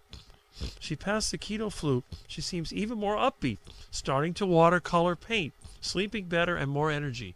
Fantastic. And you know, I'm trying to remember the man's name, but there is someone that was on Sean Baker's channel, and I believe also on Carrie's channel, that was giving carnivore foods to people in a nursing home, and some of them were actually going back home. So that's pretty amazing right there. Now again, I'm not saying it's going to last forever. Eventually, people will decline. But if we can kind of slow the decline up to a point and then have it drop off really quickly, that would be ideal. Super excited. See how the next few weeks go. Well, thank you. And you know what? Keep reporting to us. And again, I see you pretty much every day in the Nobody Special Finance chat. I don't chat very much other than to people I know, because you know, really only the super chats get recognized by the, I almost knocked my camera over, by the content creator. But I do try to keep up with as many people that I know that are there. There's like 2 or 3 people that I always chat with. And also, we were in the Chris Taylor channel as well, which I haven't seen them make any videos in a while. I hope that Chris is doing well between his finance and his welding channel. Let me move my camera here. It's a little bit... Okay. Where's Milton? Milton seems to have moved. Okay. Milton has been very well behaved. He hasn't caused me any trouble at all. Well, let's see. This morning she made her sausage all by herself. She's remembering to drink a lot of water. This has been a battle because of her short-term memory has been so bad. That sounds like pretty good experience you're having. Look at that. Yeah, this alone is huge. Exactly. Keep us posted. I enjoy hearing the results that people have, whether they're good or bad. Some people may not get a benefit from the carnivore diet, but I think most people do. And it's really important that we share this with others. That's one of the reasons I want to introduce the interview section of my morning live, and maybe other times during the week. I want to start doing some interviews, so that way, especially those of you who have seen my channel or my example, and it motivated you to try this, I'd like to know that. But even if it wasn't me, even if it was other people in the community, you might want to just share it on my channel so that other people can see it. Because I do believe in many ways that this lifestyle can help a lot more people than we think. Had a good friend pass away from Hannikin's disease, which I've never heard of. Okay. Does she like the new diet? That's a good question. Just recently found out the carnivore may have been a great help for him. She didn't at first, but she is hanging on to enough now that she somewhat realizes it's helping her. So she is now enthusiastic. I wish I could have got my parents to do that, but they wouldn't. They really wouldn't. Sorry for your loss. Yes, thanks. Dementia patients' sense of taste changes. So we're doing some fruit with heavy whipping cream and some strict keto cookies. They keep sweet but lose a lot of savory. But I think at 84 it's probably... I'll skip this, okay. You mean Addison's, okay. Wish I could put my 94-year-old dementia on carnivore. She's in the nursing home. Yeah, they get stubborn though. from my research to allow some berries in her diet. The cookies were an incentive to stick it. You got to do what you can. And this is kind of what I did with my mother. You know, people talk about the Dr. Kilt's ice cream. I actually made my own version of ice cream, which I think in a way would be like the Dr. Kilt's ice cream. And I need to dig up that grinder that I had where you put the ice in there and you crank it, because my mom loved ice cream. So I started making with the heavy cream and eggs, and I actually did use sugar from my yard, but what I was doing, because I have all that sugar cane, I was grinding it up and adding decreasing amounts. So I put a lot of it in the beginning, and as time went on I kept reducing the sugar, and Mom didn't notice a difference. I even have some vanilla extract somewhere in the kitchen because she liked the vanilla ice cream and she also liked the chocolate ice cream, but I used to make the vanilla ice cream and she never complained about it. And I got her to start eating bacon, which she had never eaten before, and she used to put that horrible, fake coffee creamer, that stuff that came as a powder. I started using real cream. So I made a few adjustments. I even made my mom Rick's Heart Attack bread. I used to make her mini Heart Attack burgers. And they had lettuce and tomato and all that. But the lettuce came from the store. The tomato came from my yard. But it did improve. My mom was going to the hospital every year at least once or twice from infections. My dad died in 2012. My mom went to the hospital the last time in 2013. But after that, she did not have to go to the hospital at all until the beginning of 2018. So that was like, almost 5 years. Well, it was 4 years because it was near the end of 2013. So 4 years, a little more than 4 years. Excuse me. I kept my mom out of the hospital. But after that, it's just, fall apart time. Too late for my dad in a home, too. I made sure that neither one of my parents had to go to a nursing home. And that was good. So, let's see. A lot of comments. They're coming. They're coming fast. Yep. Anger was dangerous. My mom used to get angry. Thankfully, my mom was surprisingly strong when she was angry. I tried to take something away from her. She'd try to break my hand. It's amazing how somebody that old and frail looking could be that strong. Well, thankfully, being younger, being carnivore, there's really nothing my mom could do. I had one time where Mom was really violent. I actually picked up her bed and dropped it to snap her out of it. That's how bad it was. But when we did rehabilitation, which was at a nursing home for a couple of weeks, my mom was so difficult that the second time after she got the infection, I brought her home. I did it here in the house. And I was the only one that could manage Mom because Mom was difficult. But, I guess it's just the way it is. Not sure how it was spelled. Okay. Parkinson's. Yeah, she should be miserable. Exactly. Poor Milton. It's always his fault. Well, Milton's a cat. Anything that moves, he goes for it. If I have one cord dangling and the air conditioner blows it just the right way, he will attack, and then once he's attacked one thing, everything else ends up on the floor. And Ellen said, thank you, Polish Mike. Good to have a voice to go with your name. Yes. And again, if you haven't seen him before, he has been on videos in the past. And I know he was on Carrie's 12-hour, so you might want to check that out. That's a nasty disease, that's right. I have sugar for the birds, yes. Witnesses decline, tearing up now. It's emotional. Huntington's chorea is one of the 1% of diseases genetic. A lot of his family passed on early, just arrived during the call. It's pouring rain out. Great to have coffee with friends. That's great. I can't join you because all I drink is water, but,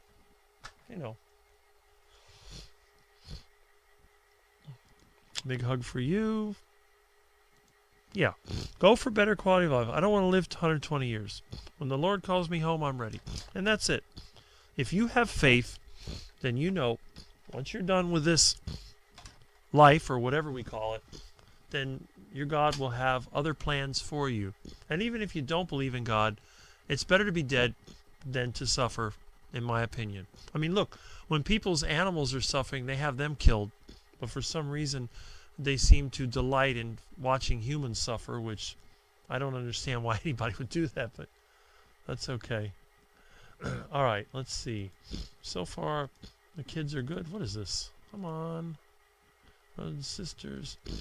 Keith says, Keith Grohl, I have to disagree with you, Rick. I was 53 when I started carnivore. I'm 28 now. Okay, well, however you feel, that's good. But I'll never be 28 again. Glad I could call in. I'm glad you did. All you have to do is dial the number, and you'll be in. So, assuming nobody else is online, because, I mean, I have call waiting, but I don't think I would use it. I like to talk. So, again, check out his channel. Maybe he'll post some videos soon. And gotta love somebody that's on the carnivore diet and no nonsense, no excuses, doing it the way that works for him. Paradise for Parents is a channel you're referring to. Forget his name. What he's doing is beautiful. Okay, maybe that's what it is. Chris is covered up with welding work, and he has a welding channel. Yeah, Taylor Welding, that he has somewhat been posting to. I haven't seen any videos from him, but I'll have to check. It's called Taylor Welding, if I remember correctly. I'm now blanking out on his last name. Yeah, Hal. I think that's what it is. I got to make another database. I had actually made a database a while ago. Hal Kramer, that's it. Hal Kramer. A Paradise for Parents. That's the one. And he's been on a couple of interviews. Very interesting results he's been having. Residential homes, but maybe he has others.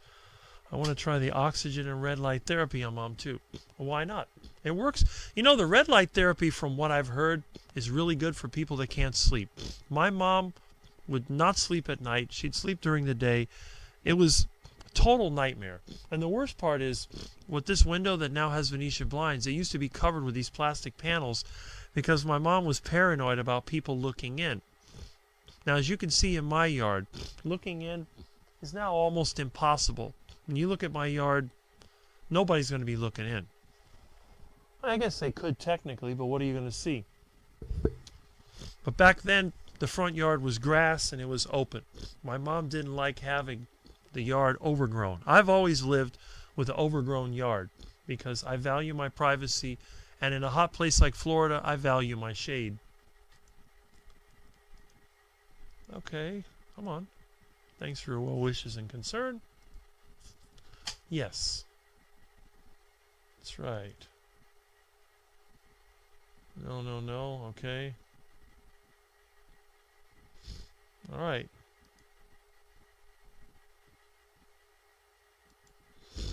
See, that's the great thing about this group. Somebody will always remember. Some sort of oxygen theory. Both are a disease, lower oxygen. Well, you know what? Sometimes when you eat the carnivore diet and your blood gets more hemoglobin, your oxygen will go up. That's what happened to my mom when I slipped in more carnivore foods. And she definitely improved. I found for my mom, actually, cheese and yogurt, it made a big difference. So, everybody's different. Everybody's coming from a different place. I make better ice cream than Dr. Kilt's with a 6-quart old-fashioned ice cream maker. Yeah, I freeze a stick of butter and grate it in the mix. Well, there you go. Yeah. Right. Mm-hmm. Oh, Danny and Boss is here. There we go. Hi, guys. Hello. Good to have you here. Oh, 2. Stress damage more. Ionic and radical. That's a good point. That's a good point. Just walk the dog up the road. I'm ranked. Tanked. Well, I mean, yeah. All that pain, no wonder. I kept both my parents out of a nursing home too. Yeah. I have some pictures, and I got to figure out what device they were on. But I had a couple of pictures when my mom was rehabilitating, and she's looking at me like, oh. But I do have a lot of pictures I want to integrate into a video. I'm trying my best. My computer seems to be holding up. It hasn't crashed, so that's good. Nursing home guy is using it with his parents. Yeah. Doesn't want to make her worse for sure. Okay. HBOT would definitely help without question. So Jonathan's giving his opinion, and I don't know. Let's see. No, it won't. Yes, it will. So we have a discussion going on here. You know what I say? When in doubt, try it out. If nothing else is working, I would let the carnivore diet do its thing. But if you don't see any improvement, you could give it a shot. You can't do a lot of damage by trying something on a trial basis. And then if it doesn't get better, don't do it. Been listening. Finally woke up the dog and shoved him off me so I can move around. Okay. Think that. Don't understand. See Jack Cruz. He's a neurosurgeon. All right. Now I know HBOT is hyperbaric oxygen therapy. And now Jonathan is quoting a study. Actually, 2 studies.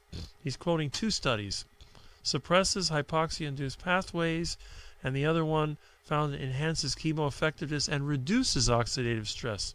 So why not, if you can look up these studies, check it out, because the thing about Jonathan is very smart. And although he struggles with the pain and is basically debilitated, he has a lot of time to do research, and he has a lot of experience. Plus, he has the nutritional training. He has life experience. So whenever there's a debate going on, I tend to believe Jonathan until proven otherwise. So I would definitely look into that. But yes. Okay.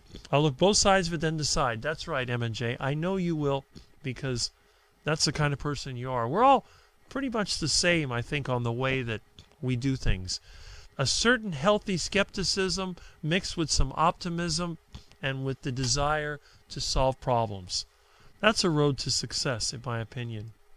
You can find a paper to say anything, and I'll have to read them to even know what they really say. That is very true, Ellen. Very true. My stepmom has cancer. I worked on palliative care ward for 4 years. See, there's the experience. And I found nothing more effective. Wet, dry, wet fasting, and HBOT. The literature is very clear. So again, Jonathan's got the knowledge and the experience. Don't forget that. And now comes the critique. You're one of those impossible people that like to act like they know or have authority because you saw a podcast. Pack it in. Do your due diligence before commenting back, please. Now, again, in my chat, everyone is free to express their opinion.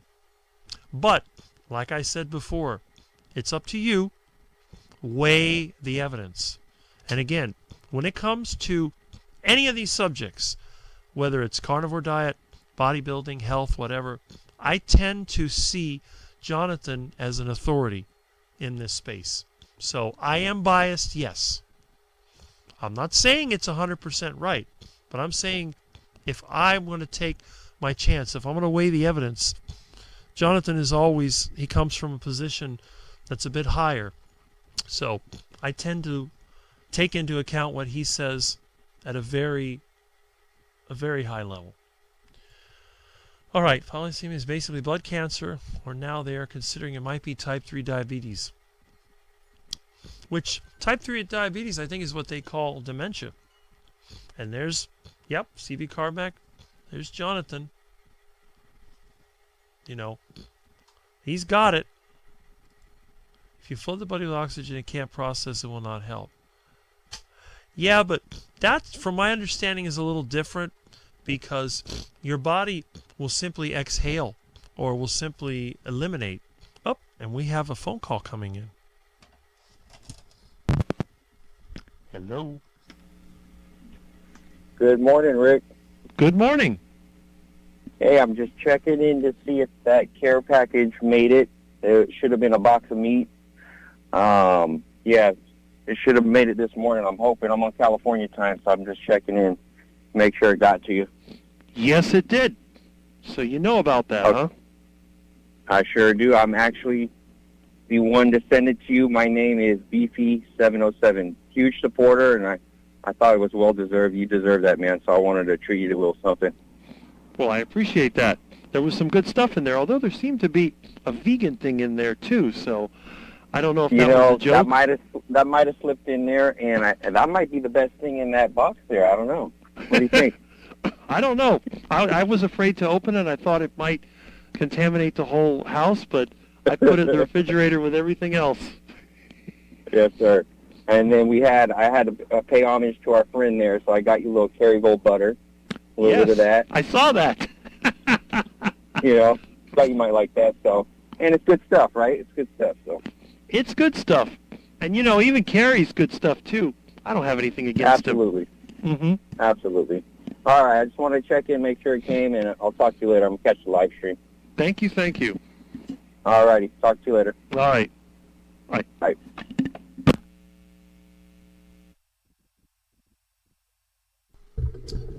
Well, that solves the mystery as to who the person was that brought in all that delicious meat for me. And thanks to you, I'll also be enjoying some heart attack chicken and some of that delicious beef. And the pork. Oh, there's a lot of good stuff in there. So I really appreciate that. That was a really nice gesture. Okay. Just arguing with negative naysayers or pretend to be experts. Yeah. Right. Mm-hmm. Okay. Crazy meds, right. So we have a debate going on here about the hyperbaric oxygen treatment. And, it's going to be up to the people to try this. Oh, we have another phone call. Hello? Hello? Yes. Yeah, I have a beef with that BP. Okay. What is it? I don't know. I'm just messing with you. Congratulations. Thanks, you imposter, you. You know who this is. I know who you are, yes. You were the first on one. On my way to work. You were the first one that started the trend. Well, my apologies. Now you're going to start getting bombarded. That's fine. I can take care of it. They can send me as much meat as they want. I'll just eat more. Maybe I'll get bigger. Maybe I'll look like Dr. Baker. Well, maybe. Yeah, that'd be nice. It would be. Then the next time I go to meet up, you'll see this big Rick with the 19-inch biceps and, thick legs. It's like, what happened to Rick? That's all his subscribers. They gave him so much meat and he kept eating it. He started eating 10 pounds of meat a day and just turned into a monster. In fact, it's nice to call you while I'm driving to work. That way I keep my offensive language to a very bare minimum. Mm-hmm. Because typically when I'm on my way to work, people on the road, I get really offensive with my language. So this helps me curb it. Well, that's it's good. Like therapy. I'm glad. Keep the anger management going. Yeah, there you go. You're anger management coach. Yeah. When I ride with people in their car, it's constantly tooting the horn and all that, and they ride with me in my van or truck, and they're like, "Doesn't anything bother you, Rick?" Yeah, but not out here because I expect it. Yeah, I don't know. I get offended quite honestly, very easily with other people driving, and I shouldn't let it bother me. Right. I've got a friend back in Malaysia, and driving in his town, Kuala Lumpur, which is the capital of Malaysia, he takes everything with stride, don't use his horn. It's like, let it be, Kurt, let it be. It's no big deal. Mm-hmm. So, but yeah, I just wanted to shout out, thanks, Beefy. That's fantastic what you did. Yes. Rick, you have a fantastic community. I know. Shout out to Polish Mike for calling in and giving some very good insight. Mm-hmm. Yeah, a lot of people struggle. Yes. So. That's true. But you see, that's why I do this, because I seem to attract the best. You have the groupies that run to the really popular groups. They see the crowd and they all go running over there. Then you see me with a few people around. They're like, should I go to this crowd or should I try this guy? Let me try it. And then they come here. It's like this guy's actually pretty good. I'm going to stay. I don't see a lot of people disappear. You know, some groups, there's a lot of turnover. I get the same people over and over again, and I'm getting more as time goes on. And so I tell them, quality over quantity. You can have the quantity, but I'll take the quality. I got you. I got all these other people that are quality that I can relate to. And that's what I wanted. Yeah, this is like carnivore talk with me, the quality community, versus joining these groups and, like you said, pay to play. Right. I'm not P2P, because information should be free. Yes. Information experience. That's what I tell people. Oh, you know, I'm a carnivore coach or whatever. Like, what is that anyway? You know, how long have you been carnivore? 5 years? 2 years? I've been carnivore for 41 years. I've been longer than anybody else. And it's like, I don't have a problem. I'll tell you everything that I've done that you want to know about this lifestyle. It's open to you. You can see it. There's no secrets. There's nothing. Why are you going to pay me for something? I can tell you in 10 minutes all about the carnivore lifestyle. Yeah, that's like, I might have a breakthrough at work. This gal, she's an older gal, sweetheart. She's having knee problems. She's on a stat. She just started a stat, but anyway, she's, complaining about her knees aching and whatnot. And I said, because she was eating cookies, packaged cookies, and drinking soda, and I told her about the sugar being inflammatory and stuff. Well, I'm not giving up my cookies. I'm not giving up my soda. I said, no. The first thing I would ask you to do is just don't cook with anything but animal fats. If you can give up the bottled oil, the fake stuff, and cook with animal fats, lard, tallow, bacon grease, butter. Right. Do that for 10 days. The problem with your knees, log it down. What did I eat today? Right. Log what you eat and when you have pain. And then you can put two and two together. And then I said the rest will come naturally if you start feeling better. Right. You might think, well, hey, maybe this he knows what he's talking about. Or maybe, hey, this guy's full of crap. Right. But just give up the seed oils and you be on a healthy, on your way to better health. Right. So I'm just hoping and praying, Well, I like the concern that you have for other people. And, I mean, even though you may come across as harsh to some people, you definitely have the concern. And this is what really makes me mad. You have people out there that put a phony, like, I care about you kind of thing, and they could care less. All they're looking for is to get some money. They pretend like they care. They couldn't give a darn about anybody. But then the regular people, they're like, look, I care about you. I'm trying to help you. I don't want anything from you. It's not like, well, you pay me this and I'll help you. No. I'm going to tell you what you need to do. And now it's up to you if you want to do it. You want to be waddling around and quacking, that's fine. But if you want to get out of that and you want to try to move forward, you got to do this. And people don't want to accept the responsibility. They want somebody else to solve their problem. They think, and it's like, dude, you can get somebody to fix your refrigerator. You can get somebody to fix your air conditioner, but you can't get anybody to fix your body until it falls apart and you end up in the hospital and they try to cut you up and piece you together and you're never going to be right. You got to fix yourself. But they don't accept that. They think there's some magic cure, some miracle. There is no miracle. You got to do it.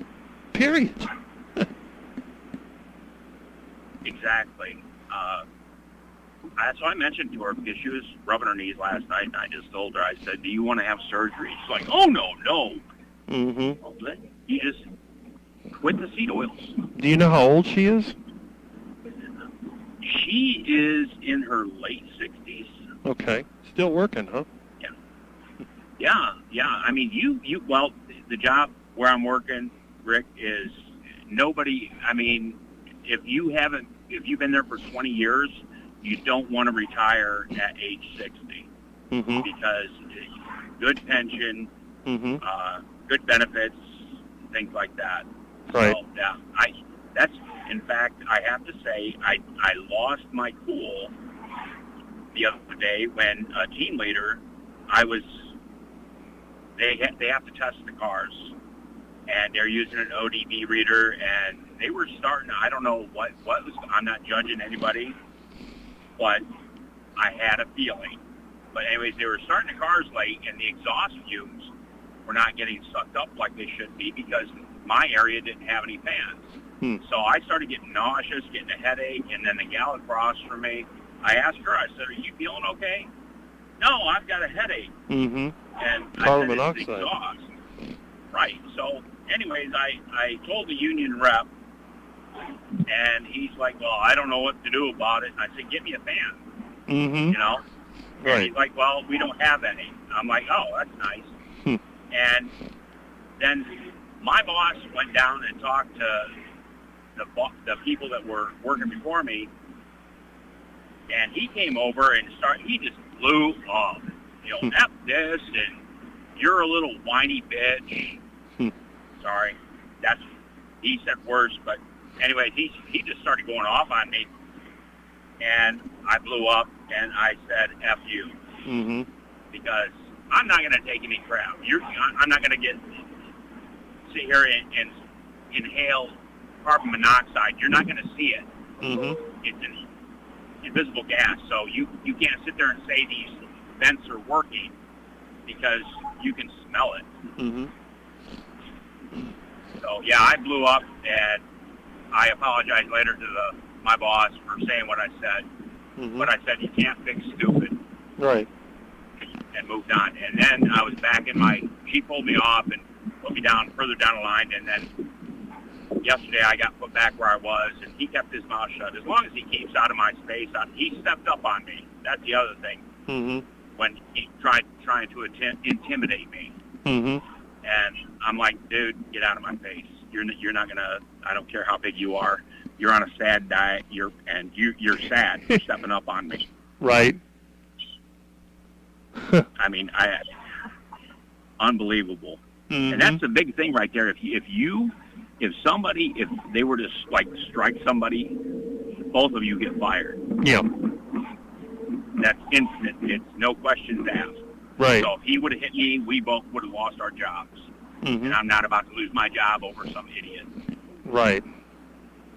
Yeah. But, yeah, that's the only times in a year that I have blown up like that. 1 year out of dealing with a lot of crap. So I have to say that carnivore has curbed my bipolar, my manic part of it. My depressive, that's been low-key for quite a while. I do now and then have a low point, but I pop out of it pretty quick. It's my mania that I worry about. Yeah. So. That's true. But you can see the difference. I work with people with really short fuses, and they're all carb addicts. They're constantly drinking soda and Gatorade and eating crackers and all that other snack. That's the thing is I sat there and laughed while he was eating his cookies and his soda yesterday. And then he goes and grabs an energy drink. I'm like, yeah, the sooner the better, buddy. The sooner the better. That's it. It sounds bad, but people like that don't deserve the position they're in. Well, what I can't figure out, if you have a position like that, aren't they worried about somebody bringing OSHA in there and causing them a lot of trouble? I mean, there's lawsuits that could happen. That's the thing.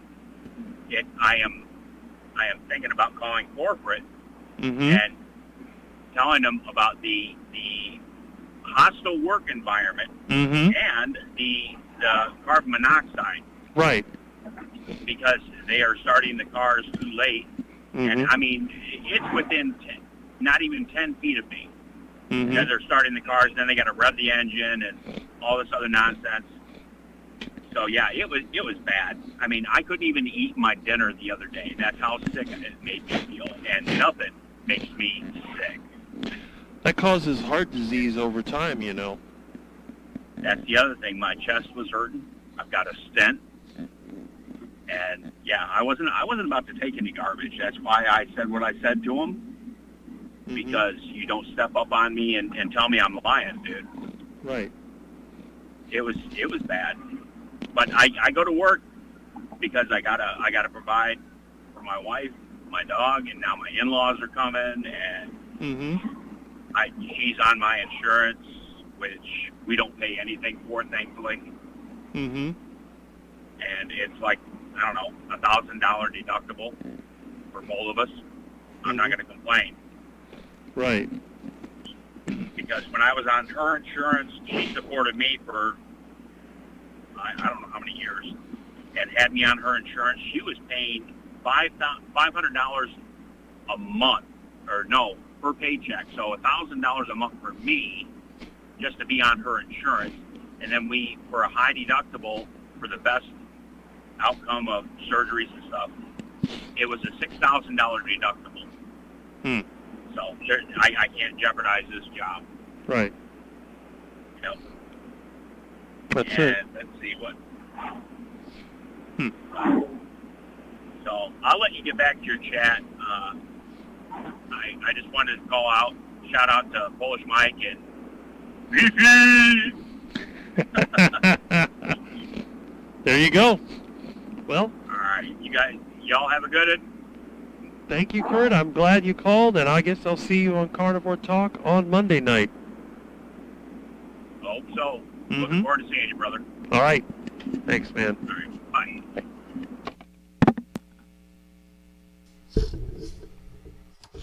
Well, there we go. Another one of our great regulars calls in and makes Live at 8 with Rick turn into Live at 12 and 1 and 2 and 3 and so on. And we see here that Beefy707, who sent me the great meats, put the bag of Beyond Meat in there because he figured maybe the ducks will eat it. And you know what? We're going to make a video on that. What I'm going to do for you, just as a video, I'm going to try that stuff. I'm going to see what it tastes like. And I'm going to see how much of the crap I can eat before I get sick. Because obviously, you know, I know the difference between real meat and Beyond Meat. And I'm going to describe what it tastes like. I'm also going to go over the ingredients now. Hopefully I don't throw up. Well, maybe if I do, that'll be good. It'll keep it out of my system. And I don't think eating a small piece of it is going to kill me. But if I do get digestive issues, I will report on that too. So I will gladly sacrifice my time and part of my health to be able to see whether or not this stuff is edible. The guidelines literally say, yeah, we have a discussion going on here between Ellen and Jonathan. And you can definitely figure that out. Is John the caller? Now, Kurt Meathead, yes, is on air. He sounds more friendly than he types. Or maybe it's just the profile images he uses. Well, you have to remember that Kurt, or Meathead, has actually become more friendly with me over time. Because he's like me. He's one of those people, doesn't like BS. He likes you. If he likes you, he really likes you. If he doesn't like you, just stay away. I know, I've known many, I have friends like that. Most of my friends are like that. A lot of them are definitely, you know, they have specific interests and ways of doing things. And that's a good thing because it's also protection. That's me being too lazy to spell correctly. Okay. Disrespectful. My grammar is really flailing also. The remdesivir likely killed a lot. But the point was that too much oxygen. Well, again, putting somebody in a tent full of oxygen, the question is how much can they absorb? And I would assume that depending on how many red cells you have, if you don't have a lot of red cells, the hyperbaric oxygen can be good. Now, if you took a normal person like me who has normal oxygen levels and put them in there, I could see where that would cause more oxidation. But these things are not that simple. a lot of these therapies and medications and so on, they may work for some people. They could kill other people. You know, if a kid eats like their parents' heart medication, that's a poison emergency. So there's a lot of things that can happen. Blocked his boss for being able to call him the other day. Okay. And John, Michael VP Roseras is here, as always. Just tuned in, watching from Philippines. I'm glad that you're here. This is one of the reasons why I let my live go a long time, so we can catch some of the other people from other time zones. I'm glad to be here, and I'm happy. Good morning, John. Yes. Amy. Tend to look to people who really understand the topic. Yep. We're jumping ahead here. Is there a video where you sing? I'd love to hear it. I'm not aware of that. My real name, I'll experiment with a new diet. The carnivore Keith is a strict carnivore. Okay. Love carnivore talk. Don't we?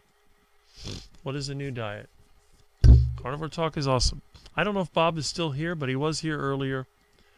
Jack Cruz is the antithesis of mainstream, as am I. Having a background manager, Cruz is a genius. Younger grandson will eat that Beyond garbage anytime. I don't know. We're going to test it. It's going to be an interesting video. Let's put it that way. I'm day 47 carnivore, down 11 pounds with 45 more to go. Well, again, pounds is not the most important thing, but it is a sign that you're making progress. 70% animal, 30% veggie, which, by the way, is still carnivore. Although my definition is 70% meat, everything else can be plants and animals. So for me, it's going to have to be beef, chicken, pork, duck, iguana, whatever. 70% of my diet is meat. Eggs don't count to me, but for most people, eggs are part of that. So for most people, 70% meat and eggs. Then the rest of it, some people even count dairy. I don't. I count dairy in the 30%. But it's all definitions. Kurt is a straight shooter. Nothing wrong with that. Don't take anything he says personally. He really cares. Yes, that's what I'm trying to say. We are not having a conversation. Come on. Feral Grandma. And Rockin' Keto Amy says, like Rick cares too. Yes, I do. Otherwise, I wouldn't be here. Why would I be here? I don't make any money, although some people do send me goodies, but still, I'm here because I just want to put out my experience. If I can help anybody, or if you're driving to work and you're all stressed out on the road, maybe I can help you avoid road rage. That's always good. Every 10 to 15 pounds I lose, I plan to send Rick a meat box as a thank you for being a great inspiration. Well, thank you very much. And again, I had a lot of fun with your parody name, which I'm still getting a good laugh out of that. And I made a joke about it on Russ's live, which he didn't like. I thought it was funny, but, you know, I'm keeping that on the low. I'm not going to make fun of any. I'm not making fun of anyone. It's like Russ himself always says, or actually, Mitch has said this too, I think. You know, we criticize the people that we really like. That's what Mitch said, I think, about Peter. You know, I wouldn't go after you if I didn't love you or I didn't like you or whatever. It's the same thing. So if I may make a few comments about somebody, that means I actually care about them. So I'm not trying to ruin anybody's day. And I think, like Mitch says, having fun is important. It's not a problem of absorption. Guess we're talking about the oxygen. It's not so simple. That's correct. Okay, let's see. Sleeping slightly better. That's about it. Technically still carnivore. Yes. I'm grateful to be able to listen to Rick a few times a week on different live streams. Oxidation goes down drastically with HBOT. The hormetic effect is high yield, low risk. It'd be something good to look into as well. I used to try vegetarian burgers. If you order with bacon and cheese, well, anything's palatable if you put bacon and cheese on it. Not on my carnivore channel. I have videos on my personal channels. I sing every once in a while. Okay, so there's no singing on the carnivore channel. It's like Barkay always says, no singing. Did that before carnivore. Moving to Thailand. Got to learn to be flexible for a while. Yeah. Some places in the world, you can't get all the meat you want. And that was a topic I actually mentioned in my last Ride and Talk. Moving permanently. Hope it goes well. I know you mentioned you were moving before. 70% plus meat and 30% any other. Yeah, this is pretty much the way that I think, Jonathan. We're on the same page right there. Someone gravitates towards eggs, dairy, or fish. Yes. Hoping permanently. Okay.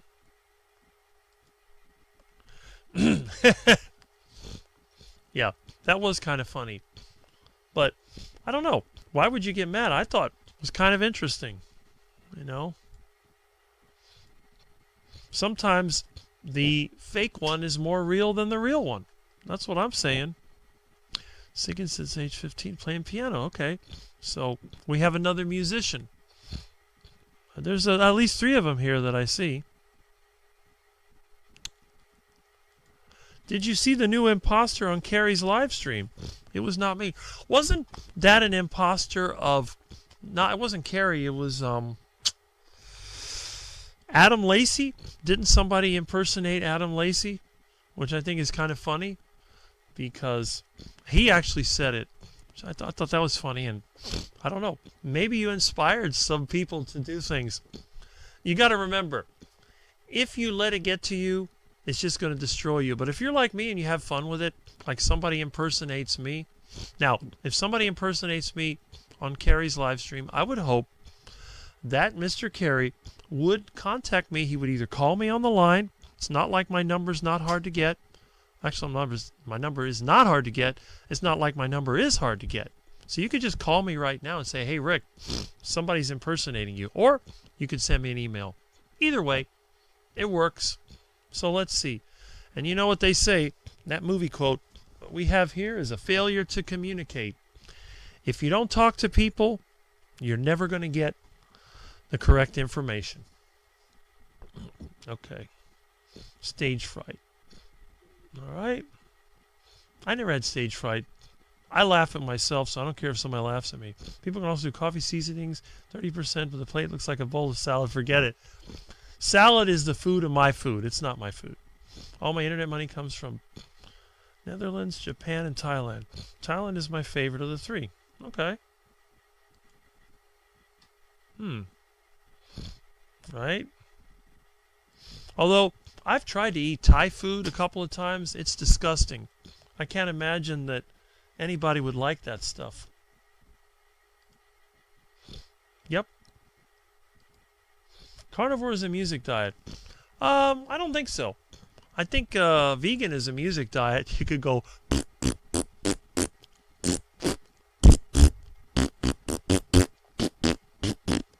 That's the vegan diet. I've been sitting here for what? 4, 5? How many hours have I been here? 9, 10, 11, 12, 1, 5 hours. And you know how many farts I produced in 5 hours? This many. Because, you see, if I did produce one, you would hear it. Because when I did try the plant-based diet, I would feel like I was expanding, and then all of a sudden, I mean, it was loud. I had one that was just really bad. Now, I could do silent but deadly. I did it in the elevator one time, but it was very hard not to make a noise. And I had another time. I've had some bad experience, especially when I was a kid. When I was a kid, I produced so much gas, I could have run the stove in the kitchen. But when I was 25, I forget, I think it was 25, when I tried the plant-based diet. It was so bad. I remember being at the courthouse, and I had to fart in the elevator. It was so bad, everybody got out on the next floor. And I got out too because I didn't want them to realize I was the person that made the fart. So we all kind of got out on the same floor, and I went to another elevator. But it was bad enough, I think my own eyes were watering. It's terrible. Okay. Been to Thailand once, didn't like it much. I don't think I'd like it either. I wouldn't want to be in some tropical country. I'm sick of the hot weather. If I went somewhere, have to be somewhere a little bit cooler, or maybe somewhere in Europe or something, I don't know. But I couldn't imagine, time to eat. Yes, time to eat steak. Yeah, Adam. Yeah, that's what it was. It was Adam. And Adam at Carnivore Today, he's interesting character. I've had people tell me that he's so boring, and I fall asleep and listen to him. I think he's fine. I don't find him boring. I think he's kind of interesting. But, why would anybody imitate him? I don't know. But hey, maybe it'll drive more people to his channel because, he has subscribers. He does great interviews, and he's like Carrie's right-hand man. So, but it's funny that someone would do that. I don't know. But it wasn't me. So don't blame me for it. I don't impersonate other people. I'm Rick. That's it. I'm not impersonating anybody else. Period. Thailand a few times. Stayed 2 months the last time. I blocked you for spamming. Once I realized what it can be, I had to Google how to unblock you since the only person I blocked now, no one is locked. Okay. LOL, Rick. Yes. It's amazing that Rick and I have so many parallels in our ideas about the ideal diet, yet our taste preferences are uniquely different. That's probably why we get along so well. I think the carnivore diet kind of opens up your mind to a way. I think we all have similarities, but we're different people. I mean, obviously, you're younger than me. You're a bodybuilder. I'm a toothpick. There are differences, but there are similarities, and that's why I think we get along really well. Jonathan's one of the people I really want to meet, and I'm sure one day we will. Let's see. I did not had problems to find things to eat, but Thai food is rice heavy. Yeah, see, rice heavy. It's duck food. I call it duck food. And they put all those weird flavors and stuff. I don't know. I thought Thai food was like when you got your iguana and you tied it up, or your duck, and you put a strap around it so you can put it in a bag and take it home. So, Thai food, I'll tie up my food. Anyway, I think, didn't they have some kind of cannabis they called Thai stick or something like that? I don't know. I knew some weird people growing up. I lived in Malaysia for 13 years. Yes, I remember. And we're neighbors. There you go. How do you do long live streams without having to pee? I have to pee every hour. Well, I only drank that much water, about maybe a third of this glass in all the time that I've been online. And I didn't drink anything this morning. I had some beef and eggs for breakfast, and that's all the water that I drank. So I urinated a lot last night. I have a pitcher next to the bed because I don't want to have to walk through the house and step on the cat and struggle. So I just use that. And I filled that up about halfway.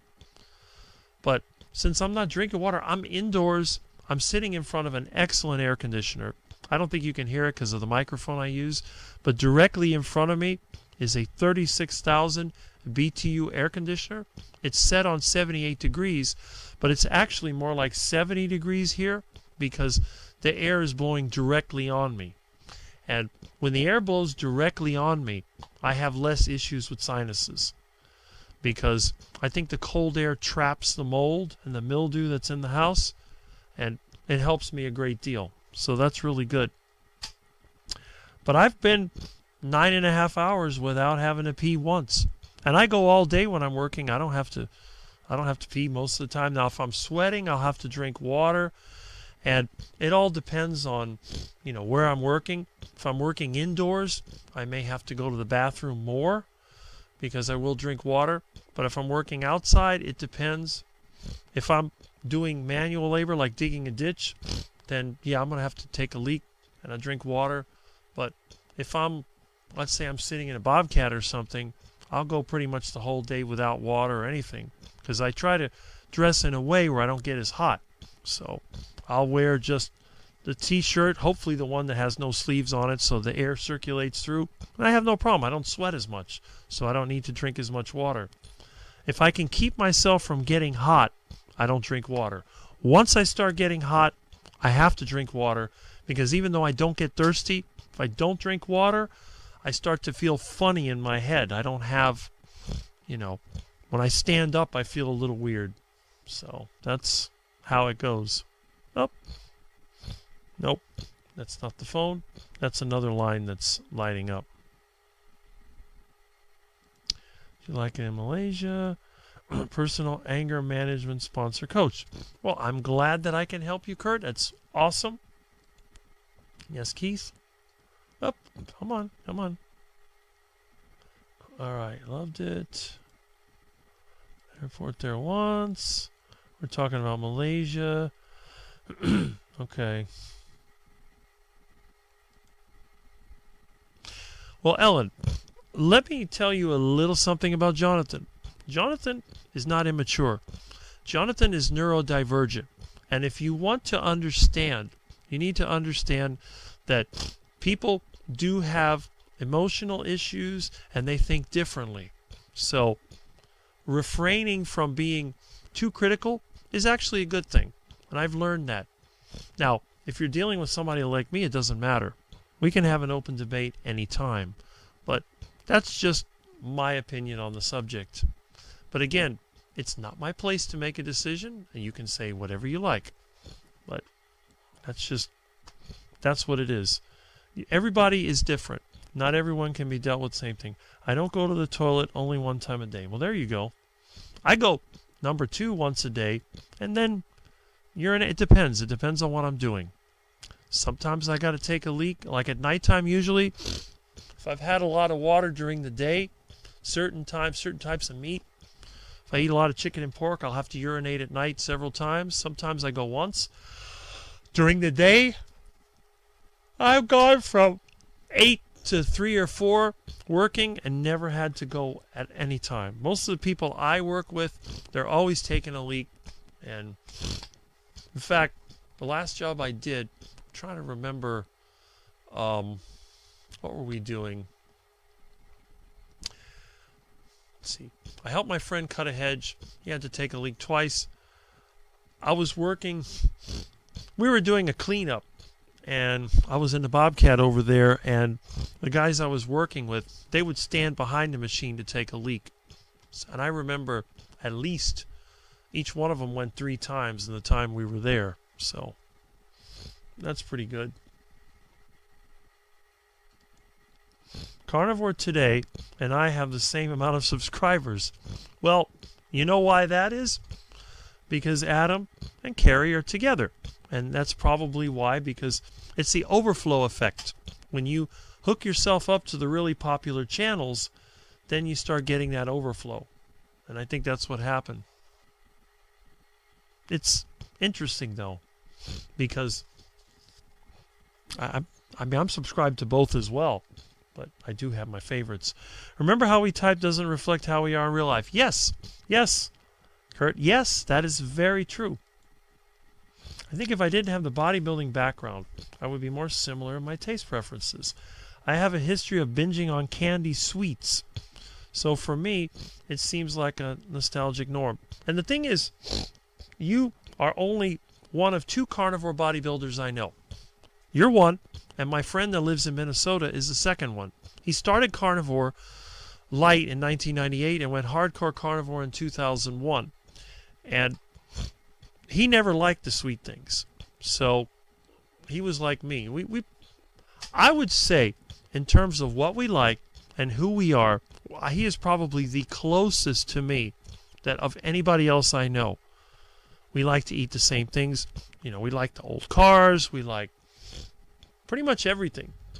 His house with his husband, they are like a 1950s house. We're like exactly the same. The only difference is I'm tall, skinny, and dark-haired, and he's about 5'10", blonde-haired, and muscular. And I think he looks better than me, but that's just my opinion. But he likes tall guys, so it's obvious everybody has their own preferences. He says he wouldn't look at anyone under 6'4". So when he was looking for a partner, that was his limit. 6'4" or less was out. I'm like, okay, whatever. But but some people like Jonathan, he has, I mean, you're the one that always talked about Haribo. I had to look up what that was. I had never really heard of it before, but, you know, some people love candy. I always hated it. When they used to give me a lollipop at the dentist office, I would shake my head. I'm like, what am I going to do with this?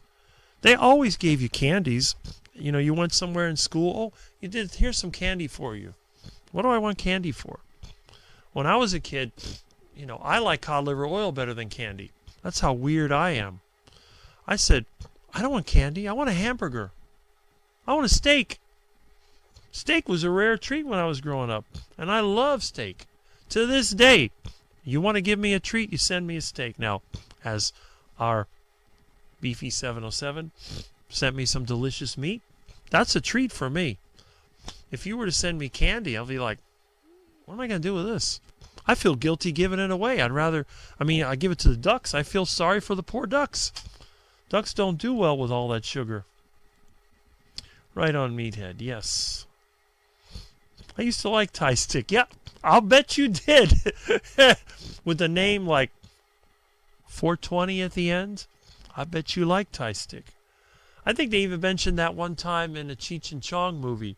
I used to love those Cheech and Chong movies, and I've never smoked anything except for meat. I've never smoked tobacco, cannabis, or any of these other things. I've never been drunk. You know, everybody jokes about Rick. It's Rick, the guy that doesn't do drugs, doesn't get drunk, doesn't get laid, you know, doesn't use foul language. He may not live forever, but it'll feel like it. And that's a joke they always had. Something like that. I'll meet you one day. Hopefully somewhere pleasant and peaceful without idiots on the roads. That is true. Hopefully I'll be living in the country and you can come and visit. We can have delicious duck and iguana. Muscovy duck. I'll show you the whole process on how to catch the duck, fatten up the duck, cook the duck. See, I'm getting those cravings now. I think about a Muscovy duck. I love the little sounds they make. They're walking around, and I think, oh, cute little ducky. Next thing you know, it's like, tasty little ducky. And that's why I think a lot of people see me on YouTube and they say, this Rick is crazy. I am not going to watch his videos. He's nuts. Looks like a serial killer to me. He's insane. The one and only, the tallest carnivore on YouTube. The longest carnivore in the U.S. on YouTube. The only asexual carnivore that I have ever seen. This guy disproves everything that Ellen G. White said about meat. That's Rick. All right. All right, yes. I like that. Thai Stick. I'm really a chill person. Was playing a little Persona, but now just my normal self. Yes, you are. Yes, you are. I'm scripting a video on Harry. There you go. Due to today's incidents. So keep an eye out for Jonathan's video. You might want to check that out. Now again, we don't have to argue about this stuff. Everybody has a valid point, and you can try it out. So see what happens. Not this kush crap. We're talking cannabis here.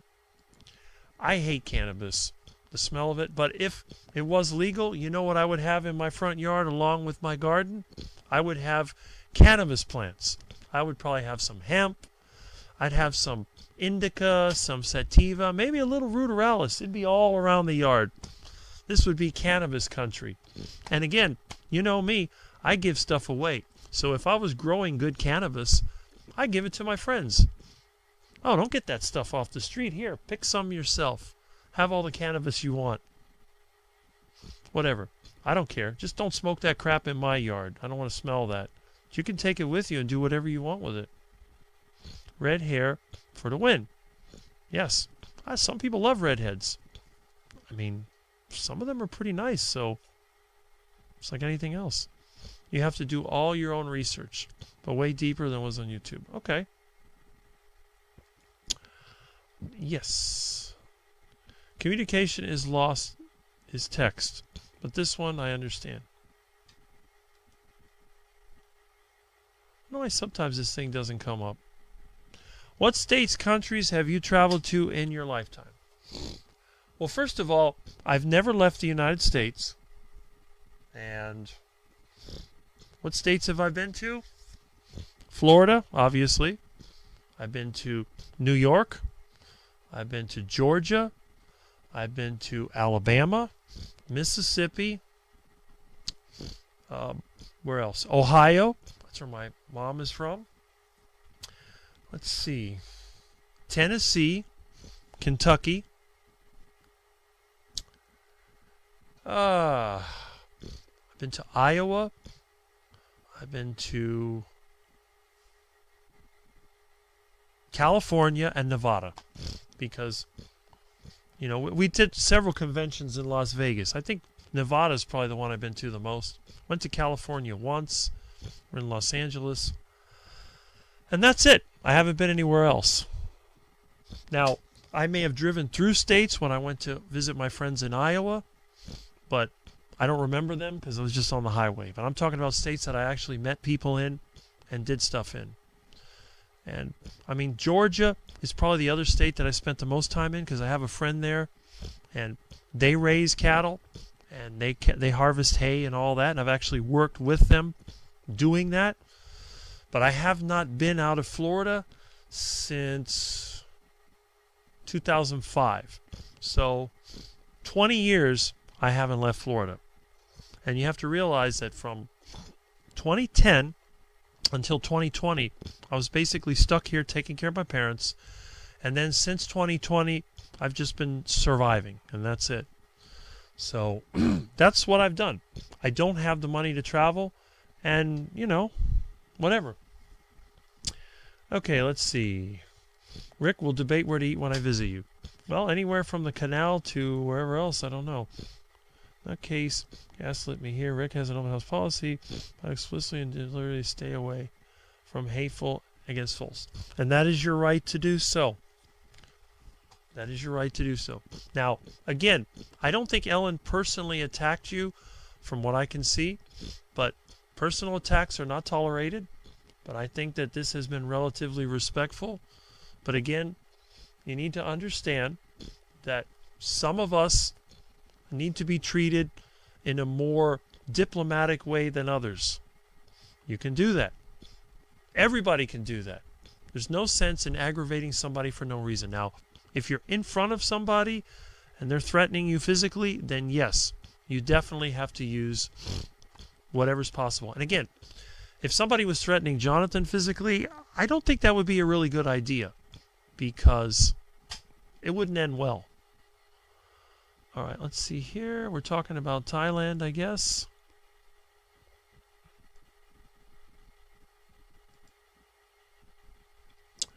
Wants to cuss me out. Yeah, right, exactly. Lewis is here. Hello. Glad that you dropped in. And I'm glad everybody, I think having a long live stream lets everybody pop in and pop out. So that's great. 200 of us English-speaking guys cut our own village out of the jungle. There you go. Typing show no emotion. That is correct. Right. That's right. That's right, Kurt. That's what I'm trying to say.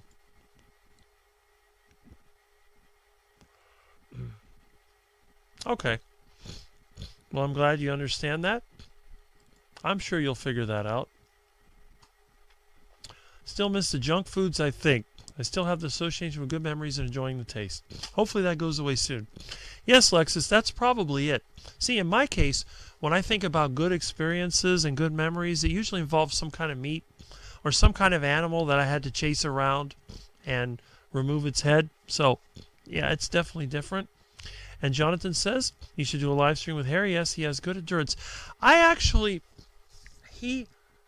trying to remember if it was Barkay or him had requested an interview, and I responded to it, and I never heard anything. It might have been Barkay that suggested it, and I sent an email, and I don't know, and I haven't seen him online or anything, so I'm not sure what happened. My girlfriend was Thai, so I'm a bit biased. And again, some people like the Thai women. Now, I'm not trying to offend anybody, but I don't. The women that I like, they tend to be of European descent. They tend to be a bit taller, a bit lighter in color. It's just, that's my preference. But I have a lot of friends from the islands. Jamaica, Trinidad, Barbados, and they're all the shorter, darker type people. They're my friends. Been friends for decades. They're great people. Great friends. But in terms of dating and mating, that's not my thing. But everybody has their preference. You know that old saying, gentlemen prefer blondes, brunettes are smarter, those kind of things. They used to make a joke about, all those blonde jokes. You know, how do you know when a blonde gal was using a computer? It's all the white out on the screen, because they make fun of blondes because they're really stupid. But all the blondes that I've known are actually quite intelligent. But again, it's a joke. People make jokes about it. I'm sure they make jokes about us tall, skinny guys. You know, I've heard several jokes, which is fine. I did not criticize him. Yeah, I'm knowledgeable about other people, and that is true. And again, that's why I am not going to remove your comments. You are welcome to make the comments here, just as he is welcome to ignore them. And you can always, if you don't like somebody's comment, you can always go over here where the little dots are, and if it works, which it doesn't in mine, you know. But anyway, if it was working, you can ignore the comments and just not interact anymore. That is your choice. But I'm not going to do it. I'm retiring. Lost, not sure where. Yeah, a lot of people go over there to retire too, which, that's it. From Finn. Less than a car border with Laos. Laos, yep. I always think about that as like, you know, just like people going to Vietnam War and stuff like that. But that was another disaster. Another bankers, you know, genocide. That's basically what it is. Land of Smiles. So there you go. Be there one time. They really do smile a lot. That's true. People here don't. I do. But that's because I'm a wacko. Cincy, red hair. You're not going to find red-haired people over there, I don't think. But, you know. Okay. Would be better off without DuPont. Lots was made from hemp. Yes. That is very true. And they were one of the ones that pushed that whole reefer madness nonsense. You know, hemp can be used. For example, I would like to remake Celotex ceiling tiles. That's one business I'd like to get into. I'd like to have that stuff all over again, because they took it all out. I'd like to have it back. But, you know, sugar cane, you can make it from sugar cane, but I'd rather make it out of hemp and then mix it with building lime to make it fire resistant. Makes a good material. It's a little bit heavy, but it'll work, and I could make some myself. But anyway, let's see. CB Carmack. My first love was a redhead. She was built like a Playboy model, but crazy. Yeah. The pretty gals are usually loco and turned into a pillhead. That's another thing. They get turned into addicts. That's why you want a carnivore girlfriend. They'll never be an addict. And this comment, oh, there we go. Look for throwing bus station. Okay. She loved powder. Yeah. Have a Coke and a smile.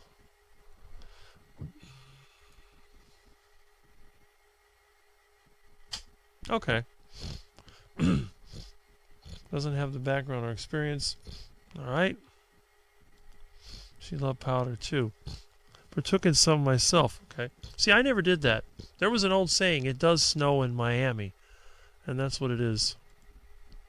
What part of Florida is actually good to live in, talking about hurricanes? All of Florida is susceptible to hurricanes.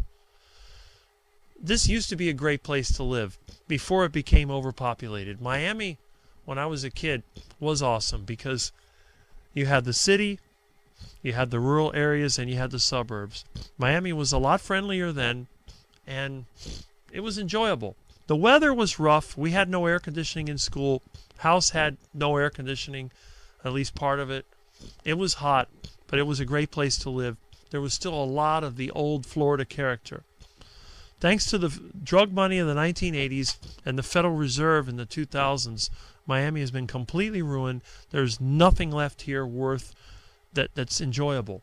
It's all been upgraded to black, white, and gray, or as they call it, elevated, or as I call it, downgraded.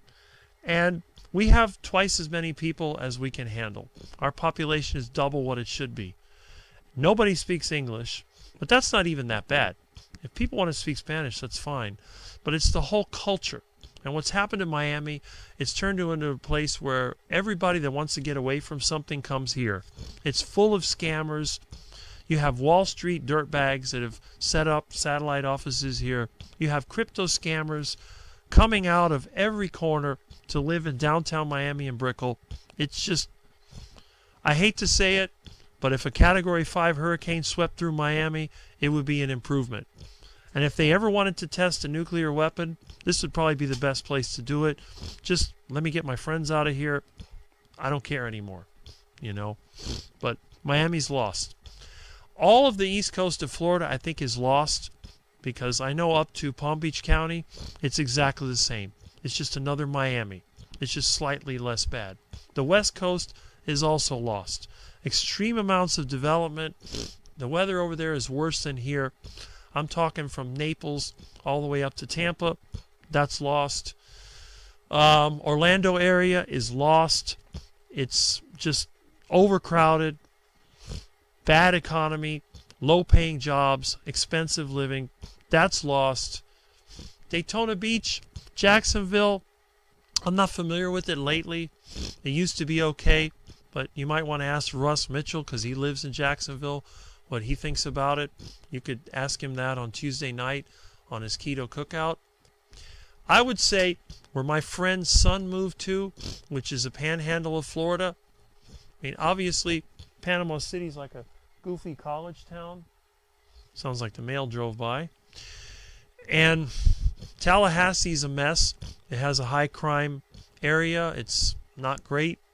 But I would say the best part of Florida would be somewhere north of Ocala up to the Georgia border and then across the panhandle, depending, some areas are ghettos. That's probably the best location. I have a friend that lives in Pasco County. It's kind of a bad area. There's a lot of poor people there, but he's doing really, really well. He loves it. He wants me to come visit. Says it's a great place. It has a bad reputation, but he likes it. And yeah, so anything, well, center part of Lake Okeechobee is still rural, although it is overpriced. You have a lot of people from Miami that have bought properties there that have sort of, it's a mix. You have some good people from Miami and you got some lowlifes. So that's a possibility if you want to get the South Florida climate, but you don't want all the population. But even that, I think Florida in general is a mess. But probably North Florida is your best choice if you want to live in Florida, up to North Central Florida. Once you go below that, there are some good rural areas, but along the coast, both sides are lost. So, and whatever you do, don't move to the Dade County. The Keys are okay, but again, there's not much to do there. They always said it was fighting, fishing, and the F word for mating. That's what the Keys were all about. It's expensive to live there. The jobs pay nothing, but it is better than living in Miami. I've lived there as well. It's kind of interesting. The people there are friendlier, but you have a lot of people that come from other places, so it's a mixed bag. But anyway, that's my opinion on Florida. We've looked into Texas and Florida to get out of California. Love the weather, but that's about it. California weather's far better than Florida. Texas, I don't know. I've never been to Texas. I know people that have lived there. I think the Californians like Texas more because Texas doesn't, I mean, they have tornadoes and floods and all that, but that's pretty rare. And they do get hurricanes. I don't know. Hard to say. But that's what I would do in Florida. I would not come here because living here, it's not worth it. What visa are you getting? Move upstate New York for peace and quiet. Yeah, there you go. Nobody lives there. It's just New York's not a great state, but, you know, it's a nice place if you get out of the big cities. It's actually quite nice to look at, but I'm naturally brunette, but dyed my hair red 1 week before I met my husband. He loves it, so I've been keeping it red for 20 years. Not all redheads are natural. Yes, what do they say? The carpet doesn't match the drapes, or something like that. Fixing the leaf. Okay, needs a driver. Well, I hope you're able to help your daughter out. Don't spend your time here when you got other stuff to do. And crazy California politics. Isn't New York the same? Kind of. I gave up my Tuvicha when I started taking care of my mother. Okay. Uh-huh. Utica, New York. Never go back. Catskill. I know at one time, all the people from New York City used to go. They had resorts set up because I think a lot of them were Jewish and people didn't like the Jewish people, so they had all these Catskill hotels, like resorts set up. I think now they're all pretty much demolished, abandoned, or, you know, that's all gone. Okay. Jonathan does have a degree in biochemistry. Check out Meathead. Is this an alternate reality here? I don't know. You tell me. Okay. Beautiful weather. Lived here all my life. See what happens. Was nice. Oh, come on.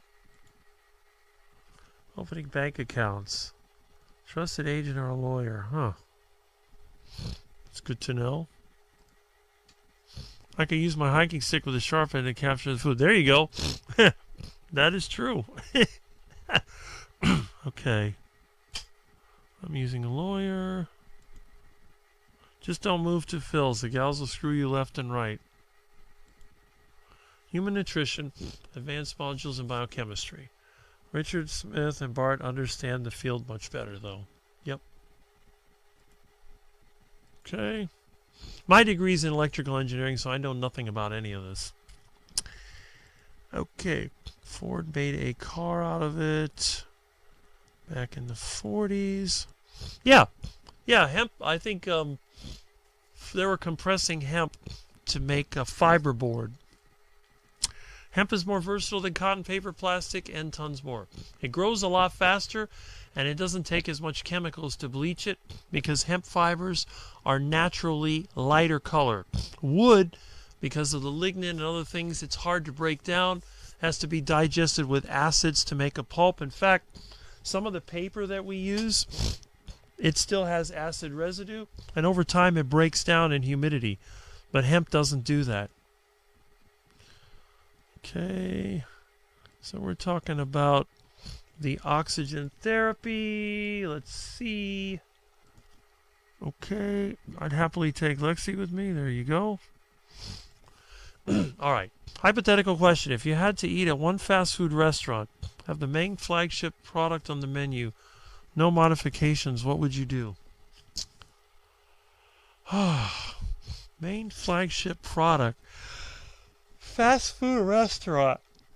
Ugh, let me think. What are the fast food restaurants we have here? Burger King, McDonald's, Chick-fil-A. What else? Kentucky Fried Chicken. Well, I hate to say it, I would probably just get Kentucky Fried Chicken, remove the crust on the outside, and just eat the chicken. And I'll get diarrhea a few hours later. It'll work out of it. The other option would be, well, if you counted any fast food restaurant, I would go to the Heart Attack Grill and have the quadruple bypass burger. I would have that. But what would you do?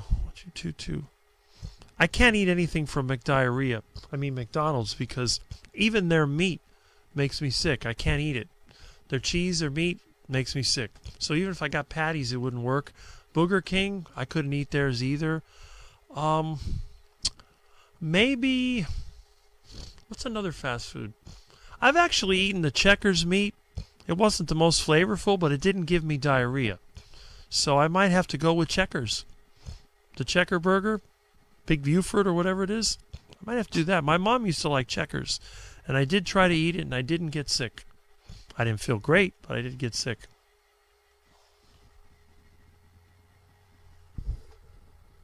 A mail truck just sped by my house. Must be the replacement mailman. I think they're afraid of me. It's like the Addams Family. They open the mailbox and the hand comes out. Okay. You're talking about people's lives. Who would take advice from someone who's talking like his? That's a valid point, Ellen. I agree with that. Agreed. Yeah, great material. Okay. You are quite pretty. But lots of other carnivore ladies are happier with their looks after going carnivore. That's a good viewpoint as well. Rayford, it was okay then. Yeah, it's gone down since the 70s, absolutely. You have several fans, Lexi. Yes, you do. I'm not going to, like I said, I'm not going to judge anyone based on looks because, as someone mentioned earlier, my idea of the perfect girlfriend would be Sean Baker with a blonde wig. So that would not be the average person. The average person would look at that and probably go, ah, that's terrible. But hey, girlfriend that likes steak, you know, can't go wrong with that. Girlfriend that's strong and scares everybody else away, can't go wrong with that. Not like these guys are like, you're looking at my woman. You want me to kick your, you know, whatever. Like, no, you can look at her all you want. You know, they probably look at her as like, you know, my biceps are half the size of hers. We got a problem. There we go. Not Jacksonville. Okay, so Jacksonville's down the toilet as well. All right. Uses my age against me. Tries to moderate. Is an enabler. That's a sharp word for people that see as logical. That's very true. I'm not mad at you, Rick. I know you're not, because you know what I'm all about. You're not mad at me. 77 to 80. It was going downhill fast. Yeah, 1980 is when the toilet handle was flushed on Miami. That's when it really started to go down. So the handle was pulled in 1980, and it started swirling around the bowl. Now, when Hurricane Andrew hit, that kind of stopped it. So it was like the clog came back up, and then they started trying to flush the toilet. But in 2000, when the Federal Reserve lowered interest rates, 2001, the handle was flushed again, and it started spinning around, spinning around, and spinning around. And I think pretty soon you're going to get that gurgling sound, and that's going to be it. But the hurricane, I think, will do it. When 1926 hurricane returns in the next few years, that will be it. Miami will be done. And then hopefully it's either going to get better or it'll just go further down the drain. I don't know. Hopefully I won't be here at that point. I'll be out of here. You're not helping him make excuses for that behavior. I'm not making excuses. I'm just giving my viewpoint on the matter. By Wendy. You would love the city Copenhagen and Denmark. I'm into that type of lady, although I never come across them. Well, that's because you have good taste in women. Yes, you do. Now, again, Miami is not the place for those kind of gals. We tend to have the shorter and darker gals. That's normal here. And a lot of people like that. A lot of people, especially these guys from the Midwest, they love the Latinas. Let me tell you, they love the Latinas because you don't see that. They'd rather have, you know, the more feminine Latina than one of those farm girls that could probably break your hand when you shake her hand. And again, I've known a few of these farm girls, and I happen to like them. I think that they're very interesting to me. They can go out there and they're shoveling manure one minute, the next minute they're fixing the tractor. Those are what I consider to be great gals. But the gals we have here in Miami, a lot of them, they spend time doing makeup and stuff, and they try to make themselves pretty. And I look at them like, you know. Now, the island women, you know, they're from like the different islands of the Caribbean. They tend to be more practical. So they're not like the Cuban princesses that think that they're really, really something else. Most of them know how to cook and they know how to make things. So, but it depends. But you know what? It's easier not to have anyone. Just live by yourself. The only personality I have here is a black furry beast that seems to be sleeping in my room. I bet you right now he's probably on my bed, fast asleep, and just taking it easy because he hasn't bothered me. And it really is kind of interesting. We have these long live streams, and there's no Milton. And the whole house is open. Milton can go anywhere he wants, and he has not bothered me. Y'all go back to lamp. Yeah, there you go. Haven't read those studies. That's a valid point. That's a valid point. Yeah.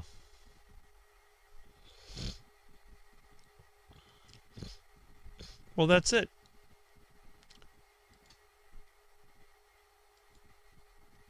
Yeah, and I've actually experimented with oils from palm berries, and I know hemp seed makes an oil as well. Yes, it is, Rick. Where are all the gentlemen here? I don't care what his degree is. I was having an academic discussion. Well, that's it. Love when the mailman does the drive-by. Yeah, right? Well, bills don't come until like another week or two, so that's fine. Carter, your comments insulted me in that case. That is okay. Virgin. All right. I would just forget about it. There's nothing to be gained here. Rick, you need to contact the WNBA, the Women's NBA, for a girlfriend. Well, there you go. Although they're probably too young, they wouldn't want to mess with somebody as old as me. Working on the show. There you go. I'm about to be friggin' ripped. There you go. Don't be afraid.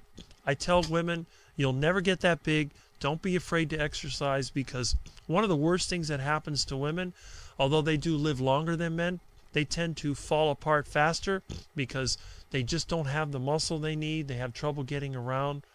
It's better to move around, get strong, and enjoy your life while you can, because that is really what's important. Because our time is limited, but on the other hand, why make it worse when you don't have to? I downed 5 vials of blood. My sister lives in Pembroke Pines where Hurricane Andrew. Yeah. See? A lot of people moved to Broward after Andrew. I had friends that lived in Homestead, got wiped out. Trevor Tex, 600 dangerous. Yeah. Can be misunderstood. Have multiple meanings. Right. I never heard that one. Interesting. An inch bigger than Sean's. There you go. Just saying. Calves around 4 inches bigger. I believe it. But that's because you're a bodybuilder and he's not. Prefer watching Florida from afar. If hurricanes and tornadoes come to Cali, we would be toast. Yeah, but you have earthquakes. So. And look at that. We have reached the end of the chat. Now, I have not checked, but let me see how many people we still have in chat. Let's go ahead and pop this up. I have to customize this. Oh my goodness, where am I? There we are. Okay. At this point, I had 44 watching. Let me refresh and see how many people we have. Oh, come on. What did I just do? There we are.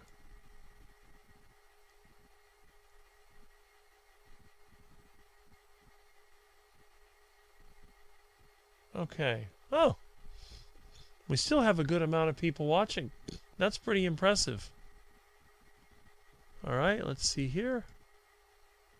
Did I get any comments? Okay.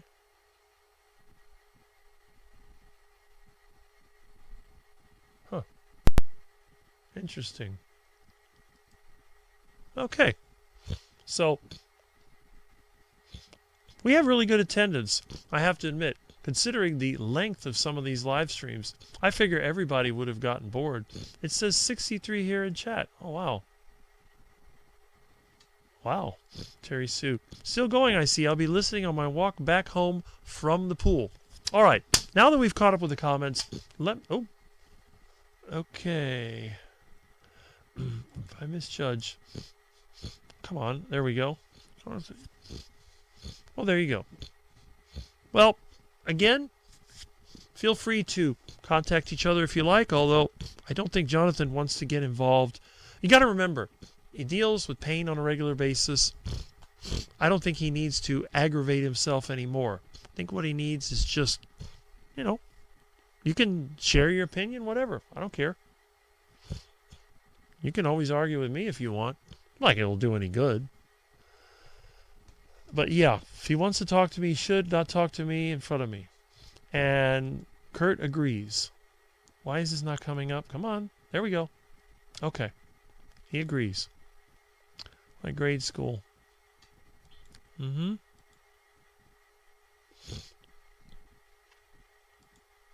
right. So, yeah, have a great day. Although, you know, feel free to... I don't argue either. But anyway, let's talk about something other than our differences of opinion. And that is, what can we do? Now, I like to go through the comments. I love the phone calls. I'm glad we have our sense of community. We can kind of communicate with each other, at least on a limited basis. And that's fine. But what's the reality of our situation? I think all of us here are on the carnivore diet, and that's good. But what else can we do? Now, you'll see a lot of the people here in the carnivore space, they talk about things such as light therapy, grounding, and so on. Now, some of us may think that that's a bunch of nonsense. It's like, yeah, light therapy, oxygen therapy, whatever, okay, fine. But when you look at our lives and you look at people who have been relatively healthy for a very long time, you might think, well, is there anything to that? You look at somebody like me who's a total quack, all right? You know that I'm a quack. I'm not the example of longevity. I'm not the example of someone that's in fantastic shape. I'm not the example of the ultimate human being that you want to be. You're not going to see me out there showing off six-pack abs or big muscles or any of that other stuff. You'll probably see me out there working on my car, cutting my grass, doing repairs on the house, and just doing what I have to do. But there are some things that I do that you may notice that other people do. And one of those things you often hear about is grounding. Now, you know how I look, but most of the time when I'm walking around, what do you see? All right? How many people spend most of their day barefoot? That's me. I go outside, I go all around, and you'll see bare feet. Now, I have friends that tell me they have to wear special socks because otherwise their legs swell up. And I tell them, well, why is that? We walked around barefoot as kids. And again, nobody wants to see it, but you'll always see that I have bare feet whenever I'm doing a live stream. That's just part of the way that I am. Now, I'm not going to wear my work clothes on a live stream because that's kind of disrespectful, but I will go around barefoot, and I do it often. Red light therapy, I don't do the red light therapy, but I do have neon lights in my bedroom and down the hallways and all around the house. During the day, I'm normally outside, and all the lights in my house, with a few exceptions, are incandescent lights. I have a few fluorescent lights around the house. Most of them are incandescent. So I guess technically I'm getting some of that red light therapy. So the grounding, the red light therapy, and then the whole concern about EMF. I don't use Wi-Fi in my house. Right now when I'm online, let me show you what I'm connected to. this is what I'm connected to. All right. There's an HDMI cable that goes to the monitor over there. And this is the Ethernet cable that gives me internet. And let me show you what the monitor looks like. Wait a minute. Okay.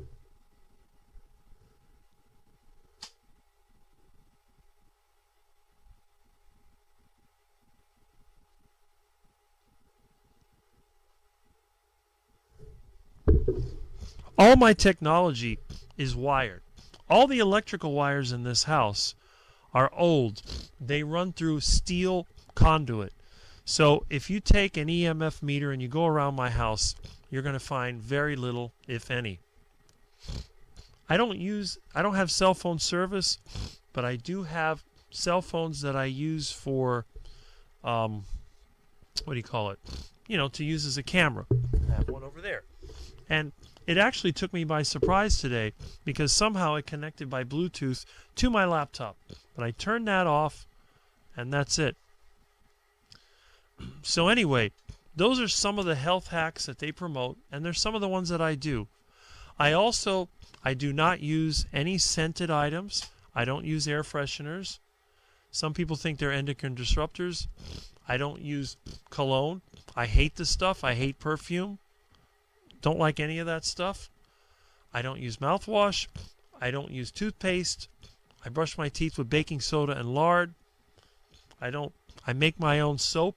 It's all made from lard or tallow and some type of alkali, which could be anything from sodium hydroxide to sodium carbonate. I also use wood ashes and lard to make soap. So that's all the case. I do use that soap along with sodium carbonate or sodium borate to wash my clothes. My clothes have no fragrance, and I'll give you an example.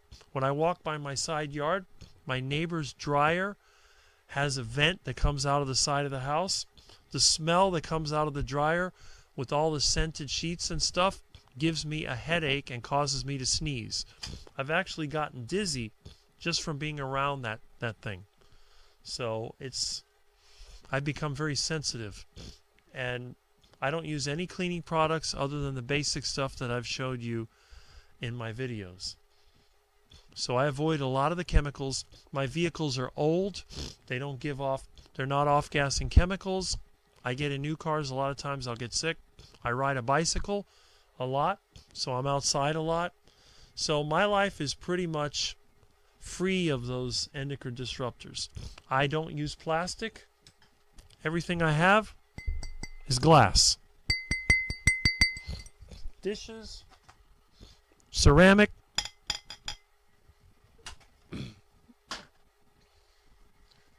And this is all just because of the things that I like. I didn't do any of these things by any type of deliberate action. So a lot of the things that people promote are things that I do naturally. This is one of the reasons why if I try to go somewhere and try to stay in a motel, I can't sleep. I have difficulty sleeping anywhere except in my own house. And that's because I think the electromagnetic radiation that's in the building, the plastics, the paints. This house has not been painted for at least 50 years. Everything in this house is old. Every bit of furniture here is at least 30 years old. So there's just not that many chemicals. Anyway.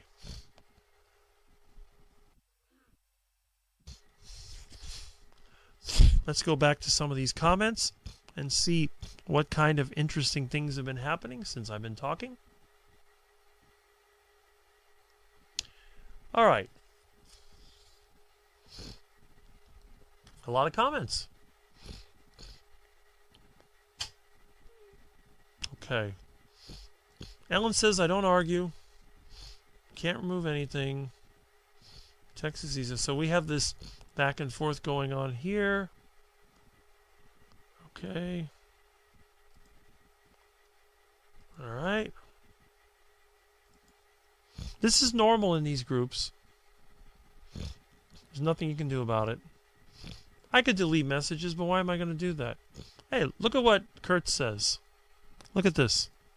Sometimes we have to walk away and let people be people. They don't go home with us. Work with us. That's it. It's that simple. Don't you just love the common sense that comes from the group? I'm barefoot outside even when wife's gone. There you go. Yep. When she's home, I'm expected to have slippers on. I don't know. I don't even own slippers, I have to admit. I either wear shoes or nothing. Where are my shoes? Oh, there they are. They're on the floor here somewhere.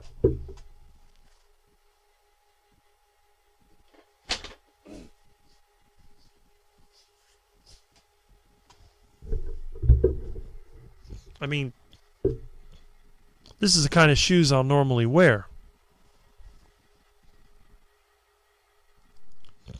If I'm working. So, nothing fancy.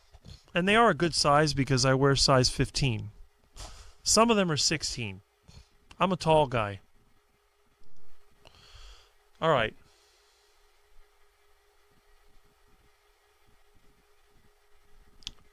I behave when she's around. Yes. Up. I'm on. I'm on. There we go. Up. There we are. Okay. All right. Good old sarcasm.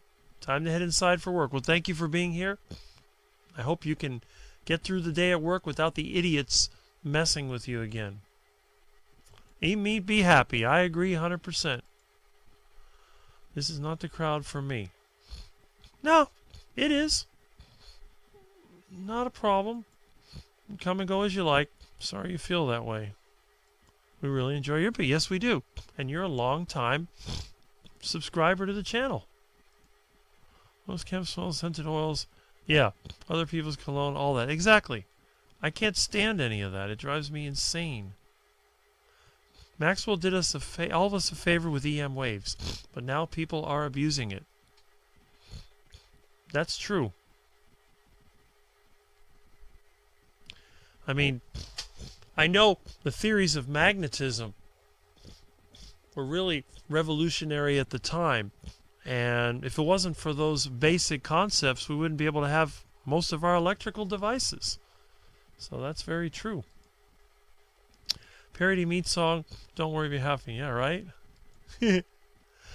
Gotta run, spend quality time with hubby. There you go. Well, enjoy. I'm glad you were here for the time you were there. And Ellen says, why are you all ignoring reality? I don't ignore reality. Reality is what guides my life. You know what they say about big feet. I know exactly what they say about big feet. They wear big shoes. I wear flips or slides practically all year unless we get snow. There you go. Okay. Have a great day, Meathead. Yes. Shorthand selling.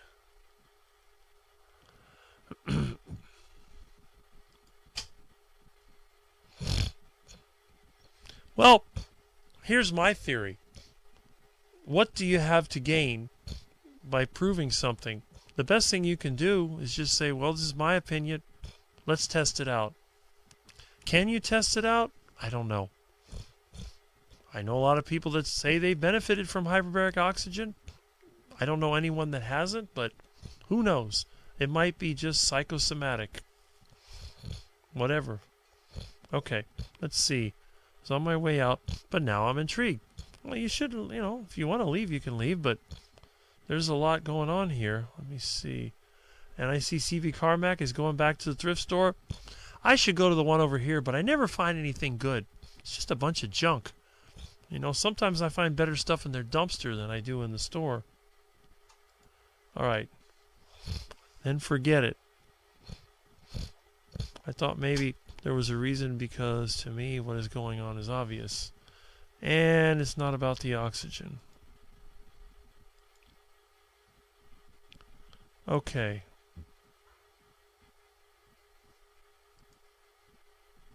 Barefoot in the house. My piggies let me know. Well, there you go. I vacuum almost daily. It doesn't do any good. The leaves and dirt constantly come in. And Ellen says it's how people are treated. Well, let's see. How people are treated. If you have suggestions about how to treat people, I am obviously willing to listen to them. But I'm not going to get involved in a debate between two of my long-term subscribers, and I'm not going to take sides either. It's just the way it is. Okay, let's see. Yes, Ellen? I'm high on 20% oxygen. I think there's more nitrogen than oxygen, isn't there? Okay. No one sees how this guy talks. He's not talking about oxygen. Well, that's what started it. It's just a matter of qualifications. Person, you know, it's all about accreditation versus experience. And there's a little of both in everybody. So, I arrived late, so I didn't see the original conversation. I did see derogatory name calling by you and Carnivore Muscle. That's usually what it turns into when people get frustrated. So what I say is just forget about it and wait till the next time. What can you do?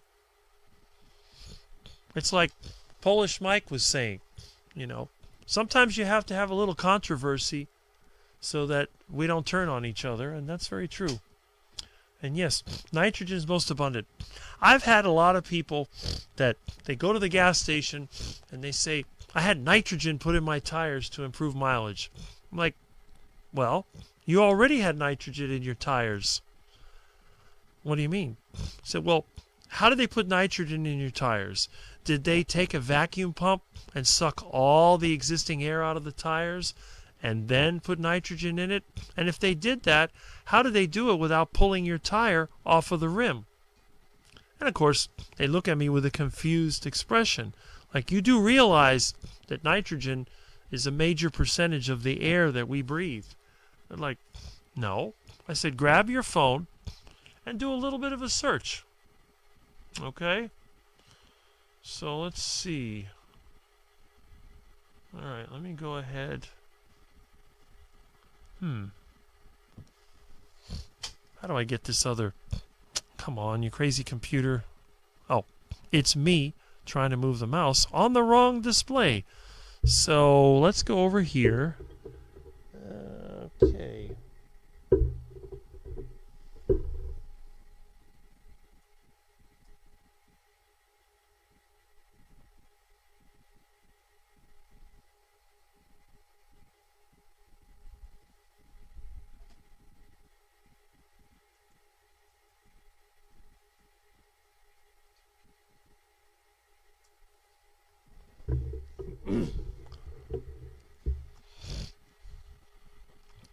So I had person do a search,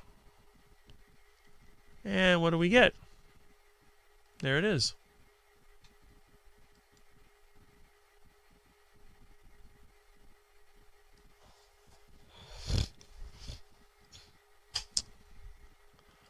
What's in the air? Gases in the air. It lists nitrogen. What is that? 70%. I can't really see it because it's so far away. 78%. Oxygen, 21%. Carbon dioxide, 0.04%. Other gases, mostly argon. Very interesting. By the way, you notice there's no hydrogen in there because hydrogen is too reactive. But there is some helium, trace amounts of carbon dioxide, neon, helium, methane, krypton, hydrogen, and so on. Nitrous oxide, xenon, ozone, iodine. So most of the air is nitrogen. So if you're going to put nitrogen in your tire, don't you have to remove the other quarter or whatever it is? Sure, but that doesn't happen. But it's all about marketing. That's all it is. But the air is mostly nitrogen, which is really interesting because nitrates, which are used by plants, are very hard to get. Plants cannot take it straight from the air because N2, or nitrogen, is such a stable molecule, which is a good thing. Because imagine if the whole atmosphere was something like hydrogen. All it would take is one spark, and the whole atmosphere would explode and destroy everything on the earth. So It really is interesting. Okay. But a lot of people, they listen to the marketing hype and they believe things that they're told. They think that carbon dioxide is most of the air. It's crazy. All right. Only 20% is oxygen. Yes. Okay. Jonathan says, I stood up for myself because others didn't seem to. So I called them out for their behavior. Bad, ageist people should be stopped. People like me needlessly suffer. Yeah, see? Cranky do videos. He's a good-looking guy. I don't know if he does videos or not. Good question. Used to be more, but... Flight absolutely 0. It'll be on the transcript later on. Yeah. Keith and Lotto can relate. Rick, it's a culture. That's true. That is true. Huh. But by me, name calling, styling my hair. Wow. It's grown so much thicker and faster on carnivore. I'm trying to grow my hair to my waist again. Well, you will if you keep eating all that protein in the carnivore diet. Look at my hair. How many 57-year-olds do you see that have as much hair as I do? And it's not even gray. Hydrogen mostly in the water. Yeah, well, hydrogen when combined, because hydrogen is one of the most reactive. Hydrogen is so light, it would simply escape the atmosphere. Even helium escapes the atmosphere. That's why it's so hard to get. You have to get it from down in the earth. That's why they always have helium shortages. Okay. Yeah. They should have mentioned that. It's because of cow farts. You know what they never mention? Is that most fields and forests, they have methanotrophic bacteria that eat methane. So, that's it. Okay. Live on pay-per-view in this corner.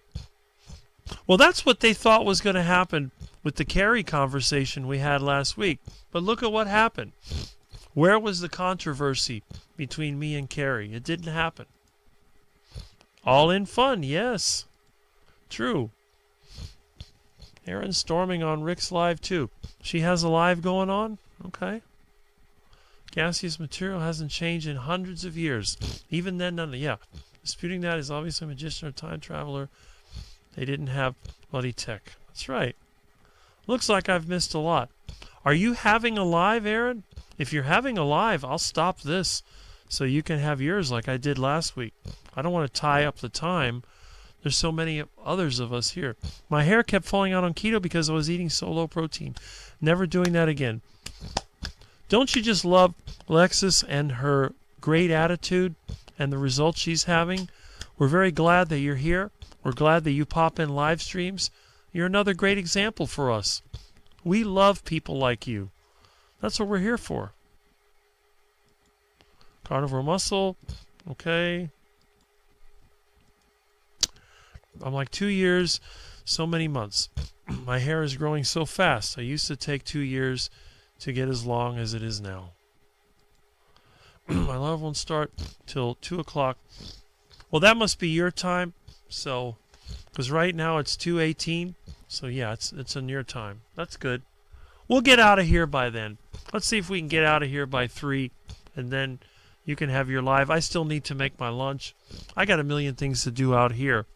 I'm not like you. I couldn't manage making videos and working at the same time. So, you know, you're definitely there. Okay. CB Carmack. Okay. Nice work, Lexus. Yes. Thanks, Rick. Glad to be here. I appreciate you being here. You are right, Kurt Meathead. I should have left. I thought there'd be some other grown-ups to see the obvious. Well, the problem is, what do? Everybody has their own experiences and their own opinion. I respect all of your opinions. I'm not going to... I don't think anything was a direct attack, so I'm not going to remove anyone. And again, I may be biased because, you know, you've all been here for so long. You're like, You're like part of my carnivore family. So I'm not going to say, it's like when you have kids, you don't side with one over the other. You let them work it out. You tell me what I should do, I'd be interested. But I enjoy having all of you here. And if you're going to have a discussion, that's fine. What can I do? Rick, then Aaron, then Bob for me. Oh, is Bob on today? Oh, yeah, he gives a video every day. I don't think it's live. Bob's live is usually on Sunday. It's like, what, Sunday at 6 or 7? So that's it. All right.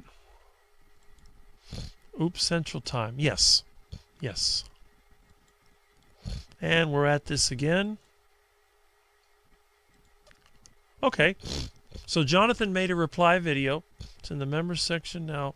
Had to work fast on that one. It's good if you're a member. If you're not a member, I don't know. Just had an Angus ribeye. No one asked for a bite. That is kind of unusual because I do like to have meat. I treat all people with respect. That's very good. Uh-oh. Okay. Now we're breaking down again. And politely. I can't hear Lexi when she talks. All I can do is stare at her. Come on. That's not the place for that here. Do you want to get taken out? No, no. We don't do that. All right. Comfortable and empowered right now. Okay. That's right. Let's be appropriate. You don't want to make me take you out of the chat because I will do it. That would be almost a personal attack. Keep it up and you'll see. Instead of fueling the fire, there is another option. That's right, Kurt. There is another option. The option is just let it go. Let it go. There's nothing to be gained from this. I have a huge chuck eye. Separated from chuck. It's on sale for $4.98 a pound. Identify. Not bad. I mean, it was hidden in there. That's like a hidden treasure right there. Yes. I agree. Okay. Yeah. Jonathan usually does that. He'll put it in the members section, and then a couple weeks later it comes out. Right.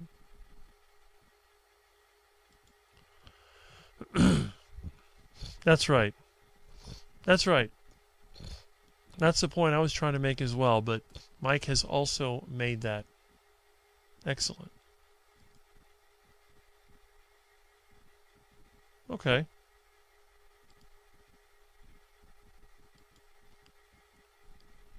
All right. I figured it was just being funny.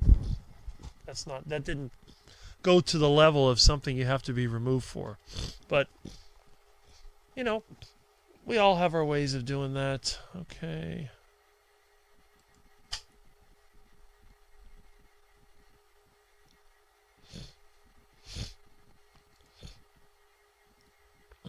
Okay.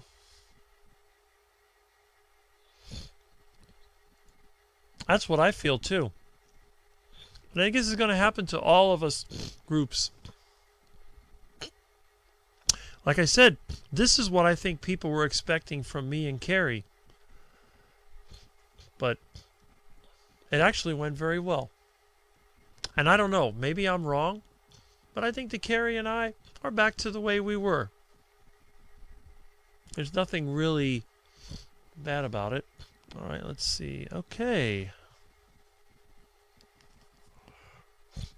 He did carnivore documentary quicker and for less dollars than other documentaries. And you know what else? Remember, Mitch liked it. Mitch watched the documentary and he liked it. And again, I'm not saying that any of us are better than the others, but I do respect Mitch because Mitch has a lot of experience as well. But, you know, again, you have nothing to gain by trying to make your point and using the personal attacks because, you know, whoever started it, I just let it go. You can do whatever you want. Attack me all you want. I don't care. Okay. Lexi's about to have all the single carnivore guys lining up. Lexi, pay them no mind. Well, that may be true, and I recommend you have a lot of respect. But the good thing is you'll notice that I have never made those comments. I'm not a crude person. I tend to think that I am a little bit beyond that. So you'll never see me telling how attractive someone is or whatever. That's just not the way that I am. But then again, it could be when you're asexual you think different. So that is another possibility. All right, and there we go. A 20K camera and a few people. Yeah, that's right. Hey, we're not going to talk about that, but we know it, right? You're sweet. Okay. Check it out a bit. There you go.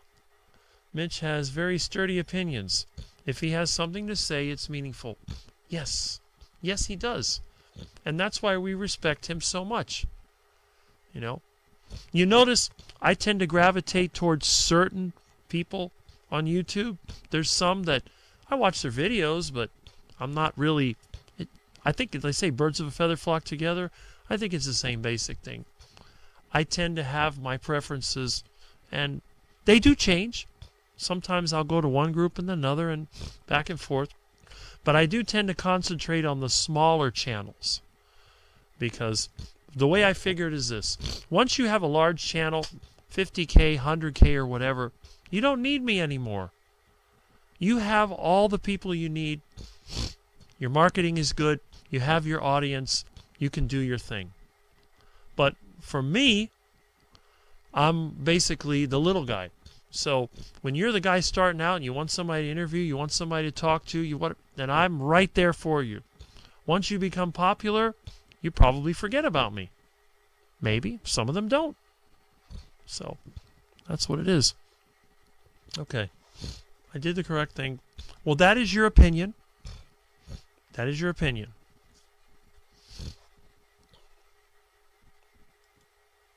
Okay.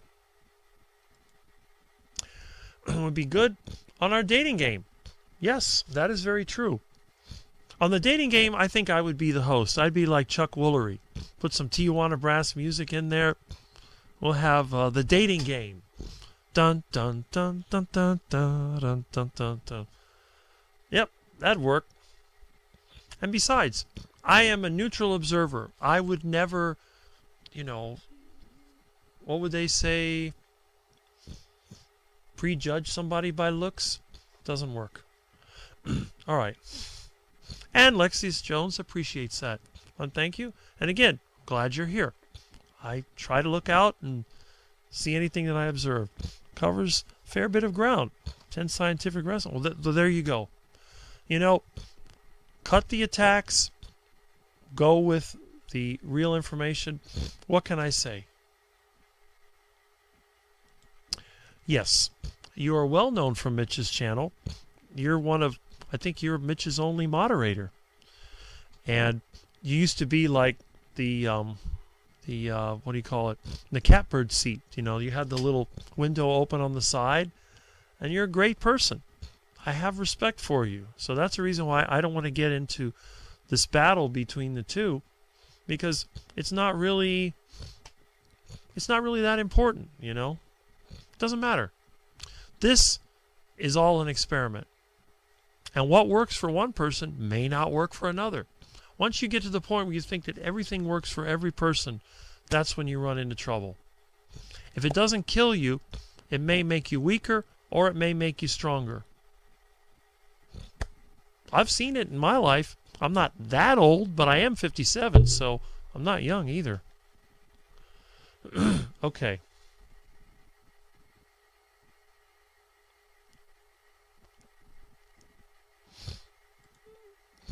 I will try to get Rick a 1-month membership. It won't work because YouTube has banned me from getting memberships. I'm 30 years old, different viewpoint. Jonathan is autistic. Yes, true, but what I did was a correct and logical thing. Locked her, what more can I do? Ah, there you go. You can drop it. Very, very true. That's very true. Just forget about it. It's not worth it. We don't have to make enemies with each other.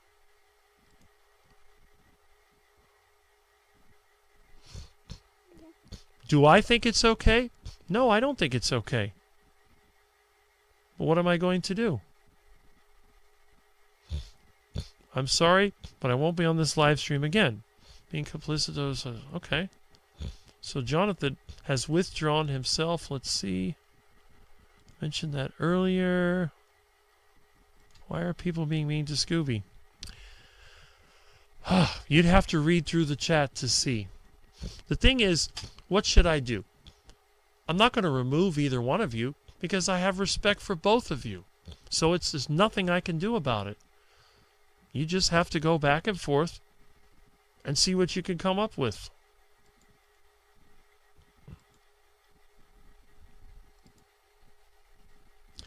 And I guess Jonathan has left. So let me see. I missed it too. Not getting involved. Yes, there's nothing to gain from this. Yeah, I do too. Anybody can always block anybody. It's Rick's Live, and he does not want to ban people. That is correct. You know, I made a lot of criticism for Kerry banning me without telling me. What kind of person would I be to ban somebody, do the same thing that he did, just to avoid controversy? It would bother me, and I'm not going to take sides. Period. What am I going to do? If I respect two people, maybe I respect one more than the other. Does that mean that I should ban the other one? Of course not. Anyway.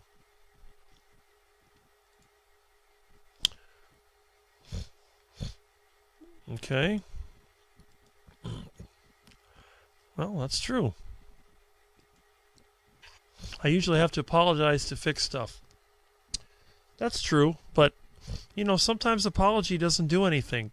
There are structural issues that are going on, and they have to be brought out into the open. And I think what will happen is, after this is over, people will think about it, and they'll make a decision, you know, what should be done. But we've never had this problem before. Haven't agreed with anyone's behavior. That is true. I did. She antagonized the situation. It's the principle. Yes, you do. You can't do anything, but I can't have an opinion. Sometimes you have to get involved. No, you don't remove anyone. They can block each other. That is correct.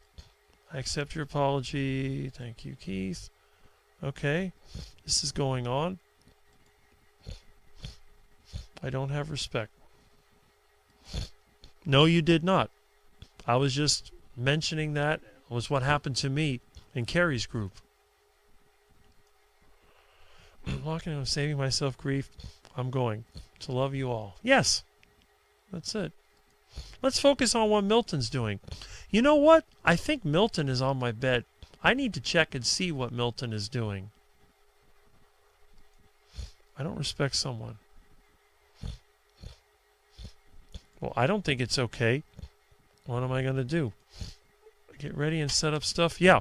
All right. And again, Aaron will be doing a video in about half an hour, and we will be over by then. Let's see. Life is controversial. I'm not arguing. While you are having this conversation, let me see if I can locate what Milton is doing. I don't have a portable camera, but I'm going to go check. All right. So keep doing that. I'll be right back. Where's my Milton? You got to be here somewhere. Oh, Milton. Milton, where are you?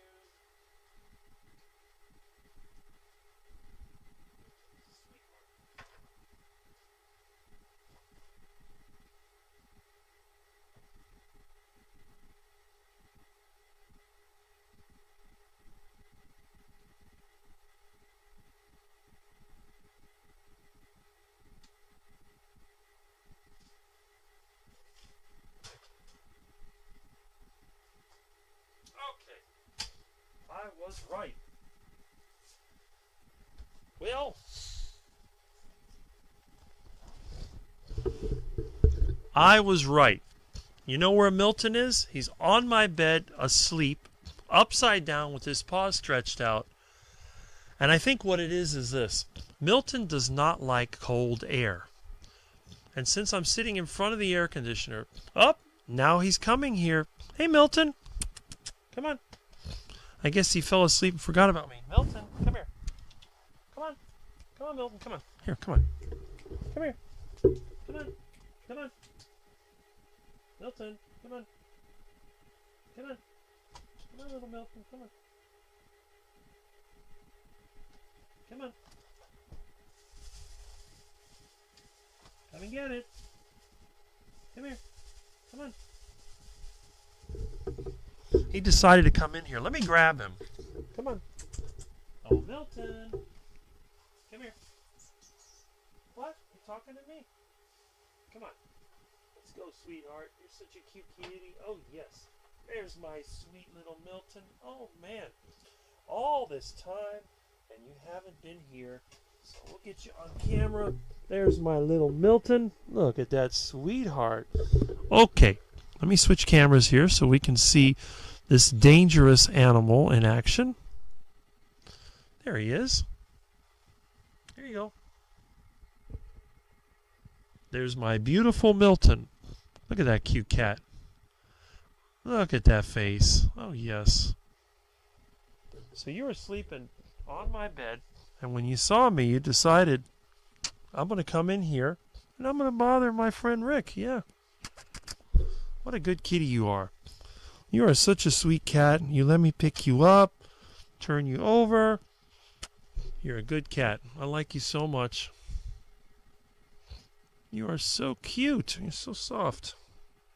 Yeah. You can sit here if you want. That's it. Well, don't get on the computer. That would be a problem. There we go. Stay off the keyboard. No, we don't want to cut them off.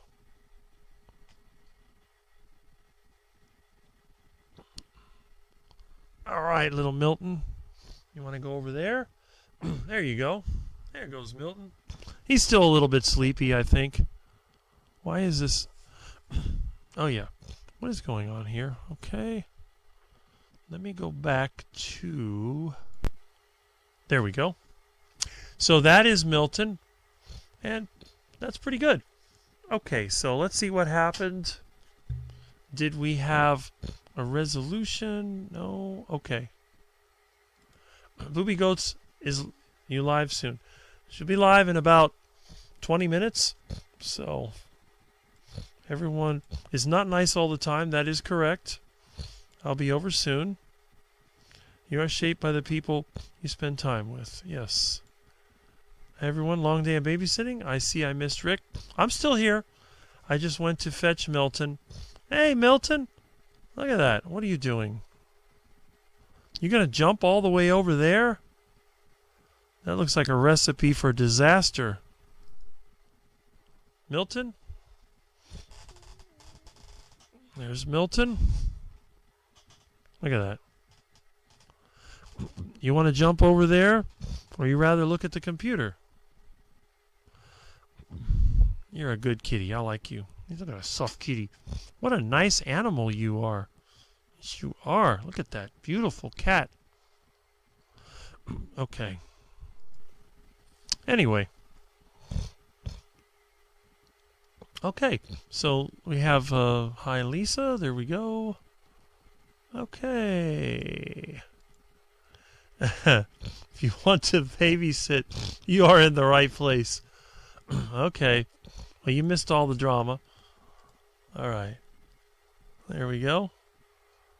I always check in the chats. I don't use George Carlin's 7 words you can't say on TV. All right. I used to have a house cat because it's ferals that didn't like the AC. Yeah. Milton doesn't really like the cold air, but seems like now he's tolerating it. Yeah, you're a sweetie. You licking your lips? Oh, you're sleepy. I'm sleeping on the bed. It's nice having him around. I like having the lives in here where I can bring Milton and he doesn't really do that much damage. Okay. Yeah. I don't know. 10 kids? That's plus all the animals. That's quite a challenge. Milton just made my day. Well, see that, Milton? Look at you. You're over there giving yourself a kitty bath. Over here, you know. There's my little Milton. We'll just move the table over there. You can see him.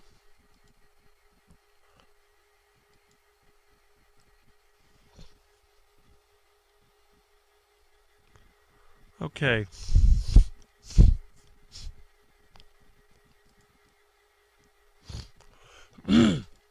M&J is right on point. I agree.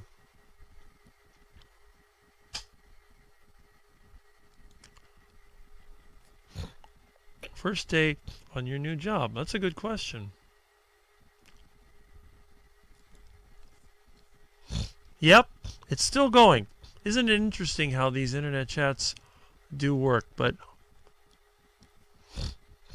that's okay. Tolerate a man calling me on a C word. Somehow I missed that. Milton is beautiful. Yes, he is. I love my cat. He's a great cat. Where are you going? I'm gonna play with a piece of paper. No, don't go for the toes. That's not. My toes are not cat toys. All right. Silly pet.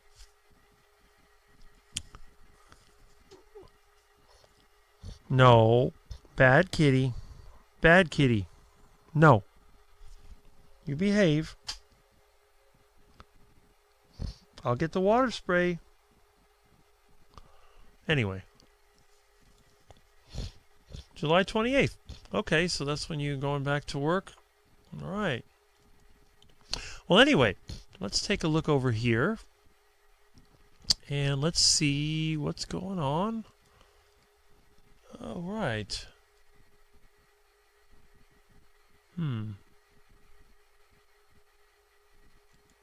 Got that out of there. Okay. Interesting.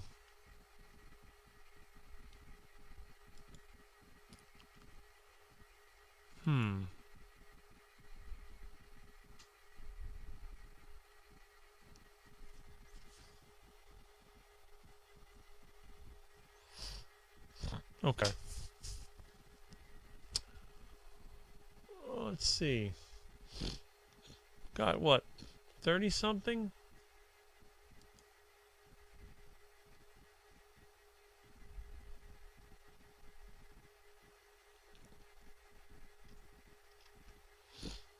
Okay. Says we have 33 watching, which is not too bad. And it's about time. We need to start wrapping this up. I'm going to let Erin do her live stream, and we'll give them a break. Let's hit these comments, and let's wrap this up. So, before things get too interesting. All right, there we are.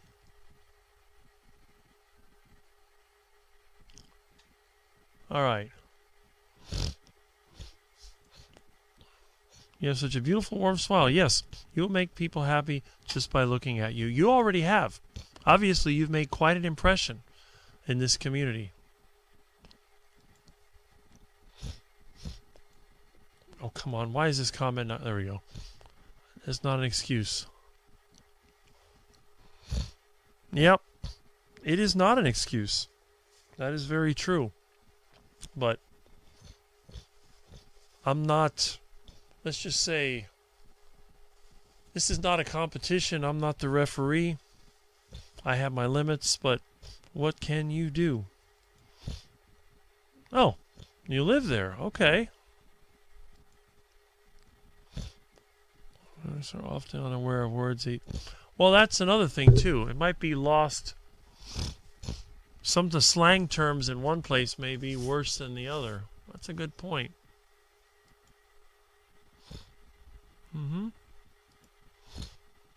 Copenhagen. Oh boy. Take it easy. Yes. Glad you were here. I just quit smoking again. That's good. I know on one of your videos you were smoking. Vaping instead. Don't know if that's any better though. It's illegal. But it's funny because smoking is probably perfectly legal. Nitrogen. Costco does remove the air from the tires before inflating with nitrogen. Well, how do they get the air out? Seems like if they were to pull the air out of the tire, they would have to put a vacuum pump on it. Because if you think about it, if you let the air out, you still have oxygen inside the tire. I'm curious how they do that. It's interesting.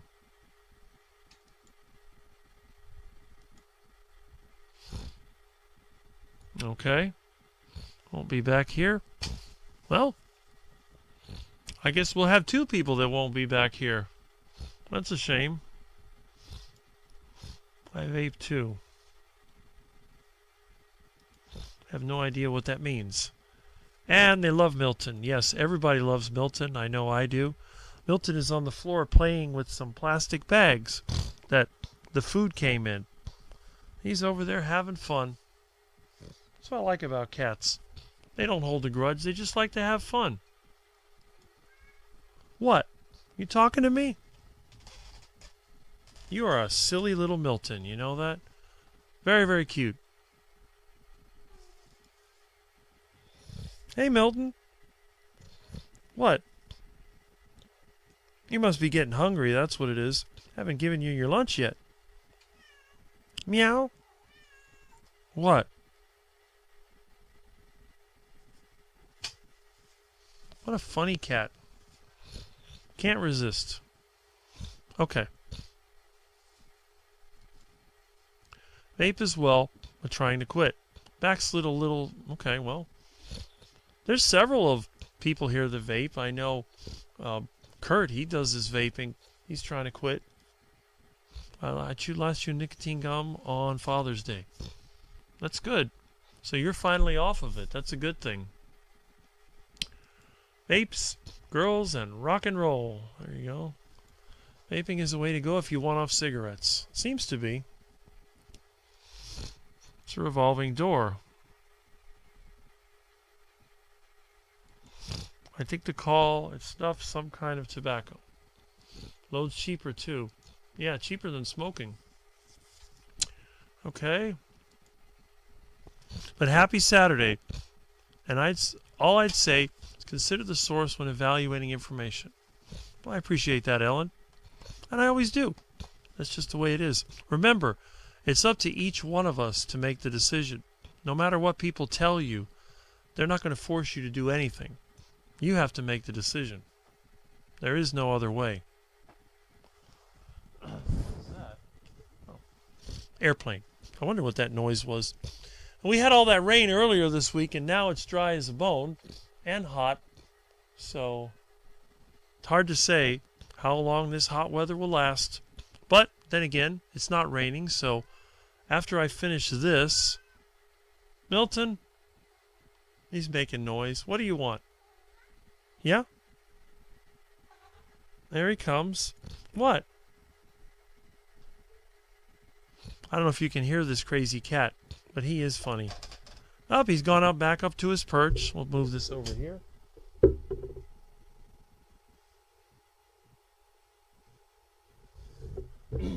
And there's my little Milton up on top of that stuff. When he gets up there, that means he's wanting to eat. So once I've completed the live, I will go ahead and feed the beast. All right, so let's see. Are the comments up? Okay. My pretty Ellen. There you go. Vapes damage your lungs so much faster than cigarettes. Huh. Well, that's interesting. Huh. That is interesting. I figured cigarettes would just load them up with tar, but your lungs can heal from cigarettes. We don't know with vapes.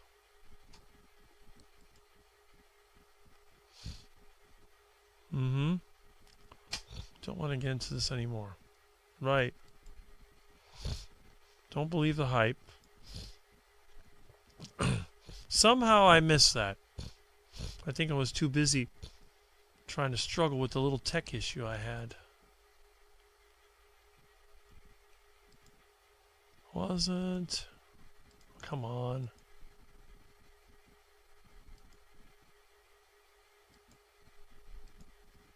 Huh. Read about the benefits of nicotine. Okay. I may chew. Huh. So nicotine is anti-cancer. That's interesting. Don't do the disposables. They're sketchy. Guess you're talking about the vapes. That's what I tried to do. I don't know what else I could have done. I could have timed both of them out, but what for? They had to be out there. So glad I missed it. Oxford pod system. Guess you're talking about vapes. Yep. That's it. Well, anyway, after some interesting chats over here, we're talking about vaping, nicotine, yeah. And this is a good point. Tomatoes actually do have some nicotine in them, although tomatine is the main chemical that you'll find. That is interesting. It's supposed to be good for cancer. The problem with cigarettes is that the nicotine itself is not the problem. The problem is all those nitrogen compounds, and when you burn them, you get nitrosamine and you get some other nitrogen compounds that can actually be carcinogenic. So it is possible that I'm surprised that they just don't vaporize the tobacco leaves. If people want to smoke that crap, instead of lighting it up and burning it, didn't they have a device called a plume or something that had a heated metal plate and you stick tobacco leaves in there and breathe in the vapors? I don't know. Personally, I would avoid all that stuff. But if you want to do something like that, there's got to be a better way. But I just don't understand why, you know, it just became so popular. But there's some good comments here. Lexus uses the refillable ones. Too much dollar for big tobacco to lose. C disease algorithms, yeah. Not a forbidden subject, yeah. Gain of function research escapee. Oh, okay. We're talking about the virus that I got 3 times. I tried smoking once and it was disgusting. Never again. I agree. It is disgusting. Nicotine shows promise, but the additives to those products is not good. Find some clean nicotine. It is out there. That's right. And you know, plant toxins can actually be quite valuable in a chronic situation, or especially acute situation when you need to, you know, take care of something that's really a problem. It can do it. So even though plants are toxic, doesn't mean that they're all bad. I want to quit smoking, but not if I'm doing more harm than good for myself. Burning material is the problem. That is a problem. We need to quit again, but decided to work on getting carnivore down first and getting rid of junk, and then we will tackle smoking. One thing at a time, right? If you try to do everything at one time, you may just break down and give up and fall out of it. But anyway. See, I can't even be around smoke because with my sinus condition, I get uncontrolled sneezing. And it gets to be really bad. And when I'm sneezing and there's mucus coming out and I'm upset, you don't want to be around me. So, that's what happens. Please stop smoking. Work at the hospital while lung illness. I'm sure all smokers know the danger of the habit. Telling them that doesn't really do it. Hate pharma, but we'll use Chantix for a few days to get over the hump. It helps a lot. It's a good point. They used to advertise that a lot. I don't see advertisements anymore, but yeah. It's a great idea, M&J. Heard it's good, very small doses, but since it's addictive, you need to keep using it more and more. You must be talking about nicotine. Smoothie. That's true. Well, speaking of nicotine, you know that Mitch smokes cigars. And there's more nicotine in cigars than there are in cigarettes, but he doesn't seem to be addicted to it. So that's kind of an interesting thing to think about. All the people I know that smoke cigars, they didn't smoke one after the other. If they had a cigar in one day, they may have only smoked part of it. But these cigarette people, cigarette every 15 minutes. It's insane. Could you try Zyn pouches?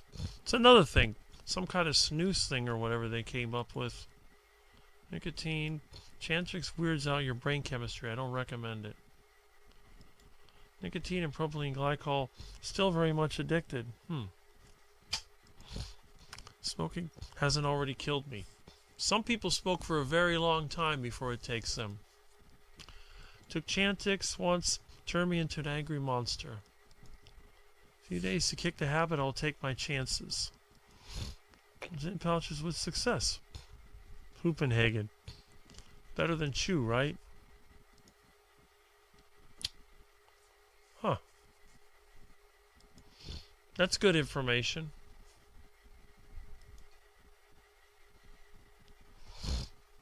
That's not good. And remember, my theory is this. What may work for one person may not work for another. So if something is not working for you, you do need to adjust. I think that is a smart way to go. Well, we've reached the end of the chat. We had about 33 people the last time I looked.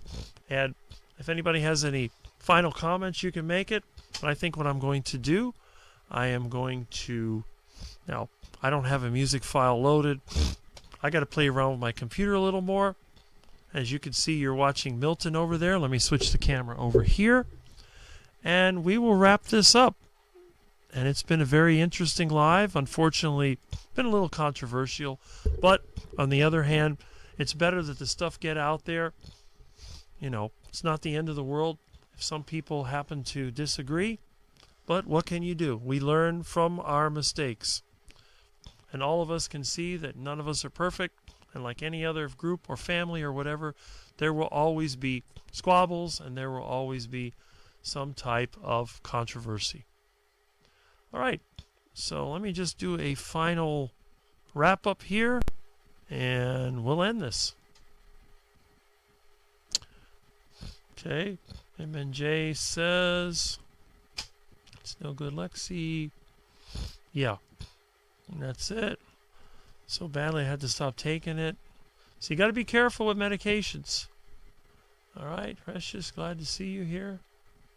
Yes, come on, you're going too fast now. All right, there we go. If I played that outgoing music like Mitch does, it'd be going even faster. Yes, glad to see you here. You're always welcome back. If you don't want to come, that's fine, but you can always come.